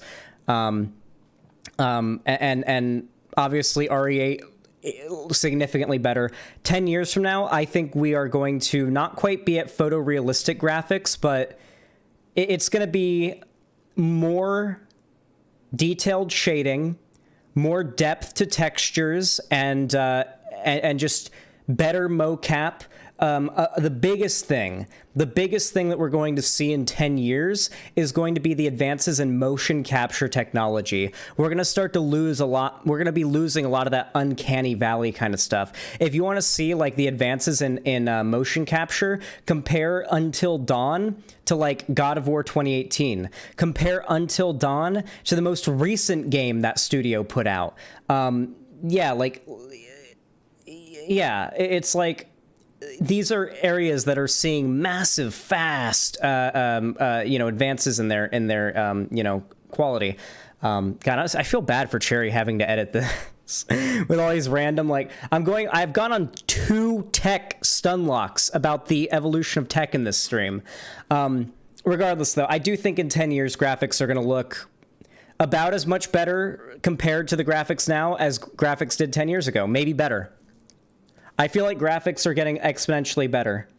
I do. It may not feel that way, but it does. It does. Like, look at GTA 5 on the PlayStation 3, and then look at Red Dead 2 on the PC, or on the PlayStation 5 even, or on the PC or whatever. I don't know. Original GTA 5 copy on PC compared to Red Dead Redemption 2 on PC. Tell me we aren't seeing some insane shit. We're hitting the cap. I don't know. I think that like photorealistic textures are already possible.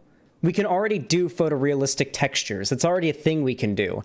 The thing that makes games look more real that we need to do now is adding more depth and shading. Like RTX is a big step forward. Like the shading and reflections that adds is a big step forward for graphical fidelity and like making games look more realistic. But like we haven't even gotten to the stylization thing. Fortnite will never graphically look bad. Fortnite's graphics are ageless. You can't get much more smooth and high resolution and like high detail for that art style as it already is. Like if you look back at stylized video games, like old stylized video games like Mario 64, it still holds up, but even that smooth stylized art style is like subject to the obvious visible polygons and the pixelation and all sorts of issues. Modern day stylized cartoony games are so smoothed out and look so good. I'm pretty sure their graphical quality is literally ageless. Fortnite's graphical quality is ageless. I don't think anybody has ever, I don't think in 100 years somebody's going to sit down and look at a Fortnite video from 2018 and say, God, this game, graphics aren't looking too good. I mean, I think it's the graphics would look completely passable. No one would notice. Do you think that when we achieve perfect realism in games, that games which are more stylized will become more popular, similar to when the ancient Greeks went from perfect sculptures of humans to sculpting of idealized forms? What I think is going to happen is that we are one day going to reach a point where video game technology easily looks like we're going to be there hardware and software wise, where it looks indistinguishable from reality. A screenshot from a video game indistinguishable from a real life photo. And when we get to that point, and that's just the bog standard for video game graphics, that's it. That's it, right? Like, I think the types of games that are going to get popular are going to be like Minecraft. Minecraft came about in an age where the most popular games were the games like Call of Duty, which were going for gritty graphical realism. And Minecraft stood diametrically opposed to that as a pixelated, blocky, bright, non-violent, really game. And it stood out so much in that era that its uniqueness caused it to blow up into becoming the biggest game in the world. Now, Minecraft sucks. Listen, I've got my big criticisms of Minecraft myself. Played the game for 10 plus years, okay? But yeah, the game, despite, it did something new, and that brought people, it made it different, right? Non-violent. Minecraft is comparatively to about 99.9% of video games non-violent, yes. Minecraft is probably Minecraft is the most popular non-violent game there is. Yeah. To call Minecraft's combat violence is a stretch, I'd say. Even on the box, they call it cartoon violence, and even that's a stretch. Anyway, with that said, I think that stylized art and throwback video game graphics, games are going to come out, and the appeal of it is that it's retro. And retro games are going to be games that look like Star Wars Battlefront. That's going to be... We're going back to when graphics didn't look completely photorealistic and they had a hint of cartoonishness to them. That's the retro style we're going for with this indie game. There will be a day when that's where the gaming industry is at. Making games with graphics that just aren't completely photorealistic will be seen as having retro graphics. We will reach that point one day. And the greatest fucking hyperbole and straw man do it. I have ever I'm deigned so a fucking human ready. being. Go for All it. right? Okay. Have you seen... Hey, Cherry, you can edit that out into, the video game graphics stun lock. The movie Lincoln? I have not. Sorry. Beautiful, for one, beautiful movie. Absolutely flawless. Should win the Academy Award. Fucking Steven Spielberg, #1. Okay? Secondly, and I'm only referencing this because it's kind of historically accurate, as much as a movie can be while keeping pacing and whatnot. The problem is that back in the I don't know what year the slaves replicated. I should know that. Back in the 1880s or 60s or 70s or whenever it was that they finally got rid of that disgusting fucking cultural practice called slavery, there were people on the floor of the Senate and of the Congress, white men, old white men. Well, as we know now, the last chattel slave in America was released in the 1940s, I believe. 1920s or 40s, I can't remember. It was 1947 or some shit. 1942, yeah, it was late 1942 was when the last chattel slave was released in America. We learned that from the Knowing Better video. Who argued that by eliminating slavery, we risked eclipsing the white race, ignoring them, and making it, and they called it the niggeration of America. That was an actual term that they used. At least they... We got him! Chat, we got him! Chat, we got him! We got him! We got him! We fucking got him! We got him. Book 'em, boys.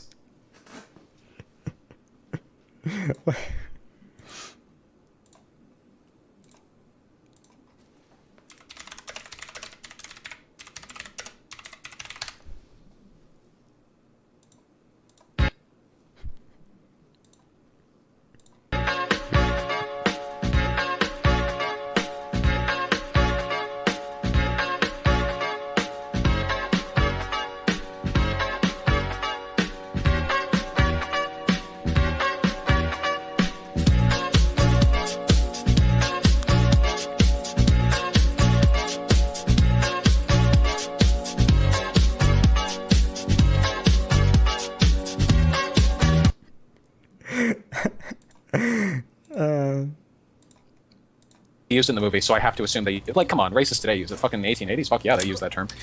They believe that by this small admission, an ethically objective step of progressivism, removing slavery, not really arguable these days. Though there are some people who will argue it. By this objective Okay, step. wait. In case anybody is somehow angry at him saying the N-word there, one, that was 10 years ago. Two, he was quoting. That was a tactical N-word. That was a tactical N-word, and I'll defend it. I'll defend it. Of ethical abdication, I suppose. There are steps being taken here. No, I won't. I like having a career. I won't defend it. Sorry, Vaush. I won't defend that. I won't defend it, but I'll do a bit and I'll make it funny. Dangerous steps that might, eclipse the white race. That's what I hear in you. No, that was legitimately though. He was just describing a thing that racists called the process of making America more accepting of black people. Like there is value in using the full term there. I don't think they call it the N-word-eration of America. I guess he could have said that, but I don't know. Like, all right, guys.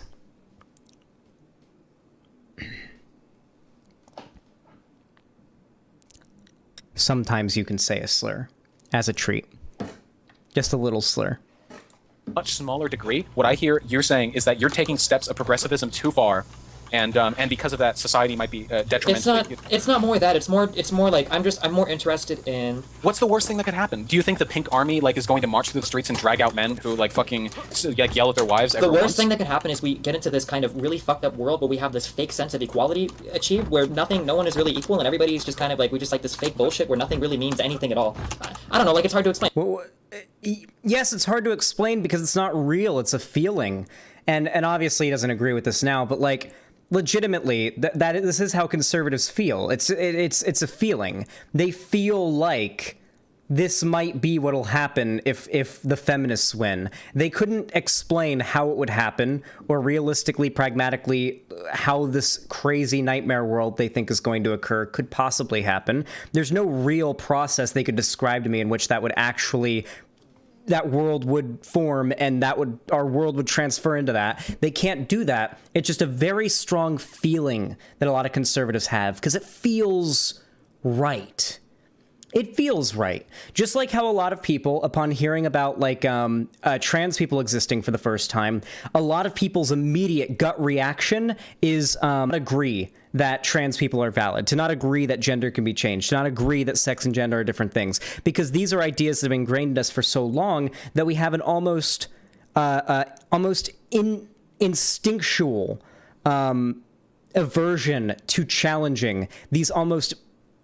I mean, hell, we use the word engendered to refer to as a synonym for ingrained. And, gender is in that word. Gender is one of the most gender is engendered in our society. It's one of those things that we know it and it's all we know. And challenging that idea is scary to people. So people naturally have this, especially conservatives, have a natural disgust response. And it's all based in feeling. None of it is logically informed, but they feel that very strongly. And as much as they'll say they don't care about feelings, they really do. They really do care about their feelings. They do. And Try. The worst thing that can happen, as far That's not what engendered means. I'm high. Fuck you. as I see, the worst thing that can happen in America is that a single class, a small class at that, completely dominates in a global hegemony. I don't have problems with classes dominating, even if minorities came up and dominated or whatnot. But it would suck on the individual. It would suck on the individual level for certain people to lose out on opportunities under the guise of equality. It would suck if there's some poor kid who lives in a poor fucking neighborhood and he happens to be white, but he's really smart and he likes science and he really wants to get into Stanford or some really awesome college, but he can't get in because in the admissions process, X amount of people, they try to meet certain different quotas. Do you think that the amount of white people who are excluded from going to college, even if they deserve it because of affirmative action, will at any point in history, from now until the end of time, ever eclipse the amount of bright young black or Latino or Asian children who are segregated into the ghettos of America, who won't get to go to the college they want to go to because they've been discriminated against? That sucks, but I'm not going to saddle... No, but that's not fair, man. That sucks, but I'm not going to saddle... No, fuck that. I'm not going to saddle 200 or 300 years of slavery on some poor 18-year-old kid who wants to get into college. Some guy who might not be racist or have any problems with it. You're going to tell that guy, sorry, bro, fuck you, but your ancestors fucked up, now you're fucked. Here, 1 second, I gotta refill my water. My throat's really dry and I can't respond at this point until I've had some water.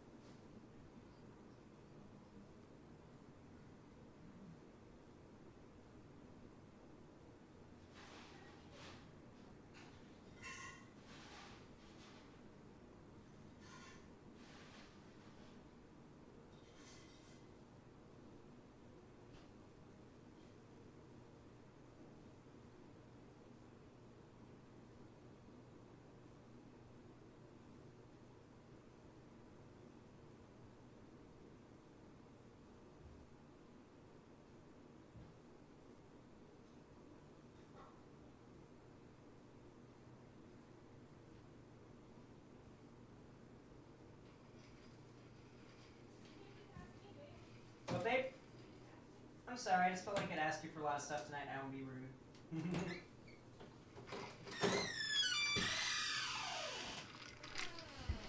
Lonnie was like, you could have just asked me to refill your water. And I was like, but I already asked you to get me pizza and to give me coffee tonight. I didn't want to be rude. I already asked you for 2 things tonight. She's sweet.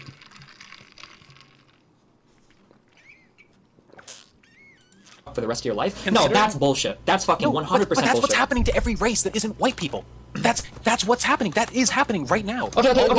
So I think steps need to be taken to correct that, but to reverse that is ethically dubious. But we're not. The idea that we're racist against white people is fucking notionally absurd. If it was, I would be the fucking Uncle Gary. I don't know what's the white version of Uncle Tom. I'm white. Okay, I'm going to have white children. No. Hold on. Well, we're talking about 2 things now. You're talking about what's happening now.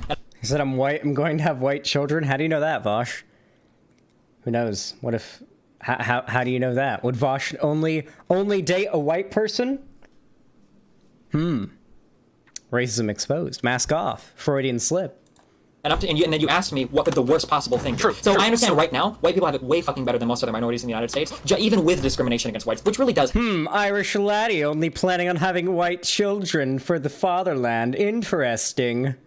Happen at the college level to some extent, but even with that, I still think that whites have a bigger opportunity just because of everything that's happened in our history. Don't say even with that, as though affirmative action is some great toll against white people. In every way, shape, and form, white people have it better. Definitely, in the majority of times, I would agree with that. Okay, but I'm just saying that you talked about like a horrible, like what's the worst thing that could happen in the future, and I'm telling you that. You're right. I forgot the terms that I asked you to operate under. So the absolute worst possible future, the absolute worst thing that could happen as a result of, and this is extreme hyperbole, as of arduent radical feminism to being enforced to an almost militant standard, where we're thinking. He didn't use the machete.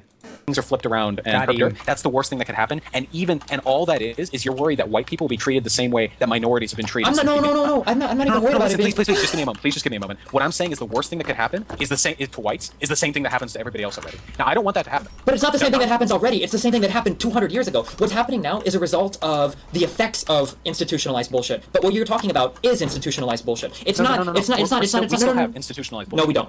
No, we don't. It might happen on a cultural level, but it's not something that's institutional. Yeah, so clearly he doesn't believe in institutional racism here. To say that institutionalized racism exists today in the same way that it did 200 years ago is horrible derailment. That's not true at all. No. Let's not shout over each other. I'm not saying it exists in the same way it existed 200 years ago. We've gotten better. Thanks very much to people like-minded to me. Thank you very much. But I'm just saying. You're saying that the worst thing that could happen is white people will be treated how minorities are now. Minorities are fucked now because of things that have happened in the past, and I guess because of things that still kind of happen today, but mainly because of what's happened in the past. But you want to take the things that have happened in the past and apply them to white people now. That's fucked up. Wait, did I say I want that? Sure, why does affirmative action exist? From my understanding, affirmative action isn't even effective at doing what it's supposed to do, so it doesn't really seem like anything that we should be advocating for. I feel like more radical solutions to the problem that affirmative action is trying to fix or put a band-aid, like affirmative action feels like such a band-aid solution, you know? I feel like the reasons why affirmative action exists is because impoverished people have little to no access to higher education, like a college education, due to like the price of entry and everything like that, and like getting into a college, like being able to qualify. And then obviously price, scholarships, so on and so on, right? Like these barriers of entry keep poor people out. Most, like racial minorities are poor. Most racial minorities are poor. Obviously, there are demographics that aren't, and there are individuals who aren't. But for the most part, if you're trying to attack, like, black people, then you make a law that hurts poor people. If you're trying, like that's generally how it's done.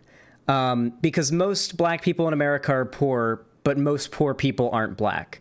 But, racists that make policy don't care about that.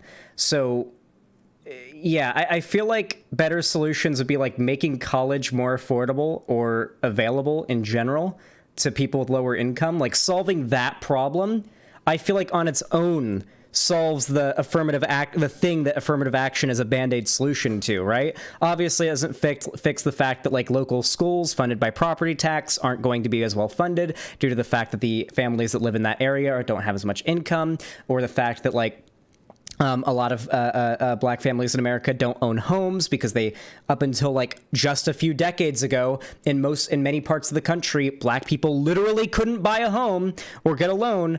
There are a lot of other issues, and those have to be tackled separately. But I feel like if we're talking about affirmative action as a problem, the making college more accessible to poor people is like the best way to handle that without any of the and let's be real, legitimate racially discriminatory aspects of policy-wise of affirmative action, which is what it is. It may be, a positive one, but it's still discrimination based on identity. I think there's more broad, sweeping ways to solve that problem that don't start writing in literal discrimination racially and sexually into, like, policy or into rules or whatever. You said that that's the worst thing that could happen. Like, I feel like you misrepresented it there, okay? The worst thing that could happen is... Wait, please, wait, the call is cutting out. Can we restart the call very quickly? Is it still cutting out? It's cutting out a little bit for me. Can you hear me all right? Okay, I'll recall you. Okay. Skype sucked. This might actually be TeamSpeak. No, it's Skype. I can see the little... wait, chat. Hold on. Chat. I'm hiding it right now with my camera. Do you want to see something amazing? Look at Vaush's Skype icon.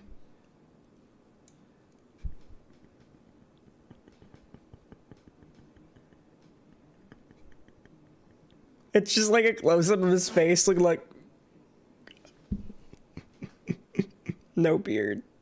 Look at his fucking Skype icon. It looks so goofy. I don't know why. It looks so goofy in that picture. Maybe it's just because he's young. I feel like Vaush was always meant to be a big bearded guy. I'm sorry. That is what he was born to be. And that's just how it was meant to turn out. It's kind of like if like you have a kid and you name the kid Magnus. You've basically resigned that kid to have, like, that kid now has to start pumping iron at 13 to like meet the expectation of his name, Like, if you name your kid Magnus, you're expecting that kid to be 6'4", jacked, and like a badass, and you're resigning them to that because they'd be disappointing to people if that wasn't what they were. You can hear the beard in his voice. Captain, what? Okay, what's up, buddy? Can you hear me all right? Yeah, I can hear you. Can you hear me? I can hear you perfectly. Yes, I can hear you perfectly. Okay. Okay, I'll try not to engage in hyperbole anymore. Right now, we are minorities are still languishing under both the effects and the existence of institutionalized racism. Institutionalized racism exists not only in law but in culture. It's simply an institution. It doesn't have to have a name or a legal code. Okay. So we're a little bit in semantics there. I don't necessarily like using that term because I think that racism used to exist in such a worse thing before. This is like kind of going back to the right word, but okay. Obviously, like there's not really much of a point to argue against this part. Like, if you want to hear a good argument against the points Destiny's making here, go watch the debate Vaush and Destiny did against not Richard Spencer, two other Nazis. It was a 2v2 debate, and it was Vaush and Destiny versus two Nazis, and they debated the existence of systemic racism. And you can hear Destiny and Vaush themselves debunk Destiny's argument together. So I think that's probably enough, because now we're getting out of like the feminism topic, and I want to just do the feminism part of the video mostly, since we've already been doing this for 4 hours, and we're only in the first segment. So sorry, Cherry. That's a whole stream long segment for you to edit.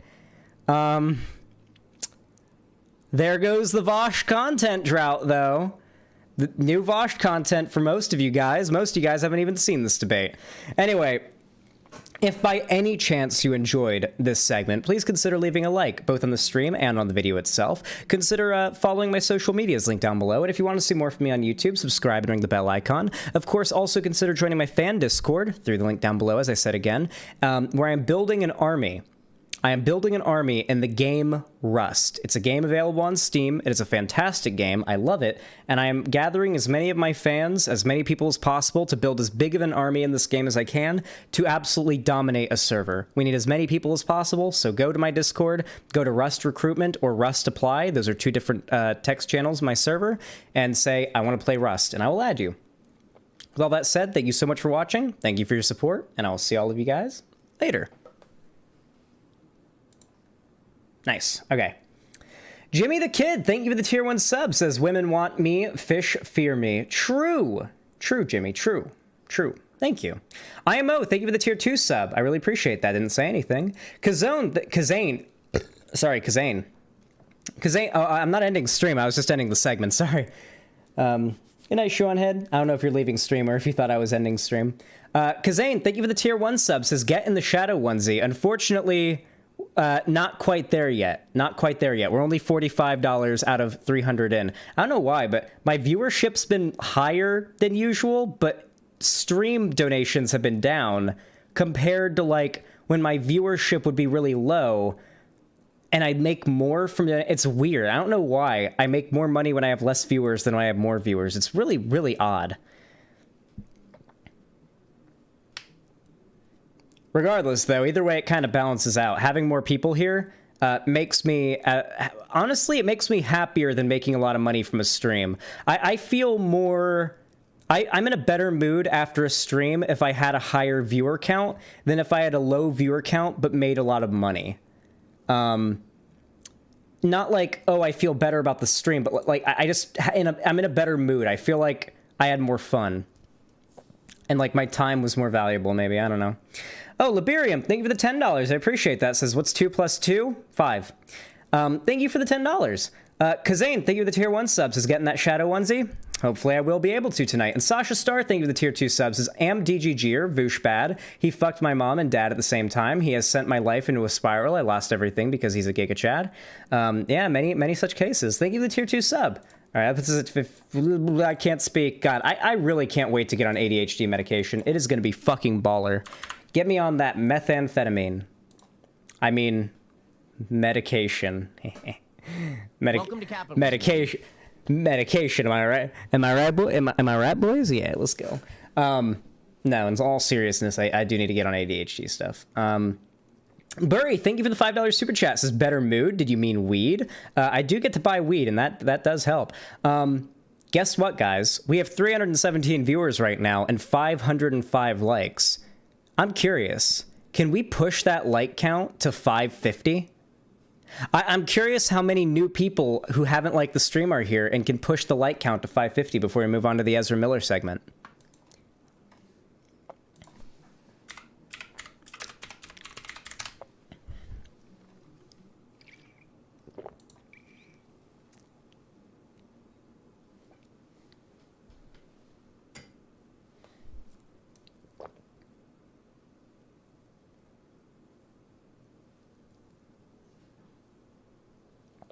$521, let's go! Heavy Gretel, thanks for the $5. I appreciate that. Thank you. Very pog. Very kind of you. Internet hug. Zan's going on normal pills? Oh, you better believe it. Ezra Miller treating life like a battle royale. Ezra Miller be like 1v1 me outside Orgrimmar pussy. Ezra Miller would say 1v1 me outside Orgrimmar, okay? They would say that. Shenanigans, thank you for the $10 donation. I really appreciate that. Very kind of you. That puts us at a mighty $70 in the dono goal. Nice. Let me update it. We're at 523 likes. Come on, I know you guys got it in you to push it to 550. It's such a perfect number, 550. Just feels nice. 523. Come on. 525. 25 more likes. I know you guys got it in you. Come on. I know you guys got it in you. Hit that like button. Hit that like button. Yes. Hit that like button. Buridoof, thanks for the $5. Just forgot to donate here. Has some more weed money, my dear. You're gonna need it when you 1v1 Ezra Miller at Chuck E. Cheese. Yeah, they challenge me to a 1v1. That'd be funny. Thank you for the $5. Xanderhal, did you see that meme of Doom Eternal gameplay and it's labeled POV, you're Ezra Miller in Hawaii on a Sunday night? God. Okay. Alright. Alright. Chat, you guys know the drill. You guys know what you do when I say action, right? You say hi YouTube when I say action. With that said... Made a mouth fart noise. with that said, 3, 2, 1, action.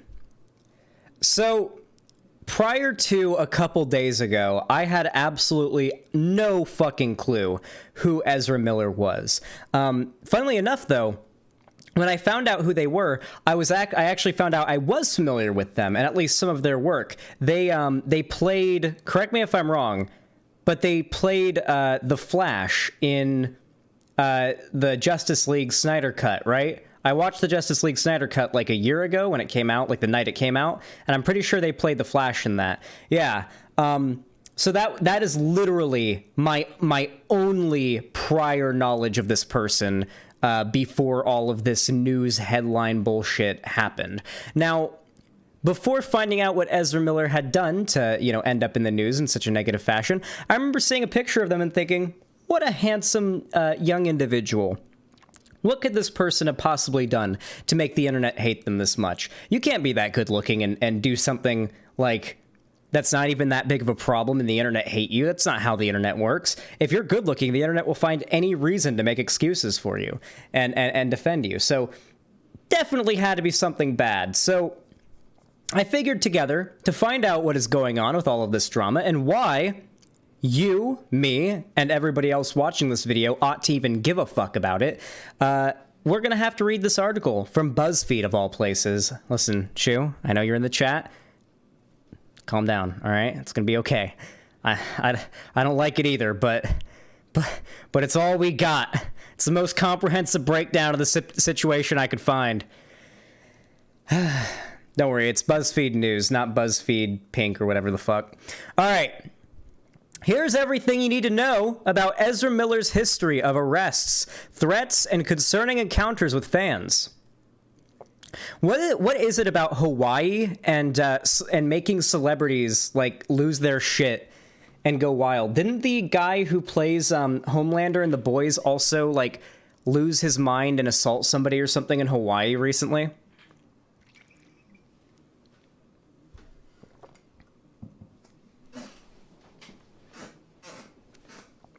BuzzFeed News is separate from BuzzFeed? Ah.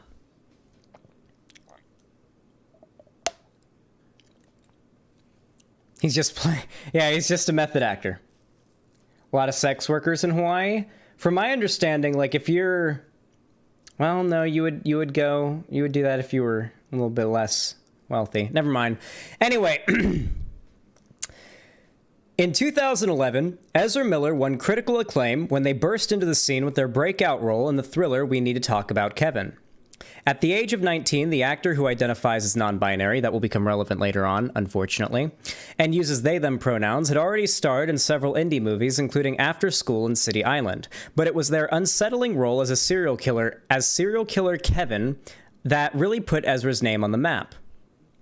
Since then, they've joined huge movie franchises, including DC Comics' The Flash and the Fantastic Beasts series, where they play Dumbledore's brother, Credence Barebone. Oh, I've seen Ezra Miller in that. Okay.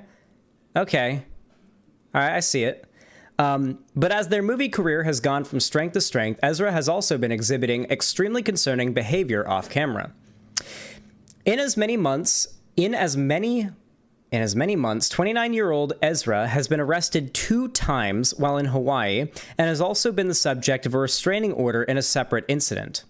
In fact, Warner Bros. And DC executives were said to have held emergency meetings last month to discuss Ezra's future as the Flash following their arrest for disorderly conduct and harassment.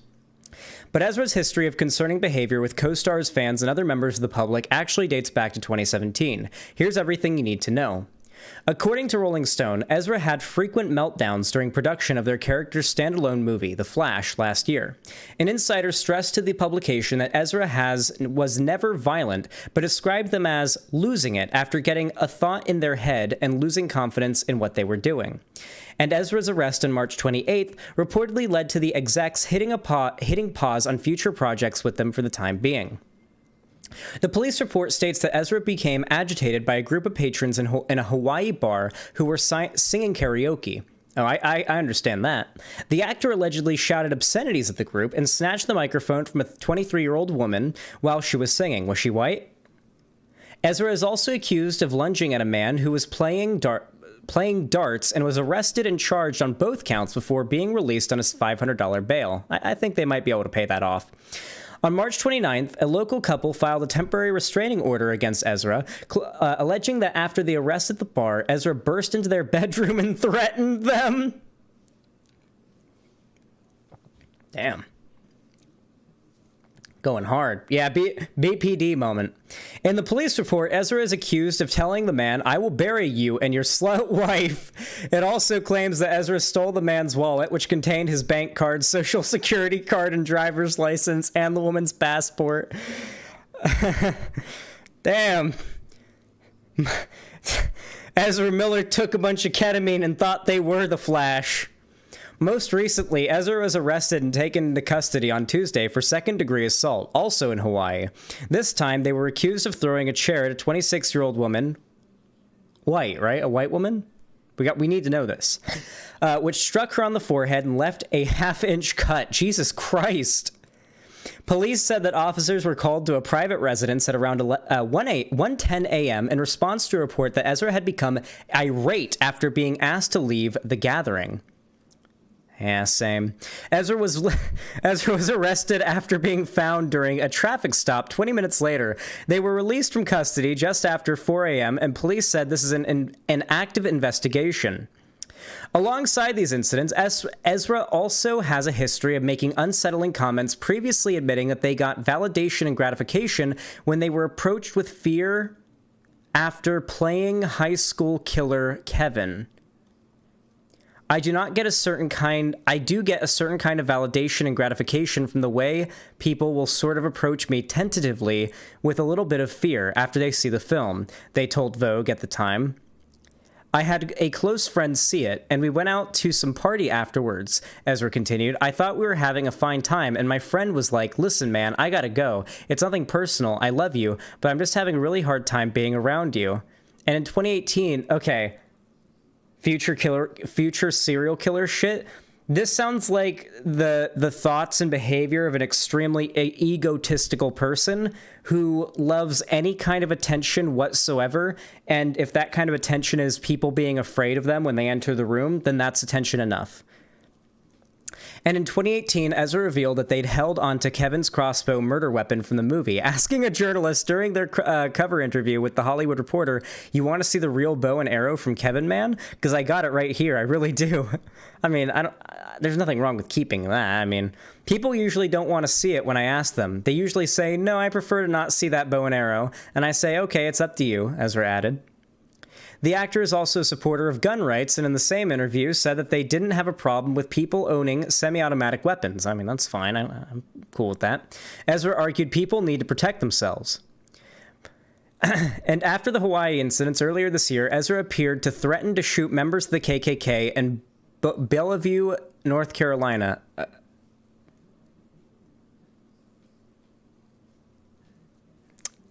Listen, okay? We can... I'm going to let that one slide. In a video posted to their Instagram page in January, Ezra said, "Hello, first of all, how are you all doing? It's me. Look, if y'all want to die, I suggest just killing yourselves with your own guns, okay? Otherwise, keep doing exactly what you're doing right now, and you know what I am talking about, and then, we'll do it for you if that's what you want." Okay. Okay. That's interesting. In the video's caption, Ezra said that the post wasn't a joke, writing, "Please disseminate this video to all those whom it may concern. This is not a joke, and even though I do recognize myself to be a clown, please trust me and take this seriously. Let's save some lives now. Okay, babies, love you like whoa." This is somebody who has mental health issues and needs help. These are the actions and words. You know what this reminds me a little bit of? I don't like... People are going to accuse me of ableism for, like, making comparisons or whatever, but, like, the way that Ezra Miller is talking in these posts kind of reminds me of, like, when Etika would have manic episodes publicly. Rip Etika.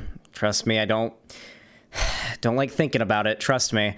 But, like, Etika would have public manic episodes and start saying these really weird, like delusional sounding things that were clearly calls for attention and calls for help.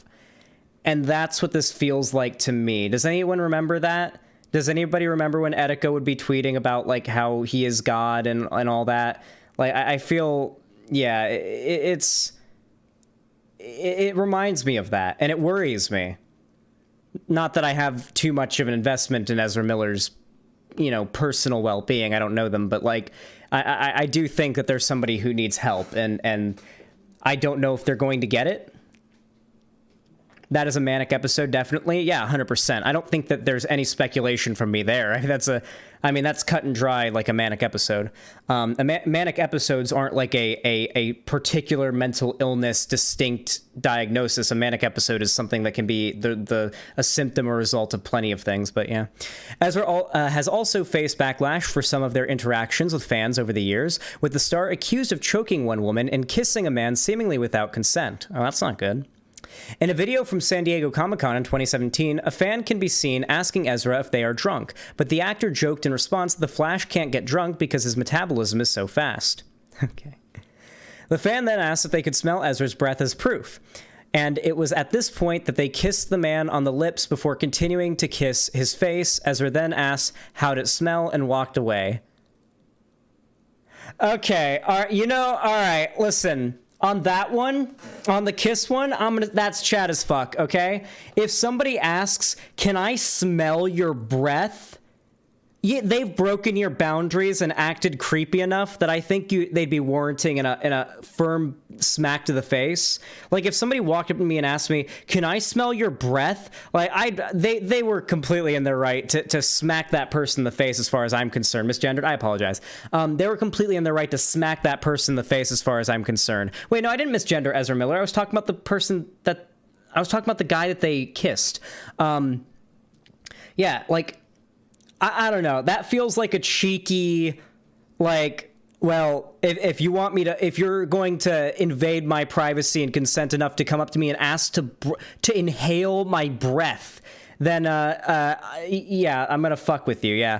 I actually have a story that's somewhat similar, and nobody made a big deal about this, but I feel like it's a pretty good example. So, there was a comedian named Steve Hofstetter. You might have heard of him. He was doing stand-up, and there was a heckler in the audience who was wearing a kilt, and the heckler was like, "Oh, suck my dick, bro. You aren't funny." And he was like, he did the Mr. Garrison thing, the present it thing, and said, "All right." Got on his knees right there in front of the whole audience and said, "Lift up the kilt, get it out." Lift up the kilt and get it out in front of everybody. Got on his knees right in front of this guy who was heckling him, said, "Lift up the kilt and get it out." And like, the guy was like, and then lifted his kilt and got it out. Guy wasn't packing. I believe the quote was, "All potatoes, no meat." And it was an embarrassing experience for the guy. Like, nobody would get mad at Steve Hofstetter for that. I feel like that's like a more extreme version of that, you know? I don't know what that means. Good. You're too young. The fan then... Oh, yeah, we already read that one. At the time, the Forward reported that the kiss appeared to be consensual based on the man's nonverbal cues, but Ezra was still criticized by others who perceived it differently. In all seriousness, though, you shouldn't kiss people without consent. And 3 years later, in April 2020, Ezra was in the line of fire again when a video appeared on Twitter that appeared to show them choke slamming a woman in a bar in Iceland. Holy shit. Did you want to fight? Is that the deal? Whoa, bro. Fight? Damn. Variety reported at the time that the incident had occurred when Ezra was approached by a group of pushy fans at around 6 p.m. In the video, the fan appears to be gearing up for a play fight, at which point Ezra asks, "Did you want to fight?" before grabbing her by the throat and pushing her to the ground. Or against, like, that dumpster, whatever that was. Another person can be heard shouting, "Whoa, bro." And while some argued that Ezra could have been joking in the video, a source told Variety it was a serious altercation. In fact, Ezra was said to have been escorted from the premises at the time, and ET Canada added that people who claimed to be at the scene had alleged Ezra spat on them and staff members and also proudly showed off their scars from previous fights. BuzzFeed News has contacted Ezra's representatives for comment. Nothing. Well, that is the background on the whole Ezra Miller thing, and it should go without saying Ezra Miller is somebody who has some serious mental problems, and their behavior is without a doubt unacceptable. I think some of the things that were listed here are maybe a little bit tabloidy and overblown, like the keeping of the bow and arrow from the serial killer Kevin movie. Like that's like of course they'd be keeping the sole like the MacGuffin item, the Chekhov's gun, I guess you could say, of that movie that they use. It's like how what's his name? I'm trying to remember his name. Elijah Wood. Elijah Wood has the original, like the most used original replica of the Ring of Power from Lord of the Rings, and he wears it on his neck all the time, always.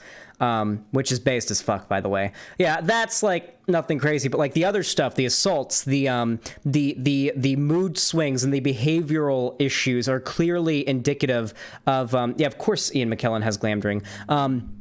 Yeah, very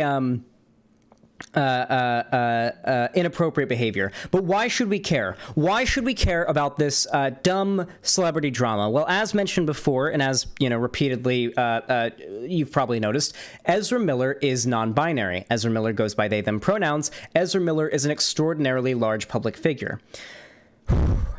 Hypers in chat, if you guys remember, Jessica Yaniv.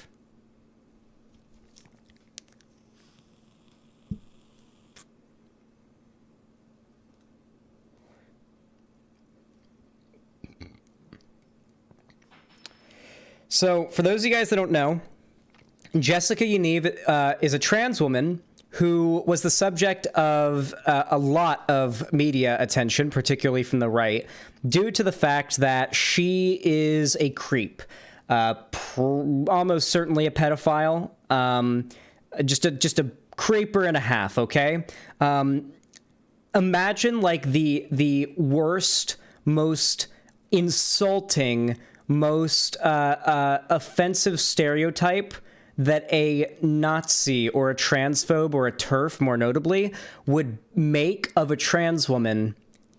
That is what Jessica Yaniv is. Jessica Yaniv is like the one example of the boogeyman that TERFs and transphobes have made trans people out to be. Now, of course, there is some amount of trans people that are going to be sexual predators or pedophiles. There is a percentage of every population that is going to be that, okay? However, because the identities of trans people, their validity and their rights have been so heavily politicized by the right, we're now in a place in which any prominent trans person who does something bad, whether it be violence, sex crimes, anything like that, they are now acting as a negative representation of that demographic. A lot of people have probably learned about non-binary through this stuff, through this whole Ezra Miller thing. And the right is going to use this. The right is going to use this to make some... I bet the TERFs are actually going to push it first. I'm going to go ahead and give you guys... All right.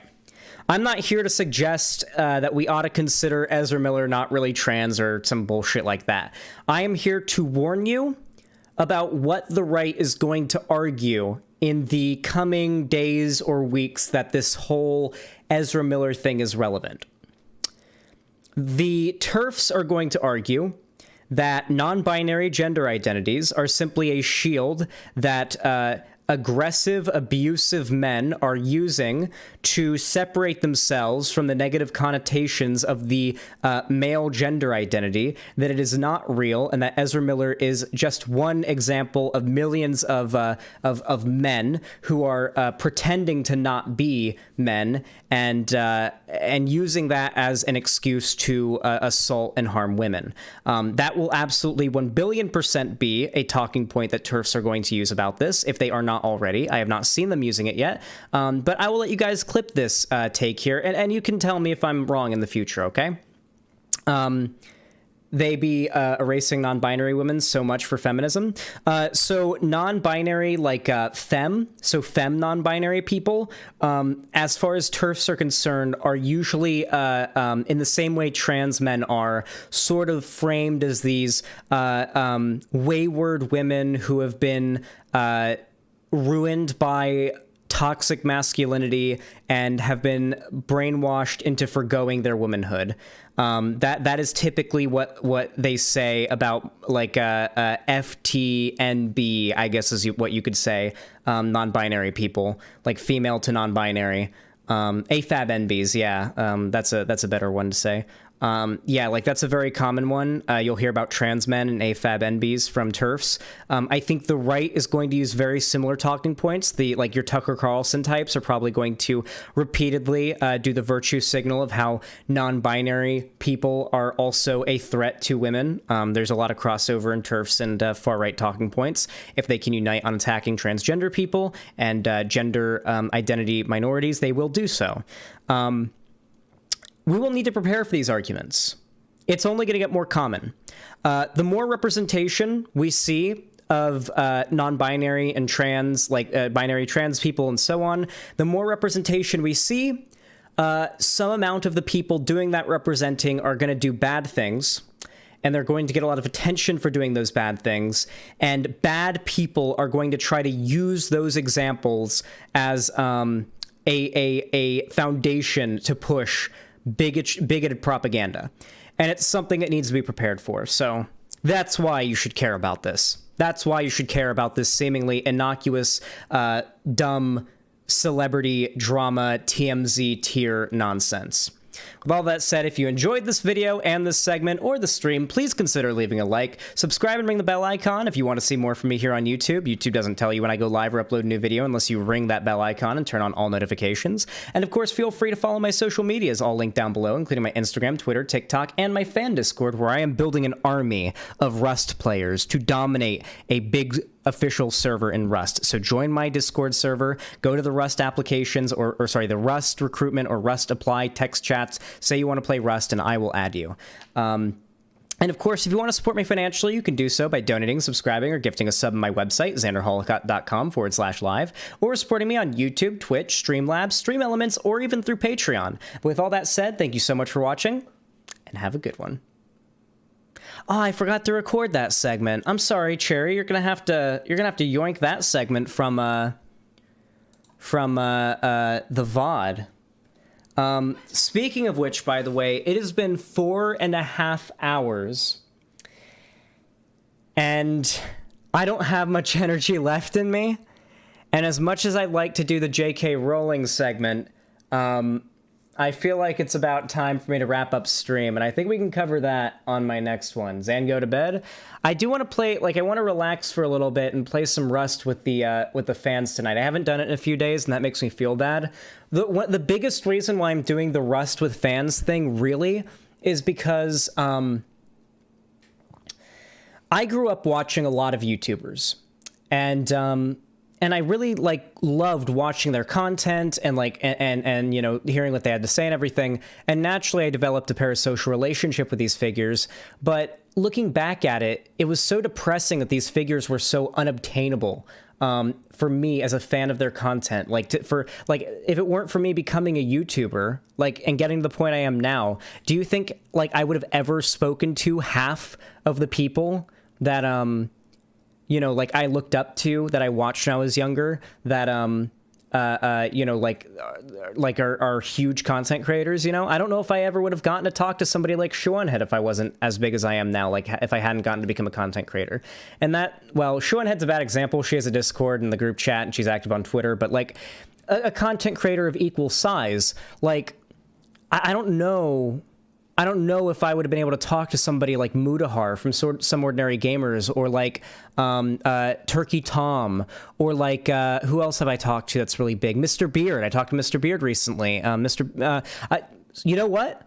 I have to say, the biggest hopium pill I've gotten in a while was finding out Mr. Beard likes me. Because I really, really like Mr. Beard's content. And so many, this is what happened with Noah Sampson. I watched Noah Sampson's videos. It's like, I like these videos. These are this entertaining, funny shit. And I find out the content creator doesn't like me, or the content creator has like positions that naturally, like, there's just no way we're gonna get along. And it's like, oh, damn it. And then but then I found out Mr. Beard is cool and a very like laid back, reasonable person. Like, I don't even need to like agree with somebody on like everything. If you're like a laid back kind of chill person and you can live and let live with certain disagreements that aren't like too big of a deal, then like even if we disagree on a lot of stuff, then we're probably going to be fine, especially if you're like more radically leftward than me. And I don't even think Mr. Beard's that much radically leftward than me. But yeah, very chill, laid back person, and they make fantastic content. If you're not watching Mr. Beard, you're missing out. And you really, really should go sub. And I was so I like breathed a sigh of relief when I was like, thank God, another content creator I've discovered that makes good lefty content that I like doesn't just hate me. Thank God. It's so common. It's so depressing. It's so depressing to find out that a content creator you stumbled across on YouTube that you really like, that you've never spoken to before. Sophie from Mars. I discovered Sophie from Mars. I had never heard of them before. Discovered their content, watched one of their videos for the first time on stream, was like, this is pretty good. Find out they're a supporter of the sex cult drama. As recently as a few months ago, Sophie from Mars had tweeted, I love saying Xanderhal has a sex cult, or something along those lines. I forget exactly the wording. Like, yeah, unfortunately, she's hated you for a while. I didn't even know who she was. And then I found her channel, was like, well, she makes good videos. Well, this is good content. And watched her video on stream, recommended her channel to you guys, and then I find out, oh, actually, she hates you, Xanderhal. She actually has been, like, spreading a unfounded, slanderous rumor about you on Twitter for a while now. And I'm like, I've never heard of this person. I'm just trying to help out a small, like, another, not a smaller, but another figure that I've found on, I don't even know, dude. It's so blackpilling. It's so blackpilling as, like, a lefty content creator to constantly, like, be inundated with people just randomly hating you for no reason. It's so fucking depressing. Why do people hate Xan? You seem fine. I try my best. Yeah, I think she's friends with Thought Slime. Yeah, that was the big thing for sure. Chad, if you can get Dono Goal to 100, I'll change my Twitter name to Sex Cult Initiate. Good one. I was sad when I found out the sex cult wasn't real. Listen, all right. Even if the sex cult was real, if it was real, I bet I could defend having a sex cult, depending on like the context. Not a sex cult, but like a harem. Like the thing that what it actually was parodying in the first place, which is a harem. If I actually had a harem, I could defend that. If it was like a harem of women that I'd like met, like through my doing YouTube and stuff, I could defend that. Yeah. You're allowed to have a polycule. You're allowed to meet people online. Oh, but they're only dating you because you're famous. They're only dating me because I'm Xanderhal? Oh, wait.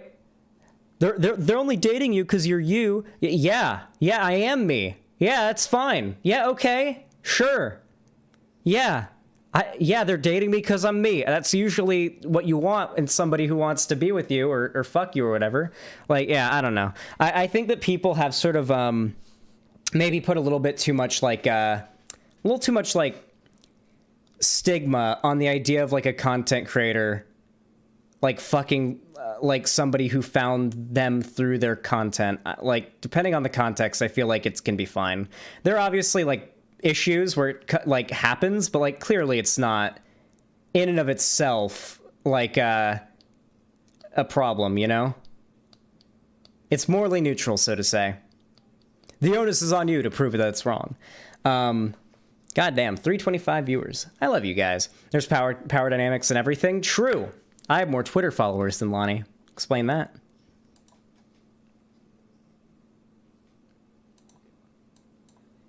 Oh, and have a good one. Oh, I forgot to record that segment. I'm sorry, Cherry. You're gonna have to yoink that segment from the VOD. And have a good one. Sorry, Cherry.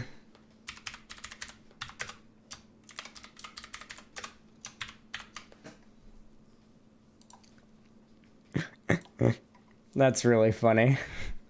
That's really funny. I'm sorry. I'm sorry, Cherry. I've gotten so used to just hitting the record button at the beginning of stream and that being it that I totally forgot to hit it at the start of the segment. I'm so sorry, Cherry. I got the last segment though. I got the Destiny Vaush debate segment though. That's 4 whole hours of content for you to edit there. I'm sorry, Cherry. I'm sorry. Are you gonna be okay? Anyway, listen. I love all of you so goddamn much. Unionized Cherry. Guys, I don't think you realize, but the deal I've made with Cherry. Wait, Cherry, are you fine with me saying what our like what our deal is for like revenue?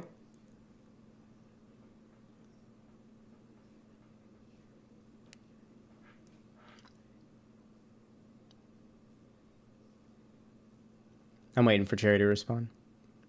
Yeah, I think it doesn't matter. Yeah, so the idea that like the plan that we have is that once the YouTube channel's ad revenue hits $6,000 a month plus, which we're still got a while to go before we hit that, but we're trying, you know, we're getting those views up, we're getting that ad revenue up. Once it hits $6,000 a month in ad revenue, I will be splitting my checks 50-50 from YouTube ad revenue with Cherry. Cherry's my editor and content manager, and my sole editor and content manager, as well as very close friend. So I will be splitting 50-50 revenue past 6K, or once we hit 6K monthly ad revenue. That and anything beyond that, as long as it stays 6K or above, I'll be splitting all that ad revenue between me and Cherry 50-50. So like once we hit 6K, Cherry will be making 3K a month from ad revenue. I'll be making 3K a month from ad revenue. When we hit 8K, 4K, 4K, 10K, I'll make 5K, Cherry makes 5K. And we're going to keep doing that in perpetuity. Because, you know, me and Cherry do a pretty good job, I think, of like splitting the work pretty well. I do the streaming content and whatnot, and Cherry does like the debate side of things. And Lonnie makes thumbnails. Cherry makes some of the thumbnails, but Lonnie makes thumbnails. But obviously, like the money I get also goes to Lonnie, right? Because we're a unit in our lifestyle. So Lonnie gets paid as well for her making the thumbnails. But yeah, I mean, I think that a 50-50 split's interesting. I don't really think any YouTuber's done that before. Has any like substantially large earning YouTuber like publicly done a 50-50 split with their editor before for income? I don't think that's like precedented at all.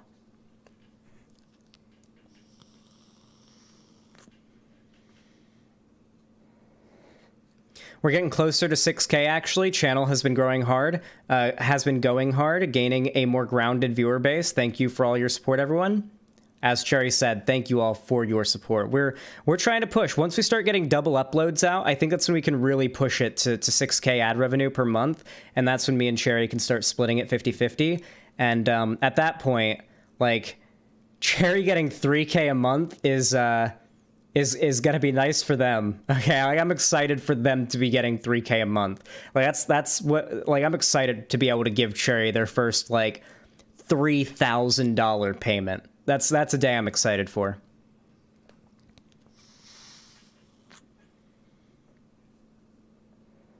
Anyway, I was talking about why I do the Rust thing. So when I was younger and I'd watch these content creators, their intangibility, the inability to reach them, for me as like a fan of their content, always put me down and always made me feel so bad, almost like I was beneath these content creators. And I never want someone to feel like that when they watch my content. So I want to try to be as like accessible to my audience as possible. So a big part of that, I think, is like hopping into Discord, doing watch parties, hopping into Discord, playing video games with people, hopping into Discord, just talking to people. And I've been doing that a lot more lately, so if you want to join, yeah, please consider. Xana's a great boss, everybody. Real proof that socialism works. Yeah, I mean, to be fair, we like the plan we have is pretty damn socialist. Me and Cherry are the two workers that are involved in the production of my content, and we're splitting it 50-50. So I guess we are I will be I'm not even like, I don't even like label myself proudly as a socialist, and I feel like I'm doing the socialist co-op run style for the channel. It's funny. Anyway, listen up, everybody. I love all of you very much. You've been extraordinary today. And but do you have workplace democracy? Of course, it's me and Cherry. We get into a call together and we make the decisions on how the business works. Anyway, listen, guys, I love all of you very much. Thank you for coming out. You've been fucking extraordinary. Your support has been amazing. The likes, the views, the donos. I love you guys very much. Thank you for coming out. Can't wait to see you guys next stream. I don't know if I'll stream tomorrow because tonight tonight's for the boys, okay? I'm playing some Rust, all right? And I'm probably gonna be up late. And if I wake up at a decent time tomorrow, I might squeeze in a stream at around 5 or 6 p.m. if I'm feeling it. But I might take tomorrow off. I can't guarantee a stream tomorrow. But yeah, if you want to join me for Rust tonight, get in the Discord, drop your message, because right after stream, we're hopping on Rust, so get on in there. And I might pretty soon, because the numbers are growing, and as much as I want large numbers, I'm starting to think I might actually start to lock the Rust army to subs, website subs only. So get in while you can for free. Potentially. All right. In all seriousness, I love you guys. Thank you so much for watching, and I'll see all of you later.